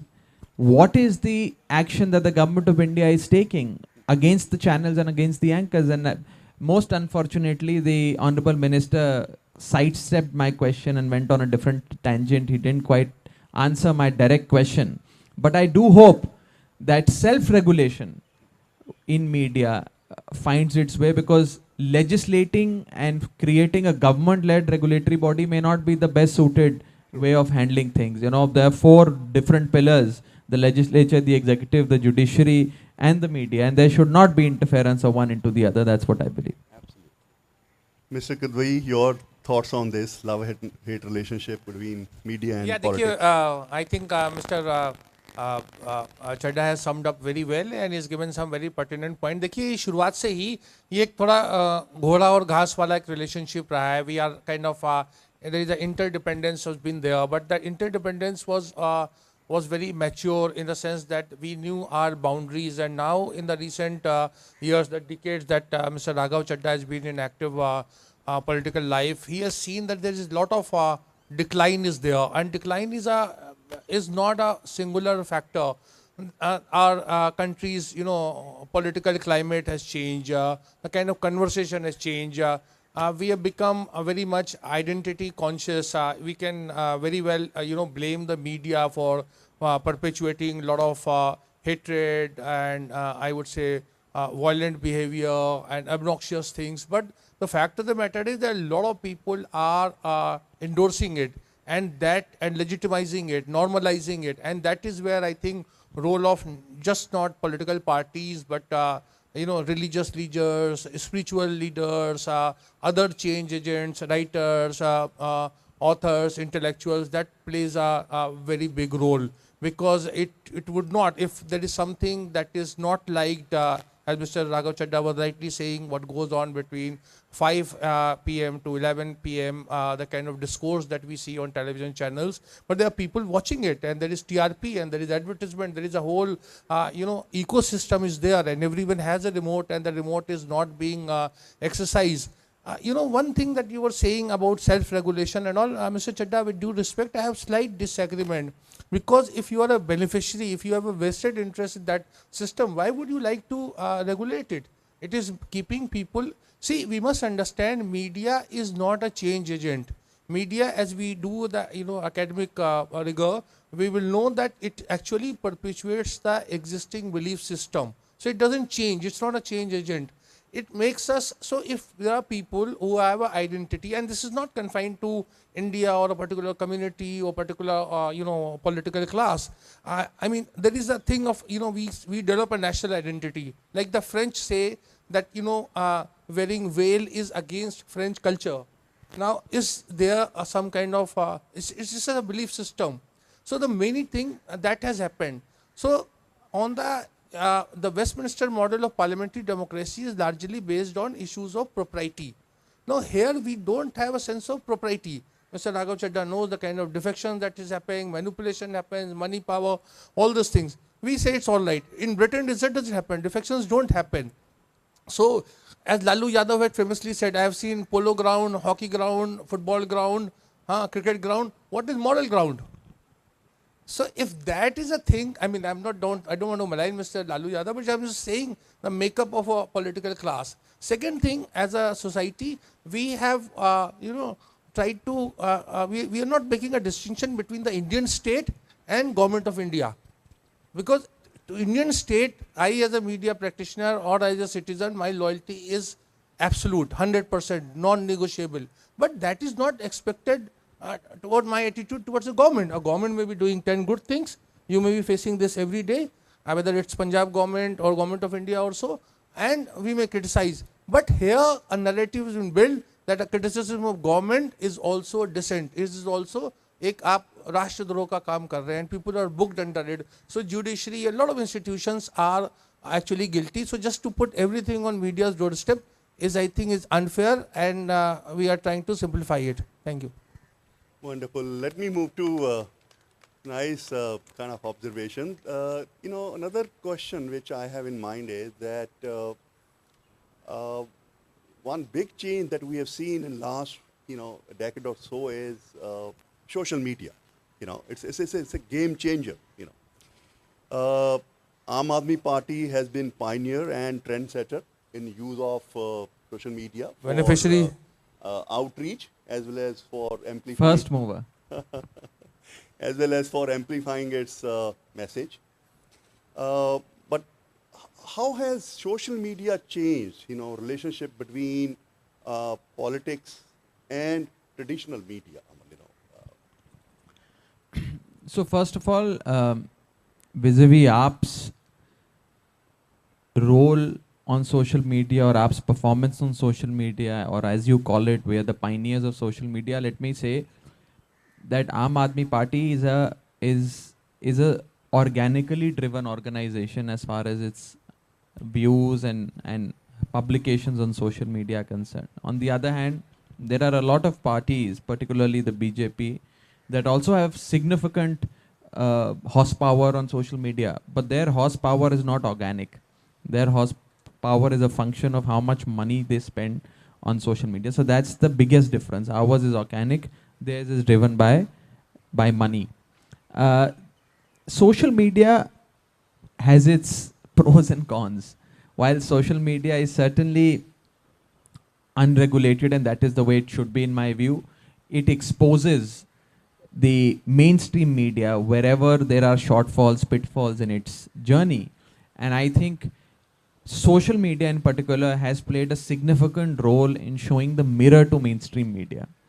and a lot of journalists who would otherwise not refrain from making obnoxious comments or indulge in, deepening the fault lines, today do not indulge in that behavior or get restrained merely because they fear that tomorrow there will be voices on social media exposing them. So it's for exposing the ills in mainstream media, social media has played a significant role. Just to quickly rejoin on the point that Mr. Kadwai had made regarding the consumption of news. He said, look, there are news channels who are indulging in a particular way, in a particular fashion, but that is also because there are consumers of that news or the consumers of that content. Let me remind you that when COVID was at its peak, when every citizen of this country wanted to get information, which is the principal responsibility of a news presenter from news channels, our news channels were made to digress from COVID and discuss the suicide of Sushant Singh Rajput, the alleged role of one Miss Riya Chakraborty. Then they went ahead to discuss, when I remember when demonetization had come out, whether there is a microchip in the new 2000 rupee note. They went on to discuss whether the Honorable Prime Minister of India is the avatar of a Hindu god. And there have been all sorts of conversations and discussions that have happened on mainstream media. But there are consumers of that. He is right. I agree with him. There are consumers of that. They are consumers of that not from a news standpoint, but from an entertainment standpoint. I remember watching a news clip when the famous Bollywood actress Vidya Balan, who I have the good fortune of knowing personally, was once asked that why did your movie not do so well? So she said, we failed. So then the interviewer asked her again that what is it which makes a movie work? She said, oh, you require three things: entertainment, entertainment, and entertainment. In news also today, you need to drive your TRPs. All you require is entertainment, entertainment, and entertainment. So therefore we see that news has essentially become noise today. Journalism has become jingoism today. Sense has been replaced by sensationalism today. And it is all a game of TRP and attempts by the powers that be to deepen the fault lines in this country. See, one aspect of social media, before I come to Mr. Kadwai, is that it has become a megaphone for political parties, to amplify their message. The downside, which I see, is that political parties are now, wary of, scrutiny. Instead of, letting media ask questions, they will just feed that, their message on social media, whether it's Twitter or, Facebook. And in the process, you are dodging, that scrutiny or the questioning by the media. So in a way, it becomes one-way, communication. Profession. If you're not a 24/7 politician, you have no business of being in politics. And you will, by the principle of survival of the fittest, be removed from the face of politics. So therefore, one medium that politicians often adopt to communicate with the masses, whether if it's in the dead of the night, whether it's an announcement that urgently needs to be made at 5 in the morning, they resort to Twitter, Facebook, etc. So that is the good part. But yes, of course, there are political parties and there are instances where all these mediums have been used to indulge in a one-way sort of a communication. But I think as somebody who's part of a political party, who's a member of parliament, politicians must engage with the media in a constructive manner and must be open to scrutiny and questions. And I think my party conferences virtually 3 times a week and interacting with the people. And I think that is something that other chief ministers, including the Prime Minister of India, must do. Because if we run away from questions, run away from scrutiny and resort to a digital way of just informing and not having a dialogue, that wouldn't in the truest sense be, best for India's democracy. Mr. Kadwai, your thoughts on this? How social media has changed the dynamics of equation between media and politics? I think it has really completely, kind of overshadowed the traditional media. When I must want to make it for the benefit of those who are not from media.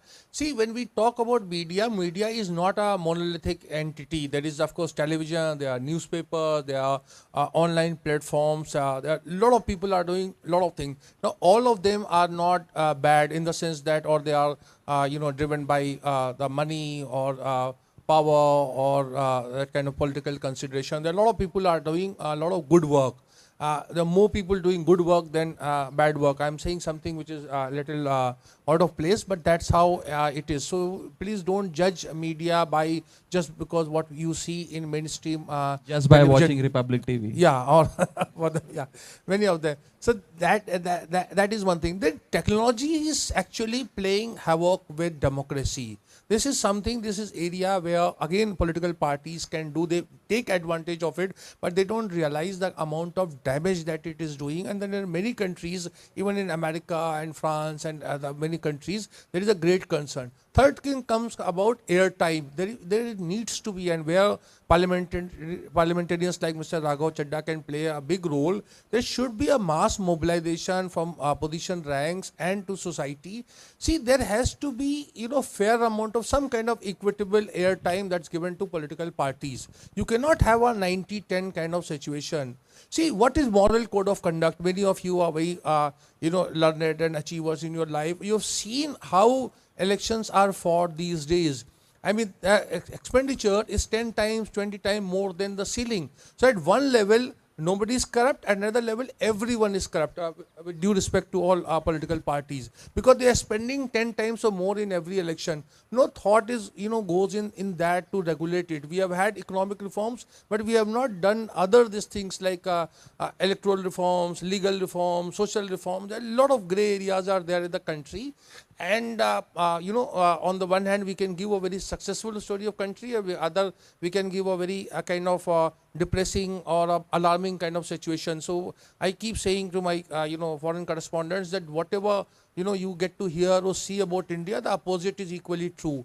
So that applies to media also. There are no easy answers, but I think political class uses social media up to the hilt to their advantage, and when things go bad or results don't come in the way, they start blaming. And importance of or sort of influence of social media is something that is going out of control.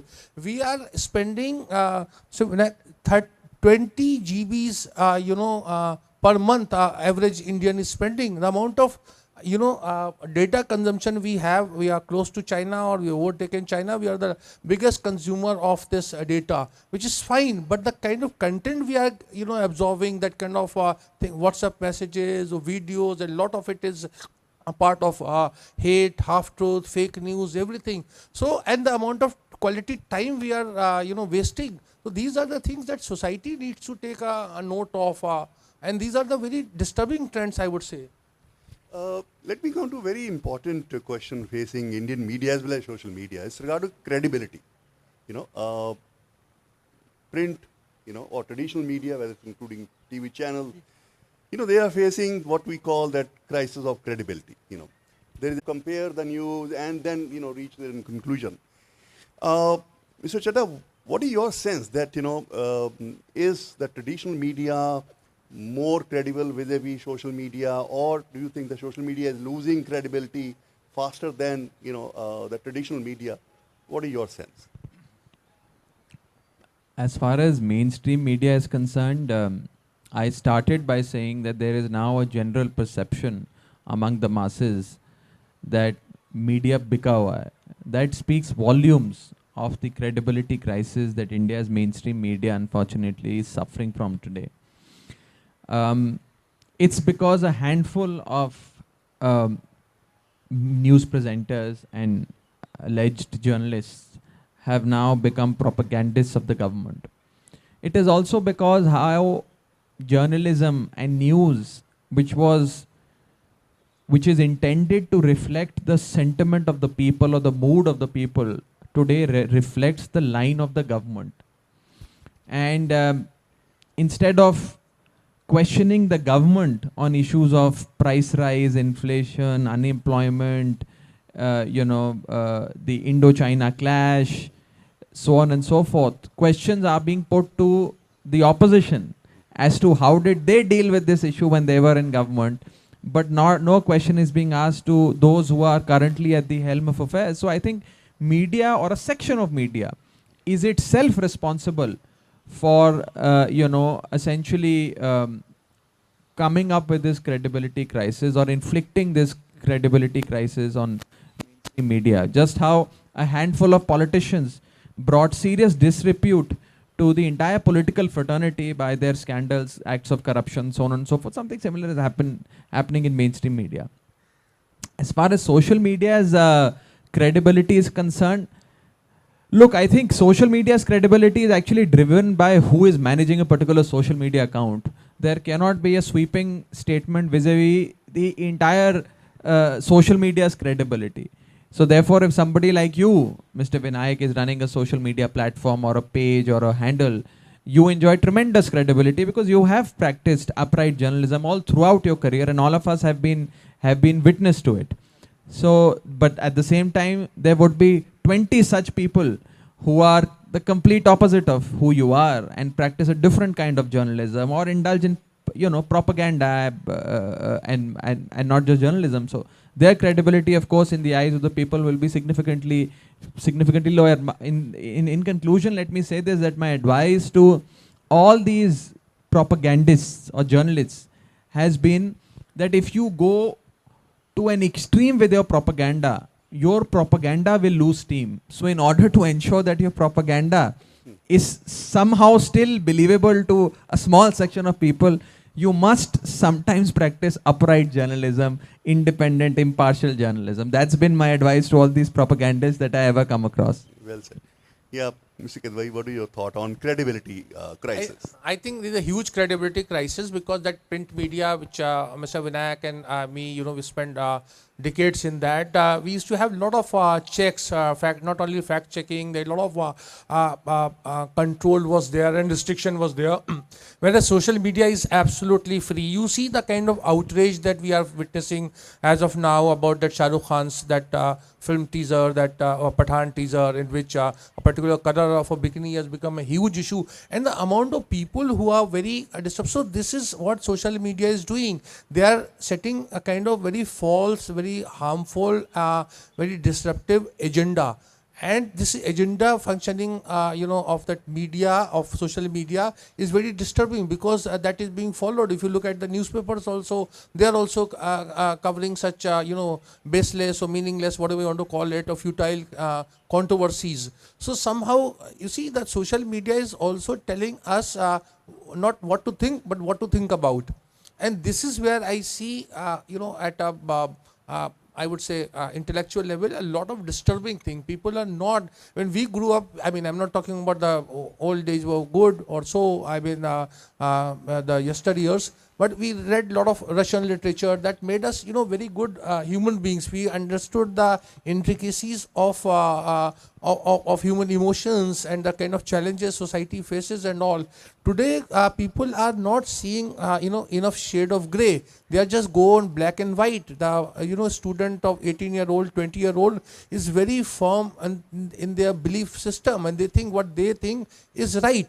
In fact, one day Subramaniam Swami told me, he said, look, it doesn't matter what Hindu reports, the Hindu, which is a very credible paper like Hindustan Times, he said it doesn't matter because we have 2 million, followers. What we say is people going to believe. So this is something, and that's where I think the politicians have a bigger role, and than we media practitioners, to have this kind of informed choice, because ultimately it is going to sooner or later going to affect you, Mr. Chadda, your party, and the political system, if this falsehood continues. Wonderful. I think we are close to our time limit, but we can, I think, have one question from the audience, and if I can request, my friend, long time, journalist, columnist, Khushwant, to ask a question.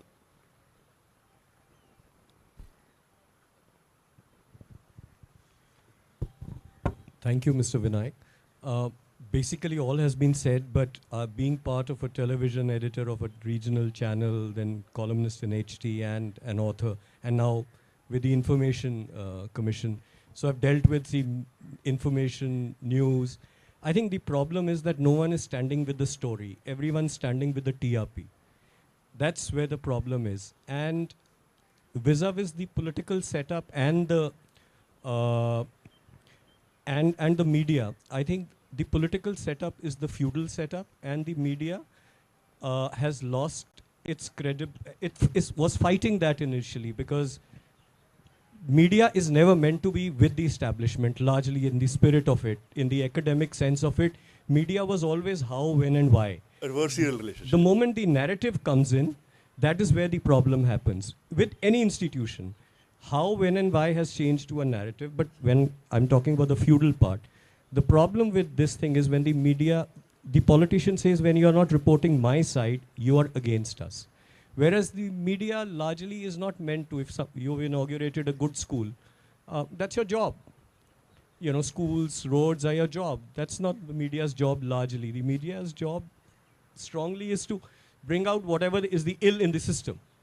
Correct. But coming back to my point, the question which anyone can answer is that, is it correct when I say that we are not standing to the story, but with the TRP? Yeah, I guess, that may be true about some of, media outlets, news channels especially. I would argue, that print still has a measure of credibility, and we have filters with regard to the facts, with regard to checking, the authenticity of the information that we print, because we have time, While, television channel in that mad race for breaking news, or as Mr. Chadha rightly said in Parliament, and now, sensationalizing the news, more noise, less news, or no news. So I guess, print is still standing by its stories, and we also subject the governments of the day to, scrutiny. We ask tough questions, of course, in a very civilized manner. Media doesn't have to be loud when asking tough questions. So this is my sense that it is problem of a section of the media which is driven by TRP or circulation or visibility. And I, entirely agree with Mr. Chadha when he said that you can't have government regulation or government regulator for the media. You have to have that internal code of, ethics or conduct, which should be diamond hard. Everybody should follow it. I know that this is easier said than done, but that's the only way forward. Mr. Kidwai? Yes, you have said most of everything actually, and there should be some financial damages to fake news or wrong reporting, or because I think if we're talking about TRP and money, everything, then that would act as a deterrent, because in many of the Western societies in America, Britain, everywhere, this acts as a huge more than public opinion. This matters, because if you peddle a lie or wrong thing, or something which is very communally sensitive, etc., you have to pay for it. But again, here with both of you, I mean, I have no answer to it. What if there is a kind of systemic failure? If the judiciary is not playing its role, if others are not playing its role, where do you get justice? This is a question that, I mean, I think nobody in this forum can answer conclusively. I think on this note, would you like to have last words? All right. I think on this note, we can wrap up. And thank you very much, Dr. Sumita, for setting up this session. And also congratulations for 10th year of your this event. I must say that, it's really credible and creditable that you have set up such an event in Chandigarh. And, far more credible than Indian media. True, absolutely. Well, the fight rages on between different sides of politics and media. Thank you so much to our respected panel for that enlightening and amazing conversation. And I'll request you to stay back for just 5 more minutes. Well, they say that what you focus on grows. So we are choosing right now to focus on releasing some great literature in the hope that it only leads to more in the future. On that note, it's now time to launch From the Sidewalks of Life, a book by Dr. Sonika Sethi. And I would also request Dr. Sumita Mishra and Mr. Afan Yesvi to come on the dais. and to finally release this book into the literary world.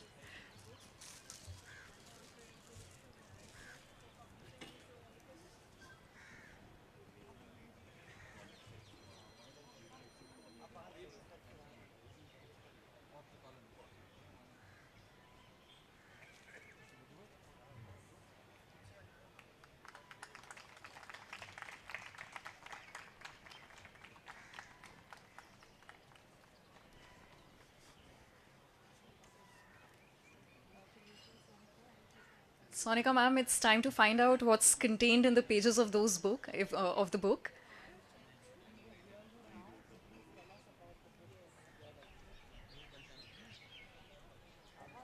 All yours, ma'am.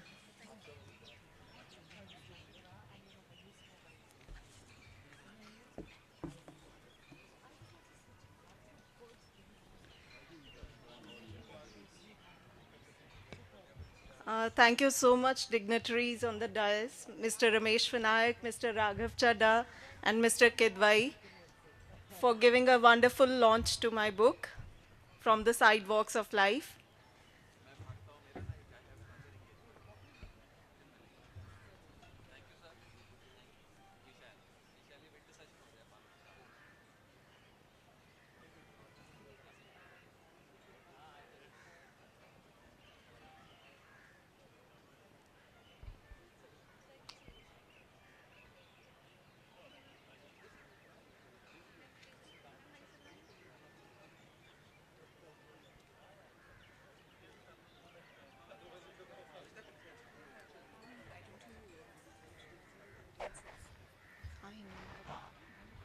Everybody is looking at them.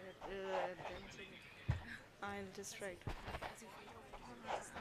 just take a minute. Let them use enough, then I'll start.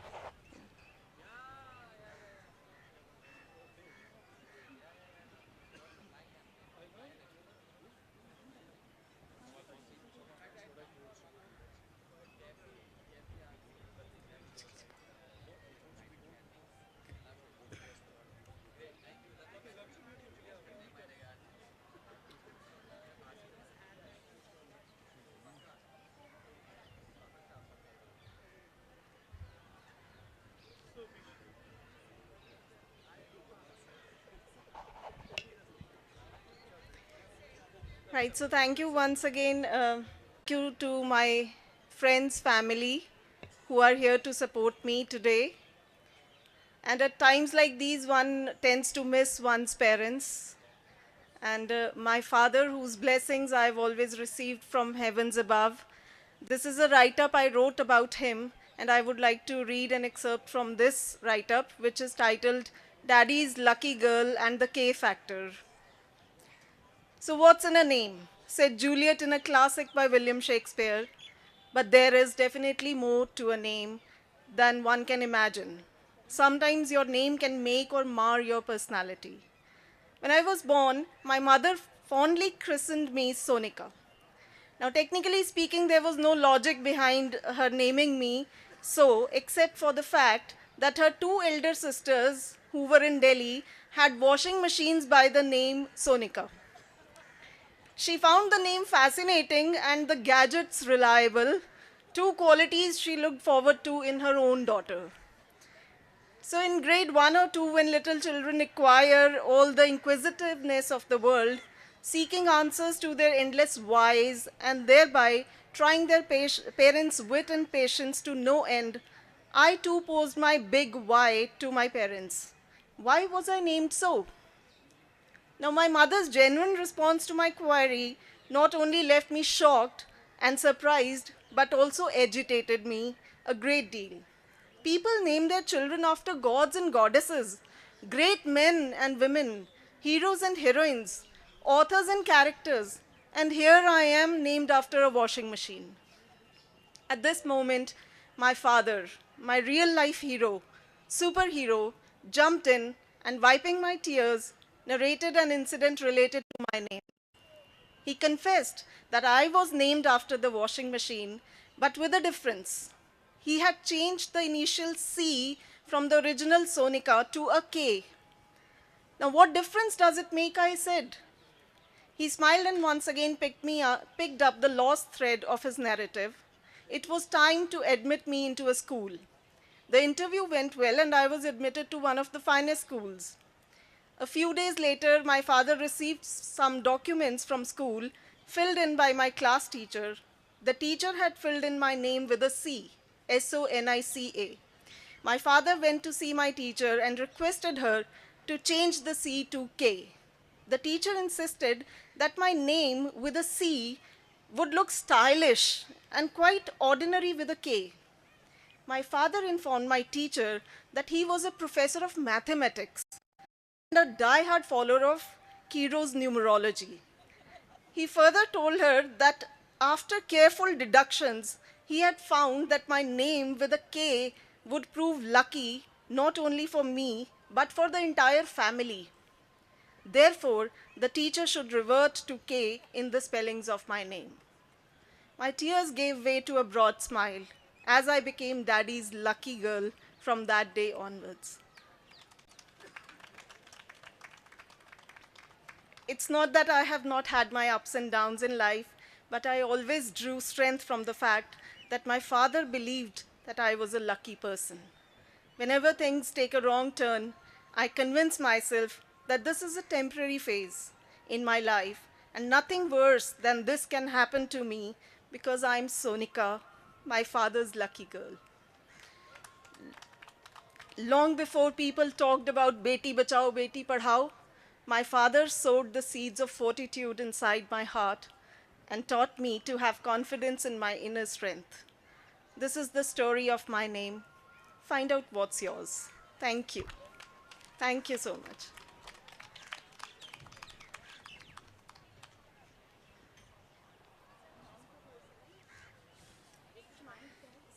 Thank you so much, Sonica ma'am, for those lovely poems and for those lovely bits that you just read out. I'm sure all of us will be looking forward to read this book. And now leading you on to the next session. नज़रिया बदल के देख हर तरफ नजराने मिलेंगे नज़रिया बदल के देख हर तरफ नजराने मिलेंगे ए ज़िंदगी यहाँ तेरी तकलीफ़ों के भी दीवाने मिलेंगे जब तकलीफ़ें होती हैं तो शब्द ही साथ देते हैं और जब दिल की बातों को शब्द नहीं मिलते हैं तो आँखें बहुत कुछ बोल जाती हैं और मौन शब्द फिर बोलने लगते हैं इसीलिए अब हम आ पहुँचे हैं अनुभूति बोलते मौन हमारे अगले सेशन पर and let me now introduce you to our esteemed speakers We have with us Mrs. Bittu Safina Sandhu, who's the Managing Trustee of Rani Breast Cancer Trust, an NGO that is engaged in creating awareness on breast cancer. And she's also a poet and author, besides being an entrepreneur, counselor, and a social worker. She's also the director of Strides, which is an event management company. And she's authored 2 books, Safina and Sadhra. May we have you on the dais, ma'am, and also that must be accompanied by a loud, loud, loud round of applause. Next up, we have Mr. Madhav Kaushik, who's an eminent Hindi poet and author. He's also currently the chairman of Chandigarh Sahitya Academy and the president of the National Sahitya Academy. Well, he's a scholar, academician beyond repute, and his publications include many books of different genres, including collections of ghazals, poems, navgeet, short stories, and many, many more. He's been conferred numerous awards and recognitions, including the Ajivan Sahitya Sadhna Samman 2019 by the Haryana Sahitya Academy, just to name one. And for our moderator this evening, we have Ms. Shelly Vij, who's an educator, and she's also with All India Radio, Chandigarh. Well, that's something that we have in common because I'm with All India Radio, Delhi. And she's also written and presented podcasts for Nilesh Mishra, which are available on the Slow app. Indeed, that is worthy of applause. And she's also authored 4 books awarded by the Chandigarh Sahitya Academy, and she has 4 anthologies to her credit. Without further ado, over to you, Shelly ma'am.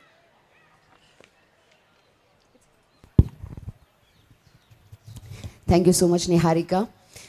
A very good afternoon to everybody here. Adab, Sat Shri Akal, Namaste, and welcome to the beautiful session Anubhuti Bolte Maun. And it's a poetry session, as you know. Viyogi hoga pehla kavi. Viyogi hoga pehla kavi.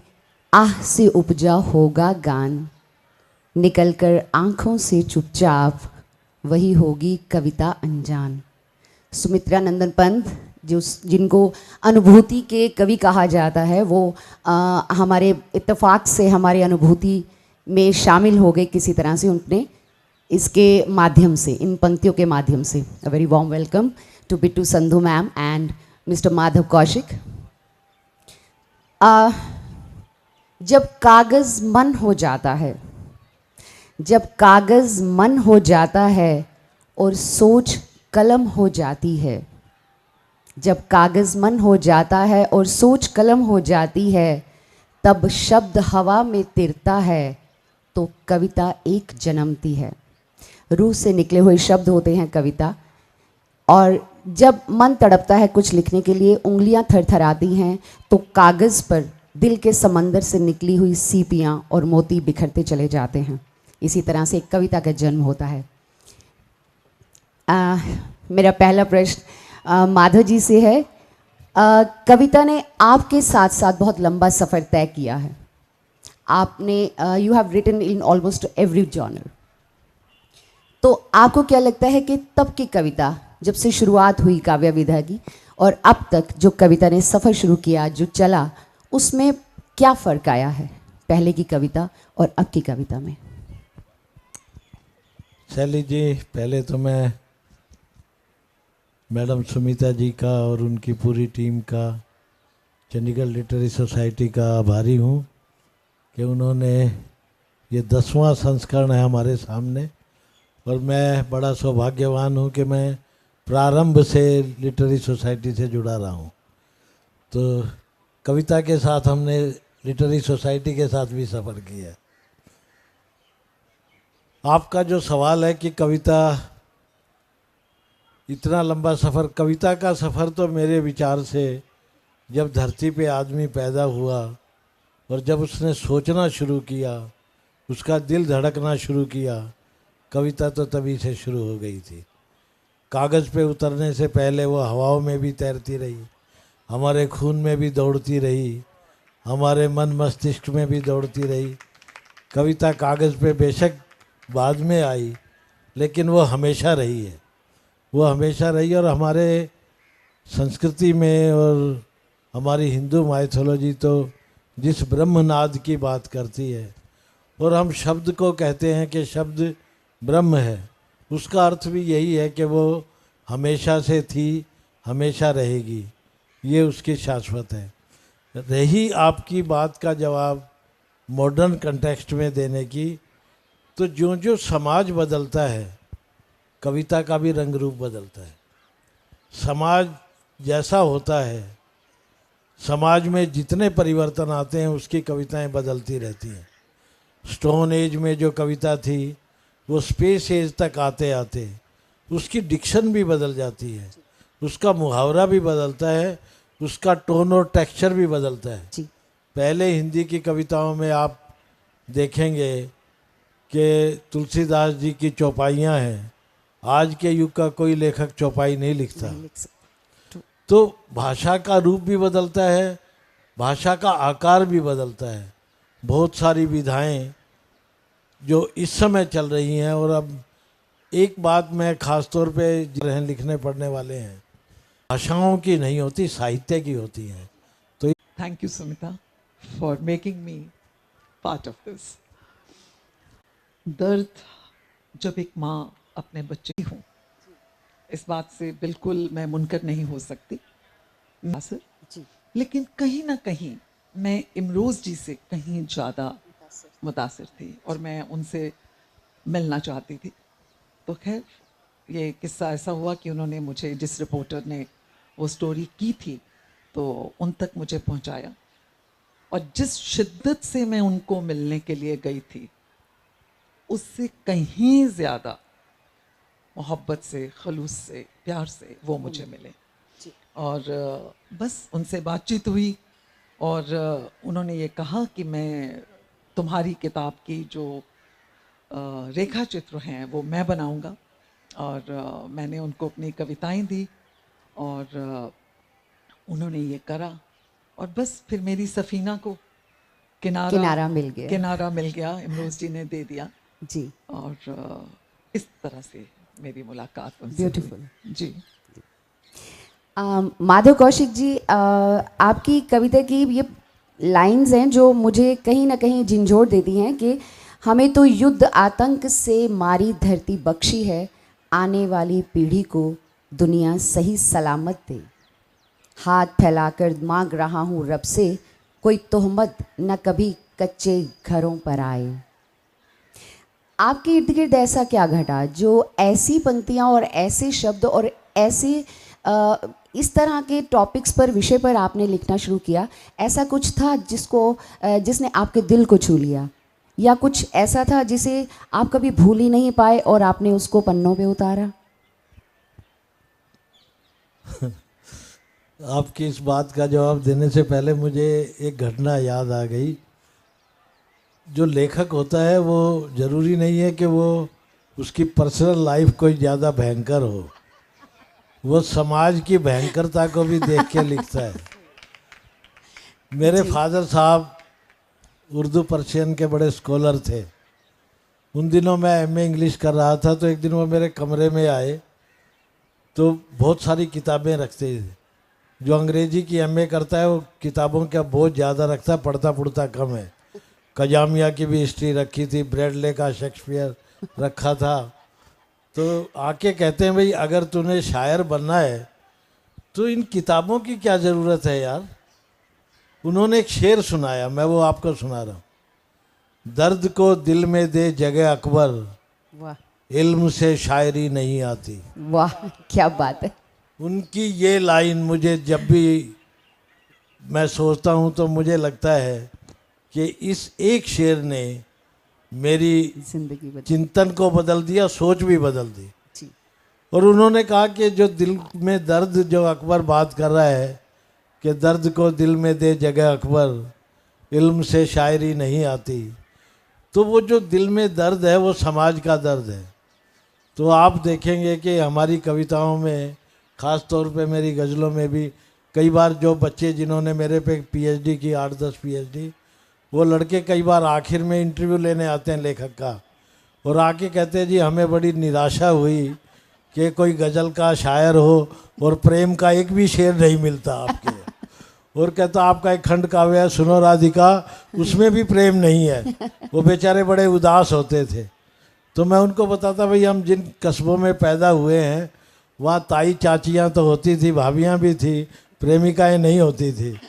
तो हमारे यहाँ प्रेम का दूसरा रूप है, वो प्यार हमने इंसानियत से किया है। और जो आपने ये शेर कोट किए हैं जी, ये एक बड़ी मशहूर गज़ल है मेरी, ये उसी का था। वो एक तरह से हर लेखक दुआ करता है अपने समाज के लिए, वो एक तरह की दुआ ही है उसमें। मैं उसका एक पहला मतला सुना देता हूँ कि दिल में हरदम चुभने वाला कांटा सही सलामत दे। दिल में हरदम चुभने वाला कांटा सही सलामत दे, आंखें दे या मत दे लेकिन सपना सही सलामत दे। ब्यूटीफुल, बहुत खूबसूरत, बहुत तो खूबसूरत। ये उसी का था। तो जो हमारी शायरी में दर्द है वो हमारा कोई व्यक्तिगत दर्द नहीं है। उसमें आप बीती कम है, जग बीती ज़्यादा है। ये बहुत कम लोग कर पाते हैं, लेकिन अगर ख्वाब आंख में पूरा होगा हकीकत की तरफ तो तभी बढ़ेगा, क्योंकि हकीकत में उतारने के लिए पहले ख्वाब लेना बहुत ज़रूरी है। मैंने ये पढ़ा है सफ़ीना में बिटू संधू जी कि आप कम कम शब्दों में ज़्यादा कहती हैं। जैसे सावन का बादल गरजता था मेरे आंगन में, बरसता कहीं और था। एक पतली तार सा हल्की सी छो से कांपता था, एक संगीत में लम्हा है हमारे बीच जिसका नाम मोहब्बत है। और कहते हैं सफ़ीना साहिल पे महफूज होता है, पर लहरों पर रहना उसका नसीब होता है। पीड़ आउंदी है जदों भी मेरे बूहे, पा के आउंदी है ओ जोड़े ओ लाल सूहे। मोहब्बत, दर्द, कसक, जुदाई, बहुत कुछ है आपकी कविताओं में। मुझे कहीं कहीं मिस्टिसिज्म यानी कि कोई रहस्यवाद कवियत्री लगती हैं आप, ऐसा है क्या? मुझे आप एक बात बताइए जी कि यहाँ पे कौन रहस्यमय नहीं है? थोड़े थोड़े सब हैं, जो लेकिन भी रहस्यमय नहीं है एक बार हाथ तो ऊपर करें, हम भी तो देखें कि कौन है। कहते हैं ना कि जख्म होता तो कब का भर गया होता। जी, आपने दर्द के बारे में जी बात जी की। जी, जख्म होता तो कब का भर गया होता। वाह, ये दर्द है जो रह रह के उठता है। ओह क्या ये बात दर्द है, है क्या जो बात रह है। रह के उठता है। जी, सो बहुत खूबसूरत। दर्द के बिना, और मैं, माधव जी ने बड़ी खूबसूरत बात की कि ताई चाचियाँ होती थी, प्रेमिकाएं नहीं होती थी। माधव जी, मैं आपको कहना चाहूँगी, प्रेमी और प्रेमिकाएं हर जगह, हर युग में, हर जगह मौजूद होते हैं। बस किस्मत की बात होती है कि जब वो मिल जाते हैं। उनका रूप बदलता रहता है, रूप बदलता actually। रहता है, हर जगह मौजूद होती हैं, और किस्मत वाले होते हैं जिन्हें वो मिल मिल जाते हैं। जाते हैं, मिल और जाती हैं या जाते मिल हैं। जाते हैं, और इसके बिना तो मतलब जिंदगी दुनिया अधूरी है। अधूरी। जी, जिंदगी अधूरी नहीं भाई, जिंदगी है ही नहीं। सिर्फ दिल के धड़कने को जिंदगी ना कहें। ना कहे। जी, बहुत खूबसूरत। माधव कौशिक जी, एक बात बताइए, लिखते लिखते लिखते लिखते लंबा सफ़र तय हो जाता है, तो आपको क्या लगता है कि राइटिंग में कभी पॉज लेना चाहिए, थोड़ा विराम, थोड़ा अल्प विराम ही सही लेना चाहिए क्या? एक तो बिल्कुल व्यक्तिगत सा सवाल है। मेरे लिए तो विराम का कोई मतलब नहीं। लिखते लिखते ही जो विश्राम होता है ना, सबसे ज़्यादा सुकून वही देता है। अगर आप लिखते रहते हैं तो उसी में जो खुशी है। आपको एक और मैं अपने फादर साहब की एक बात और बताता हूँ। मुझे लगता है कि सबसे ज़्यादा मैंने उन्हीं से सीखा था। और वो जो सिखाते थे वो बड़े आसानी से सिखाते थे। किसी उर्दू शायरी से कोई शेर बोल के या कोई घटना बोल के। एक दिन वो मेरे से कहने लगे, और उनकी ये बात मुझे अब भी बहुत याद आती है, और मैं अक्सर अपने दोस्तों के साथ ये साझी भी करता हूँ। जी। वो कहते हैं कि हिंदुस्तान में कोई कवि है, कोई पोइट है, कोई शॉर्ट स्टोरी राइटर है, कोई नाटककार है, कोई उपन्यासकार है। हजारों हजारों में कोई एक आध ऐसा व्यक्ति होता है जिसको मैं संपूर्ण साहित्यकार कह सकता हूँ। जी। जो सारी विधाओं में लिखता हो। तो उन्होंने मुझे प्रेरित किया कि सारी विधाओं में लिखना चाहिए। जब आप कविता लिख के थोड़ा थक जाएं तो कहानी में आए, कहानी लिख के थक जाएं तो आलोचना में आए। तो ये विधाएं बदलती रहती है। हाँ जी, प्लीज़।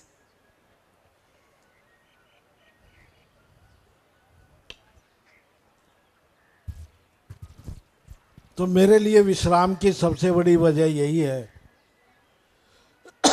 कि कविता की किताब के बाद कोई कहानी की किताब आ जाती है, कहानी की किताब के बाद आलोचना, और उसमें ही मेरा विश्राम हो जाता है। बहुत खूबसूरत। बीटू सफीना जी, मैं एक जानना चाहती हूँ कि जिस तरह से कविताओं के माध्यम से हम आपको जितना जानते हैं, जितने आपकी पर्सनल लाइफ में आपको जितना लोग जानते हैं, कोई ऐसा पहलू है जो अनदेखा है, अनजाना है, हम नहीं जानते, तो आज हम दुनिया को बता देते हैं, वो आपके माध्यम से आप ही बताएंगी। देखिए, कोई ऐसा पहलू जो आज तक सामने नहीं आया, कुछ तो वजह रही होगी।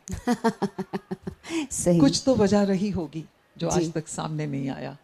और मैं चाहती हूँ कि कुछ चीज़ें ऐसी होती हैं जो आपके साथ ही चली जाएं। वो कहते हैं ना कि कोई बताए कि हम हैं कौन। जी। कोई बताए कि हम हैं कौन, अब हम ही क्या बताएं कि हम कौन हम हैं। कौन हैं। ब्यूटीफुल, बहुत खूबसूरत, तो बहुत इसलिए खूबसूरत। मैं क्या बताऊं कि वैसा जो कोई बात है, पर जैसे आपने पहले भी मुझसे पूछा कि सफ़ीना की बात या दर्द की बात, जी। तो ऐसा है कि मैं अपने आप को एक सर्वाइवर मानती हूँ। और ऐसा नहीं है कि गुरूर में और अहंकार में बहुत फ़र्क होता है। सही। तो मैंने एक बार अपने आप के लिए ये बात बोली थी कि गर कुछ ना बन सका, गर कुछ ना बन सका तो डुबो देंगे सफ़ीना। वाह। गर कुछ ना बन सका तो डुबो देंगे सफ़ीना, कसम खुदा की मिन्नतें तूफान न करेंगे। क्या बात है, बहुत खूबसूरत। तो बहुत मुझे खूबसूरत। सहना आता है जी। और तो ये पहलू हम पर्दे में रहने देते हैं क्योंकि आपकी पर्सनैलिटी की आपके आसपास जो ऑरा है वो उसी की खासियत यही है कि कुछ अनदेखा अनजाना बना रहे आपके साथ। जी बिल्कुल बिल्कुल सही। जी। और कभी ऑटोबायोग्राफी लिखना चाहेंगी कभी? मैं खुद तो नहीं लिखना चाहूँगी। कोई और लिखे, फिर वो अनदेखा अनजाना सामने आएगा, फिर क्या करेंगी आप? अगर किसी में इतनी ताकत होगी कि वो उस जगह तक पहुंच पाएगा तो आई थिंक जाने देंगे आप। वेल ग्रेट, तो उसको तो हक बनता है कि वो वहां तक पहुंचे। जी जी जी बिल्कुल ठीक है जी। माधव जी, इतने you have written in so many journals, so संपूर्ण साहित्यकार हमारे लिए आप हैं। तो मैं चाहती हूँ कि जैसे कहते हैं ना कि माँ के लिए, माँ से पूछा जाए कि आपका फेवरेट बच्चा कौन सा है, तो वो परेशान हो जाती है कि ये कैसा प्रश्न के लिए, ये कैसा क्वेश्चन है, क्योंकि इसका कोई आंसर हो नहीं सकता। माँ के लिए सब बच्चे बराबर। उसी तरह किसी पोइट को कहा जाए कि अपनी फेवरेट पोइम निकाल कर आप हमें सुना दीजिए। सारी की सारी पोइम्स आप लोगों के अपने दिल के करीब होंगी, लेकिन फिर भी जब आप कभी सुनाने लगते हैं तो सडनली एक कविता आपके दिमाग में आती है जो आपको खूबसूरत लगती है समहाउ। सो माधव जी, आपकी पसंद की एक कविता सुनना चाहेंगे हम। मेरी पसंद की जो नज्म है वो मैंने कभी स्टेज से नहीं सुनाई है। लेकिन आज हम इरशाद कह रहे हैं, मैम भी इरशाद कह रहे हैं, तो आज आप सुना दीजिए। सच में सुनाऊं? सच में सुनाइए। मुझे अपनी वो छोटी सी नज्म है, बहुत पहले लिखी थी। अगर बिट्टू संधू कोई बात ना कहती तो शायद मैं बिल्कुल नहीं सुनाता। अब आप अंदाजा लगाएंगे कि वो कुछ बात थी जो मैंने छुपा ली थी। तो देखिए, उसके लिए पहले मैं क्षमा चाहूंगी कि आपके बीच में बात कर रही हूँ। सो मैं शायद यही सोच के आई थी, मैंने ये बोला था कि माधव जी से कुछ तो ऐसा सुनेंगे, क्योंकि मैं कल रात से सो नहीं पाई ये सोच सोच के कि सुमिता जी ने ये क्या किया मेरे साथ, कि इतने धुरंधर जो लोग हैं उनको मेरे साथ में एक ही सेशन में कैसे बिठाया। नहीं, तो ये मेरा बचाव का एक शस्त्र था जो चल गया। बढ़िया हो गया। नहीं, मेरे लिए सौभाग्य की बात है। चंडीगढ़ लिटरेरी सोसाइटी तो हमारा घर है जी। और बहन भाइयों में कोई दुराव नहीं होना चाहिए, ना कोई बड़ा होता ना छोटा होता है, हम सब बराबर हैं। खैर, मैं वो नज्म सुना रहा हूँ और पहली बार सुना रहा हूँ। क्या बात है। किसी ने नहीं सुनी होगी इतनी सारी किताबों में। चले तो साथ थे लेकिन न जाने कैसे हुआ, चले तो साथ थे लेकिन न जाने कैसे हुआ, तुम्हारा हाथ किसी पिछले जन्म में शायद हमारे हाथ से छूटा तो छूटता ही गया। क्या बात है, क्या बात। चले तो साथ थे लेकिन न जाने कैसे हुआ, तुम्हारा हाथ किसी पिछले जन्म में शायद हमारे हाथ से छूटा तो छूटता ही गया। हजारों साल से बिछड़ी हुई हैं दो आँखें, हजारों साल में जाकर कहीं मिलें तो मिलें, कोई सुराग नहीं है इसीलिए शायद हथेलियों की लकीरों में ढूंढता हूँ तुझे। क्या बात है, हथेलियों क्या बात की है। लकीरों में ढूंढता हूँ तुझे। क्या बात है। और सर ने थोड़ी देर पहले कहा था कि मनुष्यता का, मानवता, ह्यूमैनिटी के साथ भी प्यार प्यारा होता है। ये तो कुछ ढका छुपा सा, कुछ अनदेखा अनजाना सा। कोई बात नहीं sir, thank you so much. एक हिंदी की छोटी सी और एक पंजाबी की छोटी सी कविता, और उसके बाद we are going to wind up the session as the time is running out. पहला क्या सुनेंगे आप, हिंदी की के? हिंदी। हिंदी।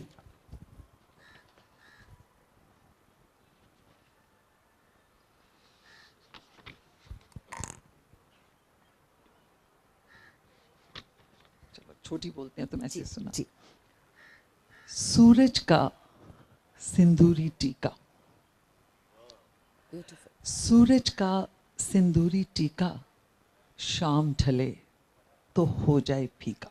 वाओ, क्या बात है। सूरज का सिंदूरी टीका, शाम ढले तो हो जाए फीका, धरती की मोहब्बत के लिए।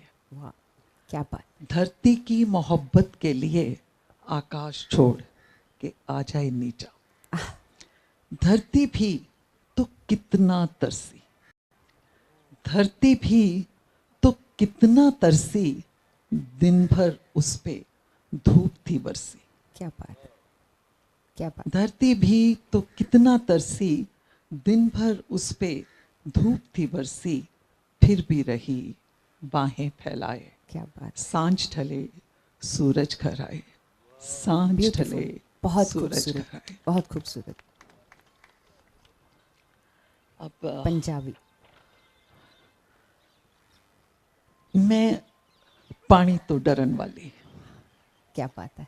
मैं पानी तो डरन वाली, सब कुछ जरन वाली, उस सफीना बना पानी विच उतार दिता। क्या बात है। उस सफीना बना पानी विच उतार दिता, ते नाल साहिल ते आण तो वरज दिता। क्या बात है, बहुत खूबसूरत। शाहूकारां वांग मेरे नाल बोलदा सी, शाहूकारां वांग मेरे नाल बोलदा सी, जे मैं असल तेथों ना वसूल कीता, नीवी पाई मैं खड़ी खलोती रह गई, नीवी पाई मैं खड़ी खलोती रह गई, कि दसदी कुछ नहीं मेरे पल्ले।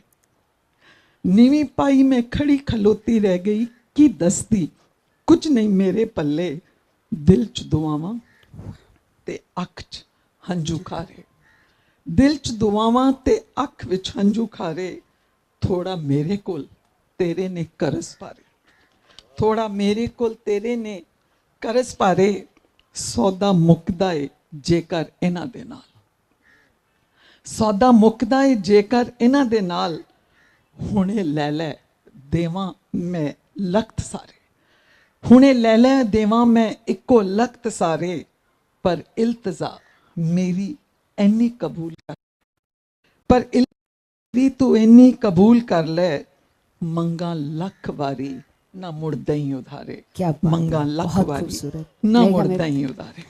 everybody has good goosebumps, I guess. It's such a beautiful poem and beautifully penned. And with this session, I think everybody must be wanting it to go on and on and on. But yes, we have to just drop it here, and the next is something is on the line. Thank you so much, Madhukji and Miss Bitu Safina ji. It is such a, and I'm honored to be with you and to make this. नहीं, आपके बिना हम कुछ भी नहीं थे, ये नमस्कार। सफर मुमकिन ना होता अगर आप हमारे साथ Thank ना you होते। so very much. और Thank Madhav you. Ji I'm honored. आपने बिल्कुल बहुत प्यार से साथ रखा। मैं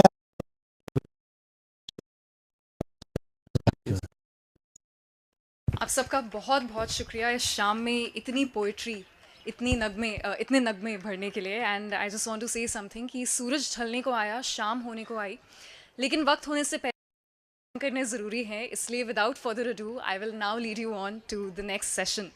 Well, I want to begin that with a quote by Sheryl Sandberg, who's the former CEO of Facebook, and she's written a very relevant book called Lean In.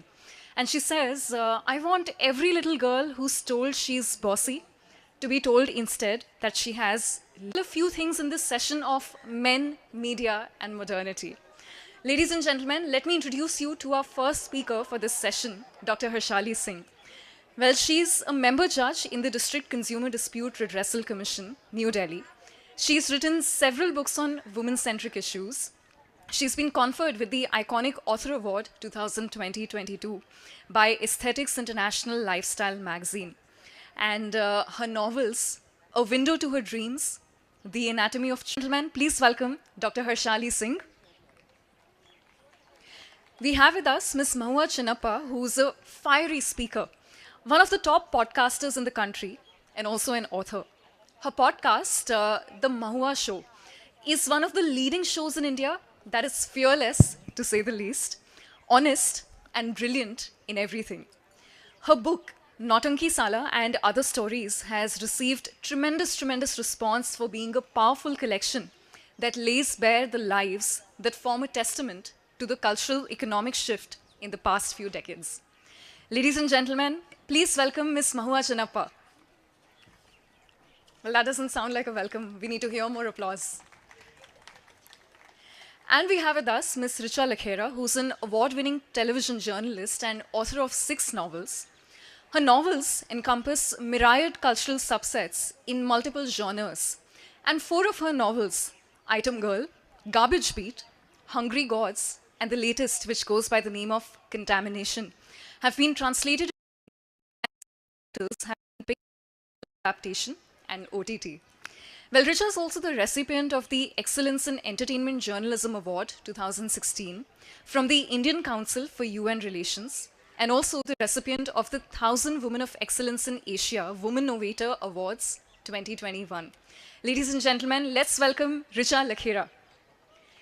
And now our moderator. Well, she's a senior print, television, and radio journalist. She's a television and radio hostess, film writer and director, voice expert, author, and poet. And she's written and directed many award-winning films. Currently, she's additional director, Department of Film Studies, Chandigarh University. Ladies and gentlemen, I now hand over to our moderator, Ms. Balpreet. Over to you.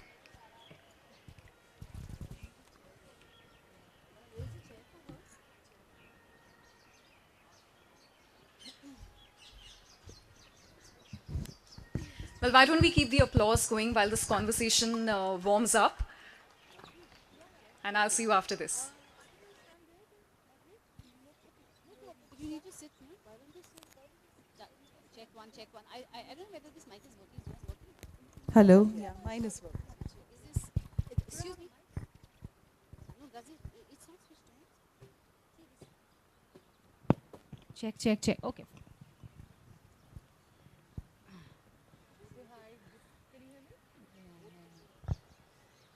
Hi, good evening, everybody. And I welcome all these pretty women here.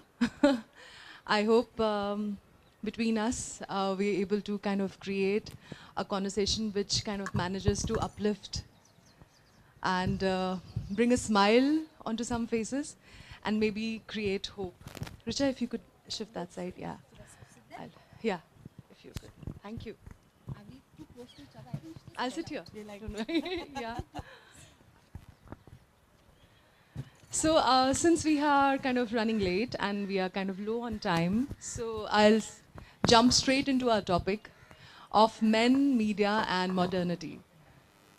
So first of all, you know, the very fact that we are in this era, you know, and where women, so-called, are getting the same kind of education and experiences and zones to work in as compared to men. And we're also talking about this recent being talked about, you know, consciousness shift in the world, in which we're talking about the divine feminine waking up, if you heard of it. So in all this context, you know, talking about men and women not in the same breath, how relevant is that? Okay. Yeah, you start with, yeah, okay, you start. Should I start? Yeah, please do. Okay, fine. So, see, the topic is men, media, and modernity. Okay, but what do I say is, all of us want to be heroes in our story, right? I mean, अपनी कहानी के हम सभी hero बनना चाहते हैं. But what happens is that men get it on a platter. Like, but for women, even to be heroes in our own stories, we have to go, most women, right? I mean, there are lots of hurdles. You have to sort of, there is this whole, I mean, you have to establish yourself. Your wars are on multiple levels. So, see, I'm a journalist and I'm a screenwriter and I've written 6 books. And I remember when I was once viewing Prakash Jha, and he said it best, I think. He said something, he said that in most of our stories and depiction of women, women are either treated as pets or as devis. Which means, I mean, you know, either they need to be tamed or they are worshipped. So, you know, typically a traditional male hero catalog, I'm going to speak more from the storyteller's point of view. The typical male hero template is, in a typical male heroic template, what happens is that a woman is treated as a temptress. Either her goal or her role will be to kind of tempt the man away from his goal, or a catalyst so that the man achieves his goal. So that has generally been the vocabulary for the stories when it comes to men and women. right? Of course, my book, which is Contamination, which just got released, kind of where the hero is Amba, she breaks those stereotypes. We will maybe have the time to talk about that. But I don't know whether it is due to lazy writing. I don't know whether it is due to commercial constraints, but there is, I think, very definite and real challenge to depiction of women when it comes to stories. And it's not just in books, it comes whether it is OTT content. Of course, OTT it is changing a bit because I think it's more global and you have a global audience, right? But when it comes to films, when it comes to writing, I think that there is a very narrow space allotted to women depiction, which is quite stereotypical, though it is changing. Though it is changing quite a lot. I mean, if you just look at the stuff which is there on OTT now, and the kind of films which are being made, though I won't say that's really the rule, they are the exception. I mean, women with flawed characters are being accepted. You don't expect women now to, you know, sort of have no flaws, and women also are embracing their own flaws. Ageism is kind of, you know, we are accepting everything. So that is happening definitely, but I think it's more an exception rather than a rule. Right. We are accepting everything. I'm going to come to that. There is a point I want to talk about later. But Harshali and Mahua, I believe, you know, you've had quite a journey. I mean, you know, you stepped out of the house. You've dealt with a long illness. And then you kind of, as you say, rebooted yourself. But that did not meet much welcoming attitude from your own family, including your father. And Harshali, you have dealt with subjects like marital rape and indiscrimination, alienation, and domestic violence, you know. So both of you, one by one, if you could tell me that, you know, how modern are we really? And how different is a woman's life from a man's life really? So I'll take that first so that you can end with it. I think men and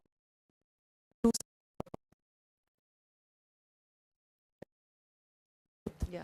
The intensity and the variables that are there are different, certainly. There is a skewed shift, or I would say bend, towards men. That is without a doubt. I think anyone sitting here cannot deny that. I don't know if the men agree or not.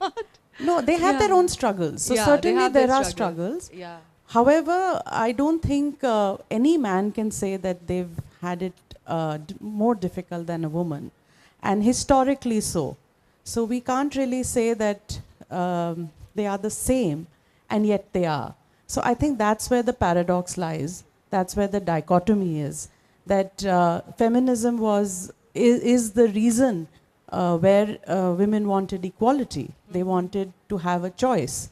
And hence feminism became such a huge thing. It took different turns due to agendas, etc.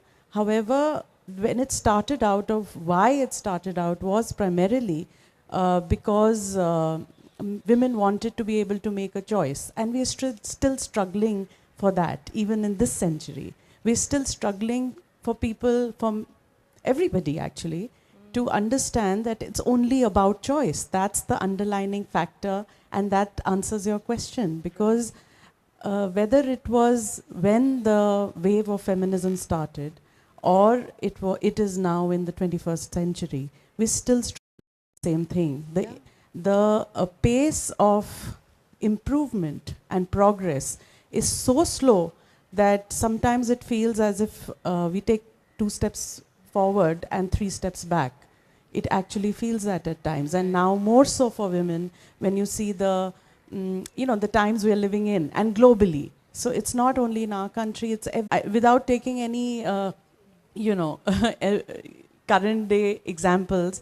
I'll just say that I wish, I don't think we are going really far. Yeah. I think we'll just keep oscillating between, you know, who's better. You know, do you want me or do you want her? Right. And, you know, eventually you make the man as the deciding factor. And so he's at the top of the pyramid. And that is what we don't want, right? We want to have that equal balance. I have a question here. Sorry, before she comes to you, I'm sorry. You know, I agree with you. You know, I personally thanks to maybe a very privileged life, maybe as compared to many women, numerous women, like you were talking about women in Africa who are kind of, their breasts are ironed out so that they, I mean, that's horrifying, you know. I heard it for the first time in your TED talk.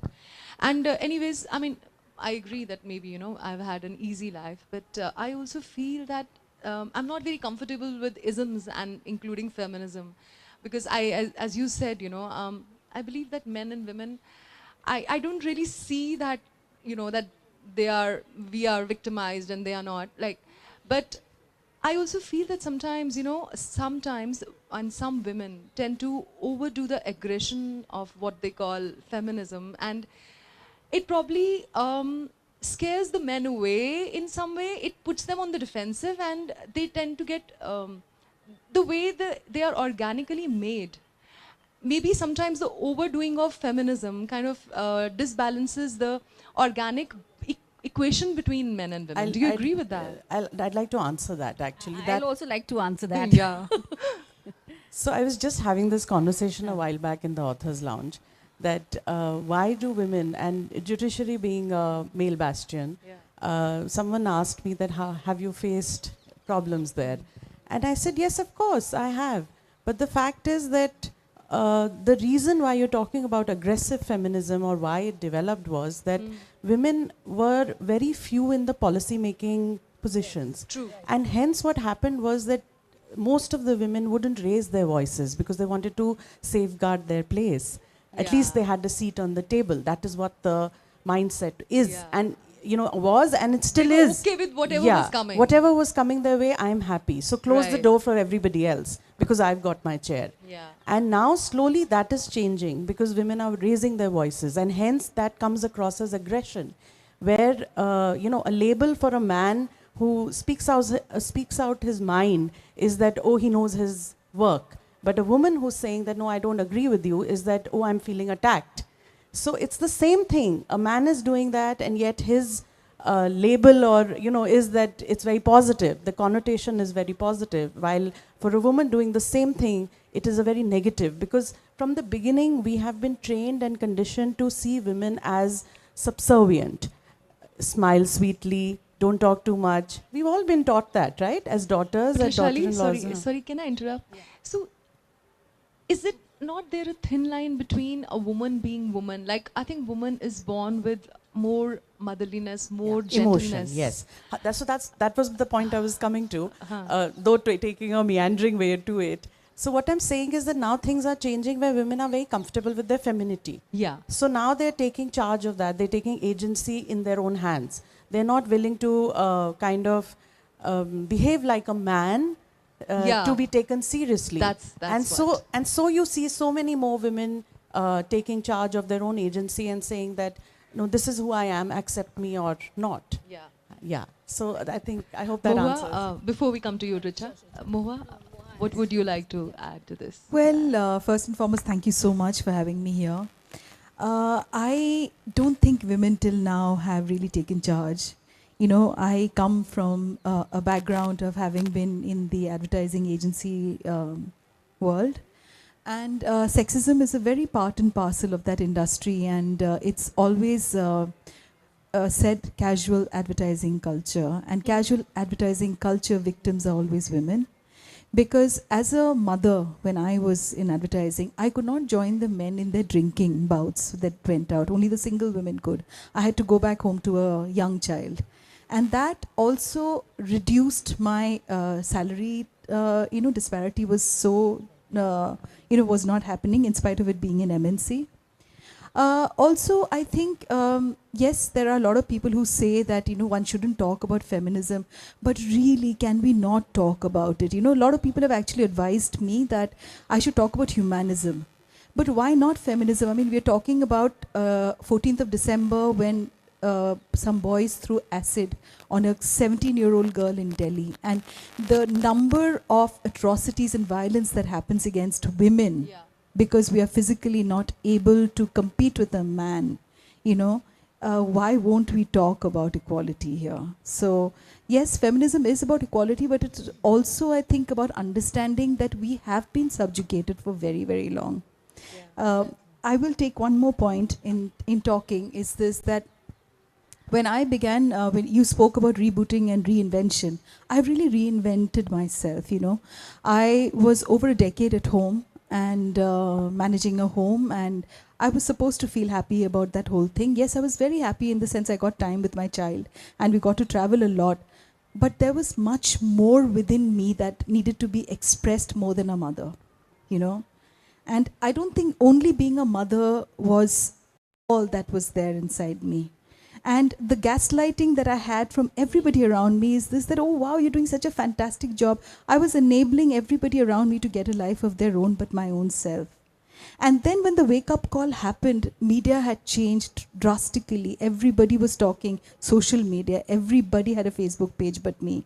You know, and 2017, very gingerly, I opened up a Facebook. And by then, I think in those 10 years of not having worked, you know, my self-confidence was at ground zero. I did not know how to ask for money. Money is also something that as women, we don't know how to negotiate. Because we don't believe that we deserve that money. So we have very long Actually, place I would like to add to cross. this. You know, I feel that even when I say that I am not comfortable with the feminism, the concept of feminism, I think probably the idea of being a woman and doing certain things, maybe, let's put it this way, adjusting, and it's so ingrained in me that even we don't realize that we could have a more You have equal. a very valid point there, because most women find it very difficult to accept that I need to be confrontational, because that's what the word is used, that you're being confrontational. While you're not, you're just putting forth your point. Right. You know, but I think completely... also success and somehow success and likability is positively correlated for men. I mean, if you are a successful man, you are more likable. But if you are a successful woman, somehow powerful woman becomes, you know, just a bit more. So what I'm trying to say here is there is a study recently that young people, boys and girls who enter the workforce, 15% to 20% boys, men, they always negotiate their salaries. Women 3 to 4 to 5%. I mean, listen, you are not going to get the promotion or the hike or the increment which you don't negotiate for. It's like, for guys, it's a given. For women, if she asks for, you know, the increment or or if she negotiates for the position. So what I'm trying to say here is that women need to be at the table where the decisions are being made. And without feeling the guilt, without being made to feel, and why should she, my point is, why should she feel that, you know, she needs that permission, right? So, and also one thing, since you did mention about your, I don't know, reservations to the word feminism, tell me, I don't understand, why does the word feminism come with some kind of an inherent threat? It's like there's something pinned, it's pinned to something which is deadly. I don't know whether it's Bollywood which has done it, because the feminist, whenever she's represented in Bollywood or pop, the imagery which is associated to with a feminist is somehow very deadly. It's like, you know, she's really a bitch or something, or, you know, और उसको tame करना है. Like it's taming the shrew, you know. Do you have something, you don't have, and also the fact you don't have a masculinist. A man behaving like a man is a man, but a woman behaving the way she wants to is a feminine. Why? So my point is, you don't have terms like masculinist. Uska to, I mean, for men it's accepted. I mean, you know, to negotiate, to demand, but for women it's not. So my point is, why would women need that permission? Go ahead. I think women also have this tendency to always look back कि कितना travel कर चुके हैं पहले से. Right? So that could also be one of the reasons why the journey sometimes is impeded. You know, it becomes... so I think what women need to do is let go of the guilt of having to... And also this whole superwoman imagery that you should be able to do it all. It's not possible. It's just not possible to be the perfect mother, perfect daughter, perfect sister, and the perfect employee, and the perfect woman. It's not possible. Men don't aim to be perfect men. I think you just, at the end of the day, I mean, you have to let go of the guilt, and you have to, I mean, accept that, that woman and the feminine in you. But also, of course, not to say that men also don't go through the same challenges, and in fact, lots of challenges. But I think women do face it really. I mean, we have to face it. We face it much more. Yeah. But Richa, like we're sitting here and talking about it. We are talking, okay, so there are men listening to us and there are women listening to us. We might be able to kind of change just a few views maybe. But to be very honest, let's get down to what can really, because only women realizing their power won't help probably. It has to work, men and women will have to work in tandem. So maybe, you know, what are your observations? You know, in what way can this equation be, you know, find its new shift, you know? Yeah. Harshali, you, whoever.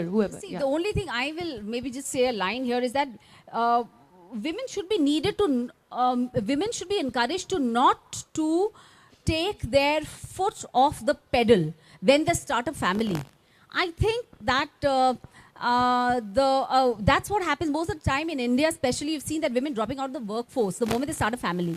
And that should not be encouraged. Women themselves should, that is I think where women also need to support other women. And initially when you are single, when you are sort of just, you know, we all know that, you know, I mean, when you have that drive, you don't have kids waiting for you at home. That time is a different time, but the moment you have kids and stuff, then you realize that somehow the whole, I mean, you know, the whole responsibility of looking after the family does follow the woman. I think we need to be able to demand or ask for equal participation from men without feeling the guilt of it. We need to do one thing very, very urgently, is not to remove our foot from the pedal. Men don't do it once they have kids. I mean, they don't let go of. See, जो whole balancing factor होता है women पे ज़्यादा होता है. I think we should also be able to, without feeling guilty, be able to demand that even men should be able to support the female. Will demanding help? No, that depends. I think that's a very individual relationship which you strike up. Exactly. That's a very individual relationship which you strike up. What do you say, Harshali? So when you asked the question, I remembered that I had saved, you know, a couple of written by Ashfaq Ahmed Sahab. I was reading this while I was traveling in the morning today, thinking about our topic. So, with your permission, Please go ahead. थोड़ी हिम्मत रख, and I'm addressing the women here. थोड़ी हिम्मत रख, अपनी बात रख. कोई ना सुने तो ऊंची अपनी आवाज रख. ये खुदगर्जों की दुनिया है, सबको अपनी पड़ी है. तेरी कोई नहीं रखेगा, तू खुद अपना ख्याल रख. So that's my message to all the women, that do it for yourself. Yeah, because you are equally and more important. Actually, there's no one more important for yourself than you. Yeah. So, beautifully said. Mohua, what would you like to say? So I don't think the divide can close so easily. I don't think I will live to see the day that the division will be closed, for sure. Because we are, as women, we will become mothers, and you will take the pedal off for a while, whatever. And it's said very and done. intrinsic in a woman to be a wife, a mother, I'm not too sure if it's intrinsic or it's been made. It's a cultural conditioning for all of us. Okay. That unless you become a mother, you know, and unless you become a wife, your social standing is not there, you know. So I don't think the division will really ever close that fast, that soon. But I think more and more women today, you know, are choosing to not get married very early. They're choosing to not have children because they don't want to give up on their careers. They're choosing to marry men or be in relationships with men where there is more equality. And things are changing, but definitely for the entire, you know, shift, I don't think world over it is there. You know, it's not just India. I mean, you know, it's world over not there. But culturally, I think in India, we do have a culture of very, very progressive women. It's just this that we regressed with the colonial rule.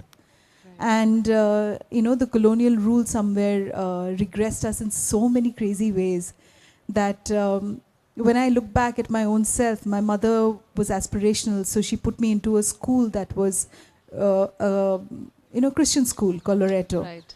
And they did everything to convert me, and so that I could speak English, you know. And in that entire conversion, I think I became a bigger prude than what I would have been, you know, in probably in an environment where you're not constantly wanting to get better.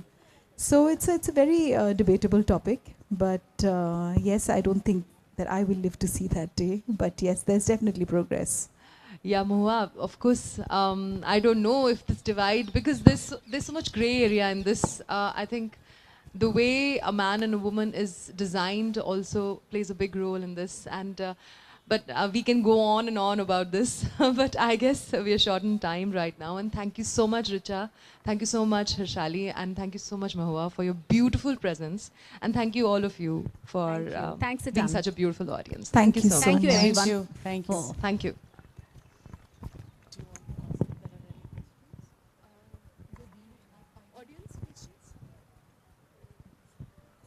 So we've got some time. If there are any questions from the audience, please shoot.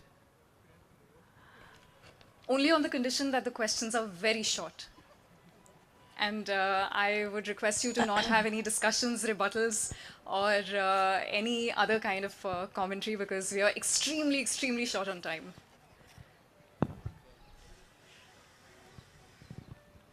This is a very interesting session, and especially for males also. But one request: when you sit next time, you put some one or two males over there. That's feeling over everyone. And secondly, one thing I want to add that we are made like that, males and females. It's by God and nature. So woman should be celebrated as a woman, and man should be celebrated as a man. So there are differences; they will remain. And मुझे ये लगता है कि the women should not force कि like सानू मोढ़े नाल मोढ़ा ला के बंदे दे होना चाहिए. That we are made like that. It's the beauty of a woman. So that should be maintained as such. So things have changed a lot. So your question, please. Question. It's not a question. This is my आप third suggestion. Gender भूल गए. हम लोग दो gender नहीं हैं अब और. We are man, woman and transgender.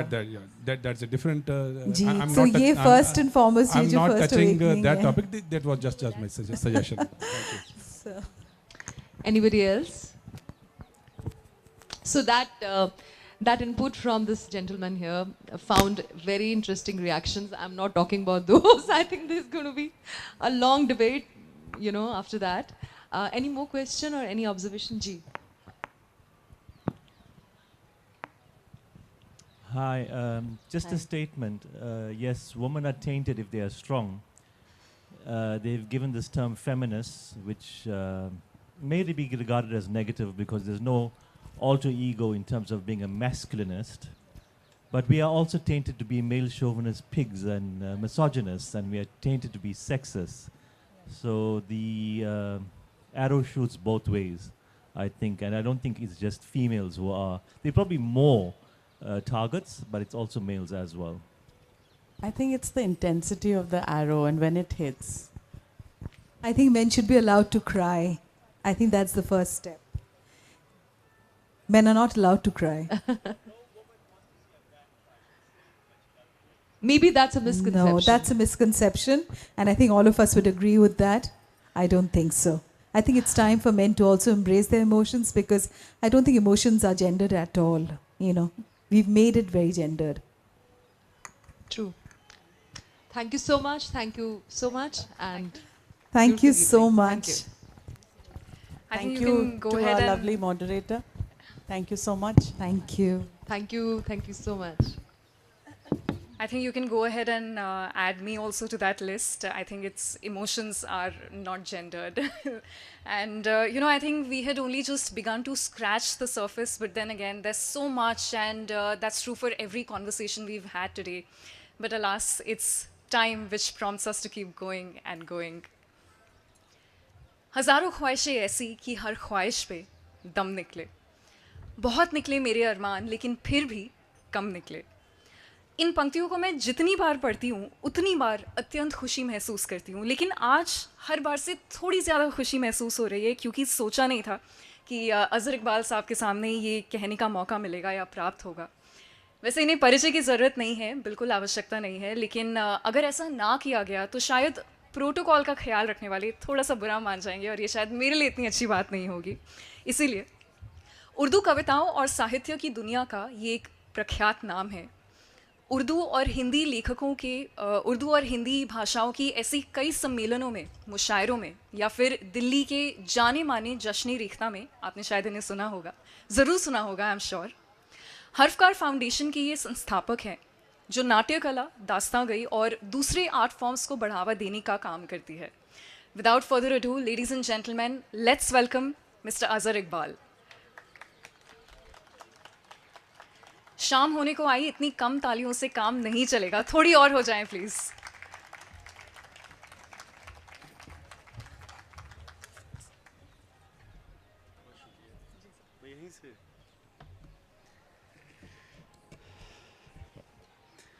हालांकि मेरा वक्त जो था वो पूरा हो चुका है,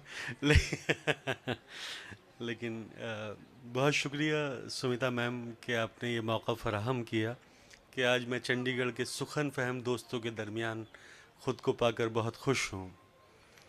बग़ैर किसी ताख़ीर के मैं अपनी शायरी से आपको जोड़ता हूँ। शायरी सुनाने से पहले एक नज़्म किसी की याद आ रही है कि जब कभी करता हूँ टेलीफोन उस नंबर पे मैं, तो उसे एंगेज ही पाता हूँ मैं। जब कभी करता हूँ टेलीफोन उस नंबर पे मैं, तो उसे एंगेज ही पाता हूँ मैं, मसरूफ़ ही पाता हूँ मैं। पूछता हूँ फिर मैं ये अरबाब टेलीफोन से, क्यों फ़लाँ नंबर मुझे मिलता नहीं, क्यों मेरे दिल का कमल खिलता नहीं। उस तरफ से फिर ये मिलता है जवाब, ये तो नंबर आप ही का है जनाब। दूसरों से बात बेशक कीजिए, खुद से मिलने की ना कोशिश कीजिए। आदमी खुद से मुखातिब हो सके, आज की मसरूफ़ दुनिया में कहाँ मुमकिन है ये। तो ये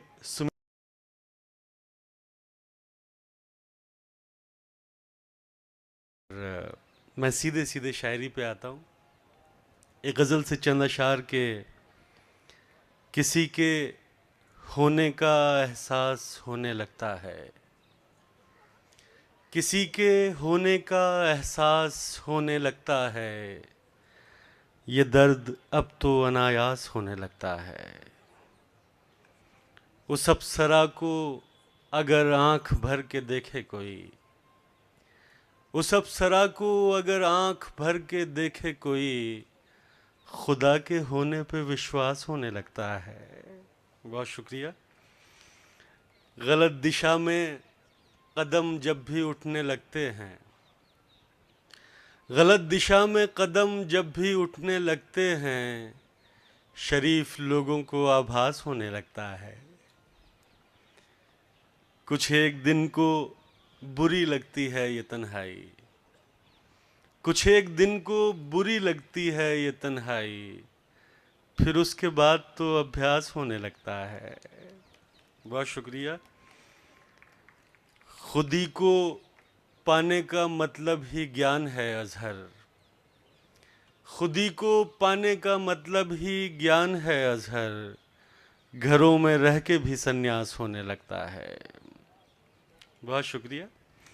और एक गज़ल से चंद अशार के, अपनी मर्यादाओं का गुणगान करते रह गए, अपनी मर्यादाओं का गुणगान करते रह गए, देश हित में देश का नुकसान करते रह गए।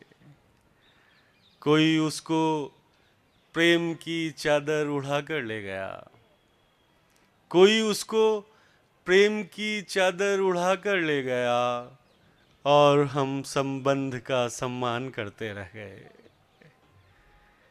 वो किसी पत्थर की मूरत को समर्पित हो गया, वो किसी पत्थर की मूरत को समर्पित हो गया, और हम इस जिस्म को गुलदान करते रह गए। प्रेम का स्नान कर मन हो गया यज्ञोपवीत, प्रेम का स्नान कर मन हो गया यज्ञोपवीत, याचनाएं बैठकर यजमान करते रह गए।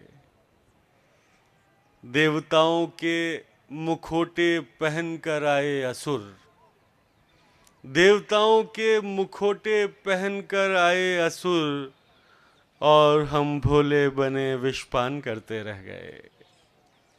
बहुत शुक्रिया। और सारे मेडल चीन अमेरिका के हिस्से आ गए। सारे मेडल चीन अमेरिका के हिस्से आ गए, हम तो हिंदुस्तान पाकिस्तान करते रह गए।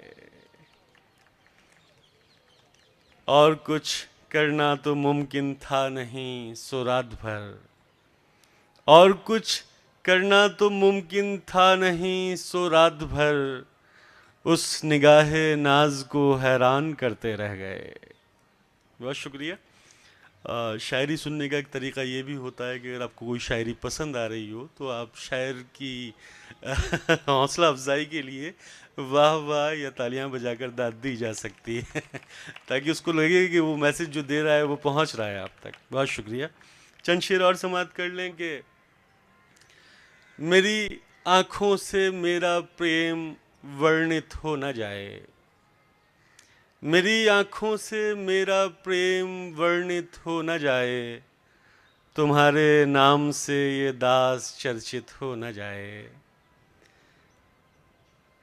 हम उस देवी से मिलते हैं तो अक्सर सोचते हैं, हम उस देवी से मिलते हैं तो अक्सर सोचते हैं, किसी पापी को ये प्रसाद वितरित हो न जाए। वो इस वीकेंड तक बाइक चलाना सीख लेगी, वो इस वीकेंड तक बाइक चलाना सीख लेगी, मुझे ये डर के यातायात बाधित हो न जाए। उसे अच्छा नहीं लगता धुएं में सांस लेना, उसे अच्छा नहीं लगता धुएं में सांस लेना, हमारे वास्ते सिगरेट भी वर्जित हो न जाए। बहुत शुक्रिया। और चंद शेर और समाप्त कर लें कि बहुत शुक्रिया। हम ही से अपना सवाल रखा नहीं गया है, हम ही से अपना सवाल रखा नहीं गया है, इसीलिए तो ख्याल रखा नहीं गया है। तमाम रिश्तों के हक अदा करना चाहता था, तमाम रिश्तों के हक अदा करना चाहता था, कोई भी रिश्ता बहाल रखा नहीं गया है। ये तय हुआ है कि गैर मशरूत हो मोहब्बत, अनकंडीशनल। ये तय हुआ है कि गैर मशरूत हो मोहब्बत, सो दरमिया में विसाल रखा नहीं गया है। बिछड़ गए हंसते खेलते अब की बार हम लोग, बिछड़ गए हंसते खेलते अब की बार हम लोग, दिलों में अपने मलाल रखा नहीं गया है। मोहब्बतों के उरूज पर खुदकुशी करेंगे, मोहब्बतों के उरूज पर खुदकुशी करेंगे, मोहब्बतों में जवाल रखा नहीं गया है। बहुत शुक्रिया। चंद शेर और समाप्त कर लें कि आए हैं कुछ कर गुजरने के लिए, आए हैं कुछ कर गुजरने के लिए, वरना जीने हैं उतरने के लिए। हम थे उजलत में, उजलत जल्दी, हम थे उजलत में ये देखा ही नहीं, वो इशारा था ठहरने के लिए। बहुत शुक्रिया। और डूब जाना बाई से इज्जत रहा, डूब जाना बाई से इज्जत रहा, ये सही मौका था मरने के लिए। सब लकीरें बन चुकी तस्वीर की, सब लकीरें बन चुकी तस्वीर की, कोई आए रंग भरने के लिए।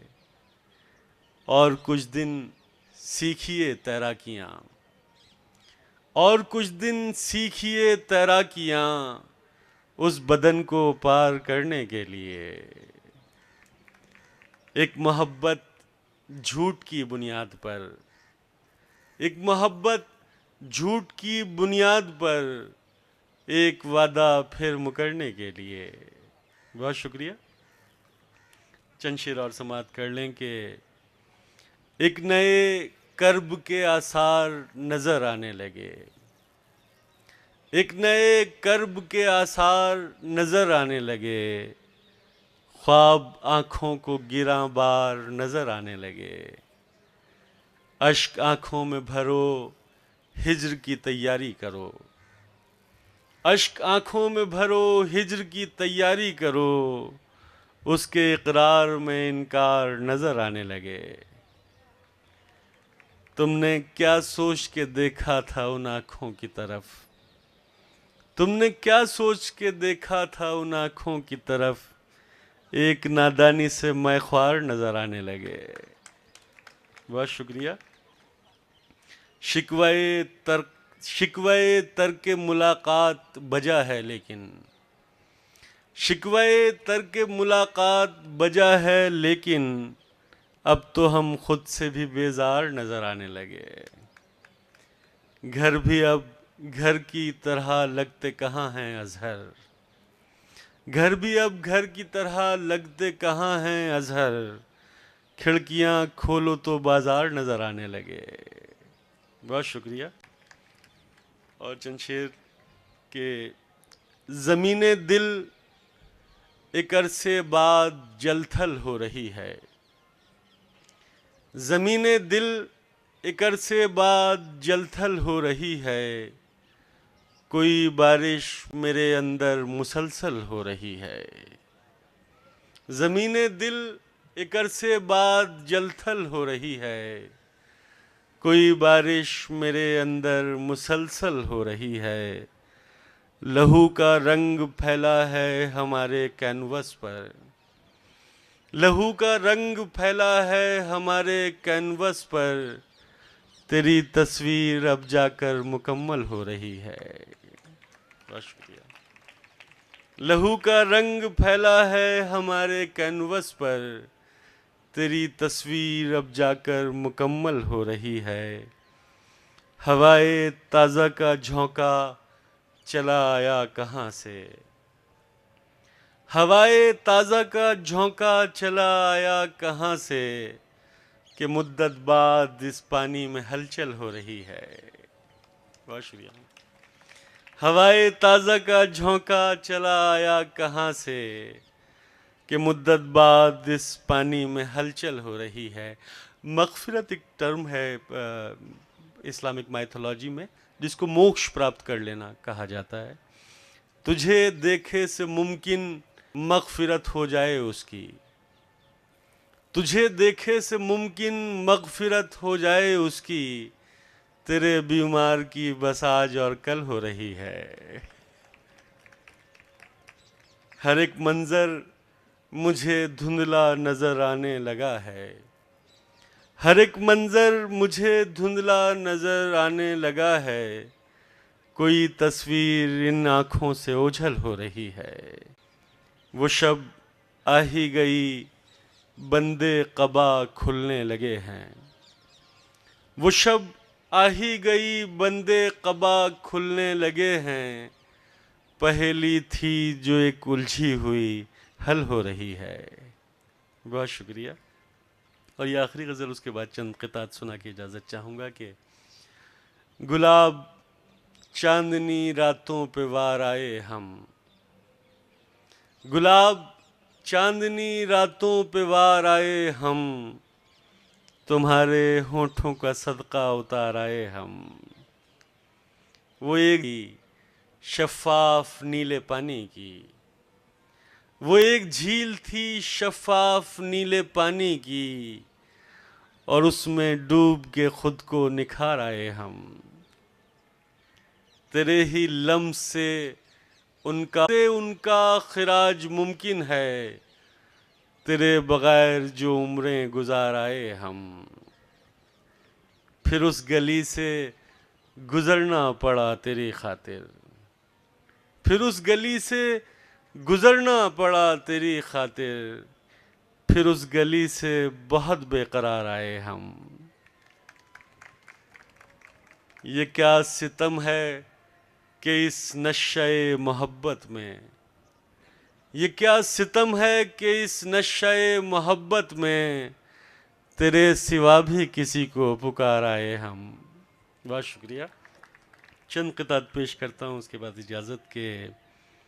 गाली को प्रणाम समझना पड़ता है, गाली को प्रणाम समझना पड़ता है, मधुशाला को धाम समझना पड़ता है, आधुनिक कहलाने की अंधी जिद में रावण को भी राम समझना पड़ता है। बहुत शुक्रिया। इतना संगीन पाप कौन करे, इतना संगीन पाप कौन करे, मेरे दुख पर विलाप कौन करे। चेतना मर चुकी है लोगों की, चेतना मर चुकी है लोगों की, पाप पर पश्चाताप कौन करे। बहुत शुक्रिया। तेरे संसार से तंग आ गए हैं, तेरे संसार से तंग आ गए हैं, हम इस आभार से तंग आ गए हैं। हमें अब चाहिए थोड़ी सी घृणा, निरंतर प्यार से तंग आ गए हैं। बहुत शुक्रिया। और शेर सुन लें कि तुम बुरा मत कहो उसको आवेश में, तुम बुरा मत कहो उसको आवेश में, कोई राजा न हो रंग के वेश में। वो सुगंधित हवाएं तो दुर्लभ हुईं, वो सुगंधित हवाएं तो दुर्लभ हुईं, वो जो चलती थीं अक्सर मेरे देश में। बहुत शुक्रिया। और चंद शेर समाप्त कर लें कि ओस की तरह झिलमिलाया कर, ओस की तरह झिलमिलाया कर, गीले बालों को मत सुखाया कर। ओस की तरह झिलमिलाया कर, गीले बालों को मत सुखाया कर। आंख फिर वक्त पर नहीं खुलती, आंख फिर वक्त पर नहीं। बहुत शुक्रिया। और धूप में जल रहा है जिस्म मेरा, धूप में जल रहा है जिस्म मेरा, तू अगर पेड़ है तो साया कर। बहुत शुक्रिया। और आखिरी शेर के छूट जाते हैं सब ज़रूरी काम, छूट जाते हैं सब ज़रूरी काम, हमको बातों में मत लगाया कर। बहुत शुक्रिया हाज़रीन, थैंक यू सो मच। जी जी जी, मैं हाजिर कर देता हूँ कि वो एक पक्षी जो गुंजन कर रहा है, वो एक पक्षी जो गुंजन कर रहा है, वो मुझ में प्रेम सर्जन कर रहा है। नदी के शांत तट पर बैठकर मन, नदी के शांत तट पर बैठकर मन, तेरी यादें विसर्जन कर रहा है। बहुत शुक्रिया। नदी के शांत तट पर बैठकर मन, तेरी यादें। बहुत दिन हो गए हैं तुमसे बिछड़े, तुम्हें मिलने को अब मन कर रहा है। किसी के भाग्य में भिक्षावृत्ति, किसी के भाग्य में कोई हम सब पे शासन। उसकी आंखों से ऐसा लगता था जैसे वो लफ्ज़ के अंदरून गोशों में, उसके सब तजुर्बात ताज़ा थे। वो थी तख़ील की उड़ानों में, और इस कैफियत के साये में बुन रही थी वो ख्वाब कल के लिए। इस हकीकत से बेनियाज के ये कच्ची उम्रों के ख्वाब हैं सारे, टूट जाएं तो दर्द होता है। बहुत शुक्रिया। और आखिरी गज़ल सुनाना चाहता हूँ, वो तरन्नुम से अगर आप इजाज़त दें तो मैं, कि दरख्तों से था एक रिश्ता हमारा, दरख्तों से था एक रिश्ता हमारा, दरख्तों से था एक रिश्ता हमारा, ज़मीं उनकी थी और साया हमारा। कोई तो पाँव की जंजीर बनता, कोई तो पाँव की जंजीर बनता, कोई तो रोकता। खड़े हैं मुट्ठियों में रेत लेकर, खड़े हैं मुट्ठियों में रेत लेकर, हुआ करता था एक दरिया हमारा। बहुत शुक्रिया। अचानक मर गया किरदार कोई, अचानक मर अधूरा रह गया किस्सा हमारा। ताल्लुक झूठ की बुनियाद पर था, ताल्लुक झूठ की बुनियाद पर था, मगर वो इश्क था सच्चा हमारा। दरख्तों से था एक रिश्ता हमारा। बहुत शुक्रिया हाज़रीन, बड़ी इनायत, थैंक यू सो मच, बड़ी इनायत।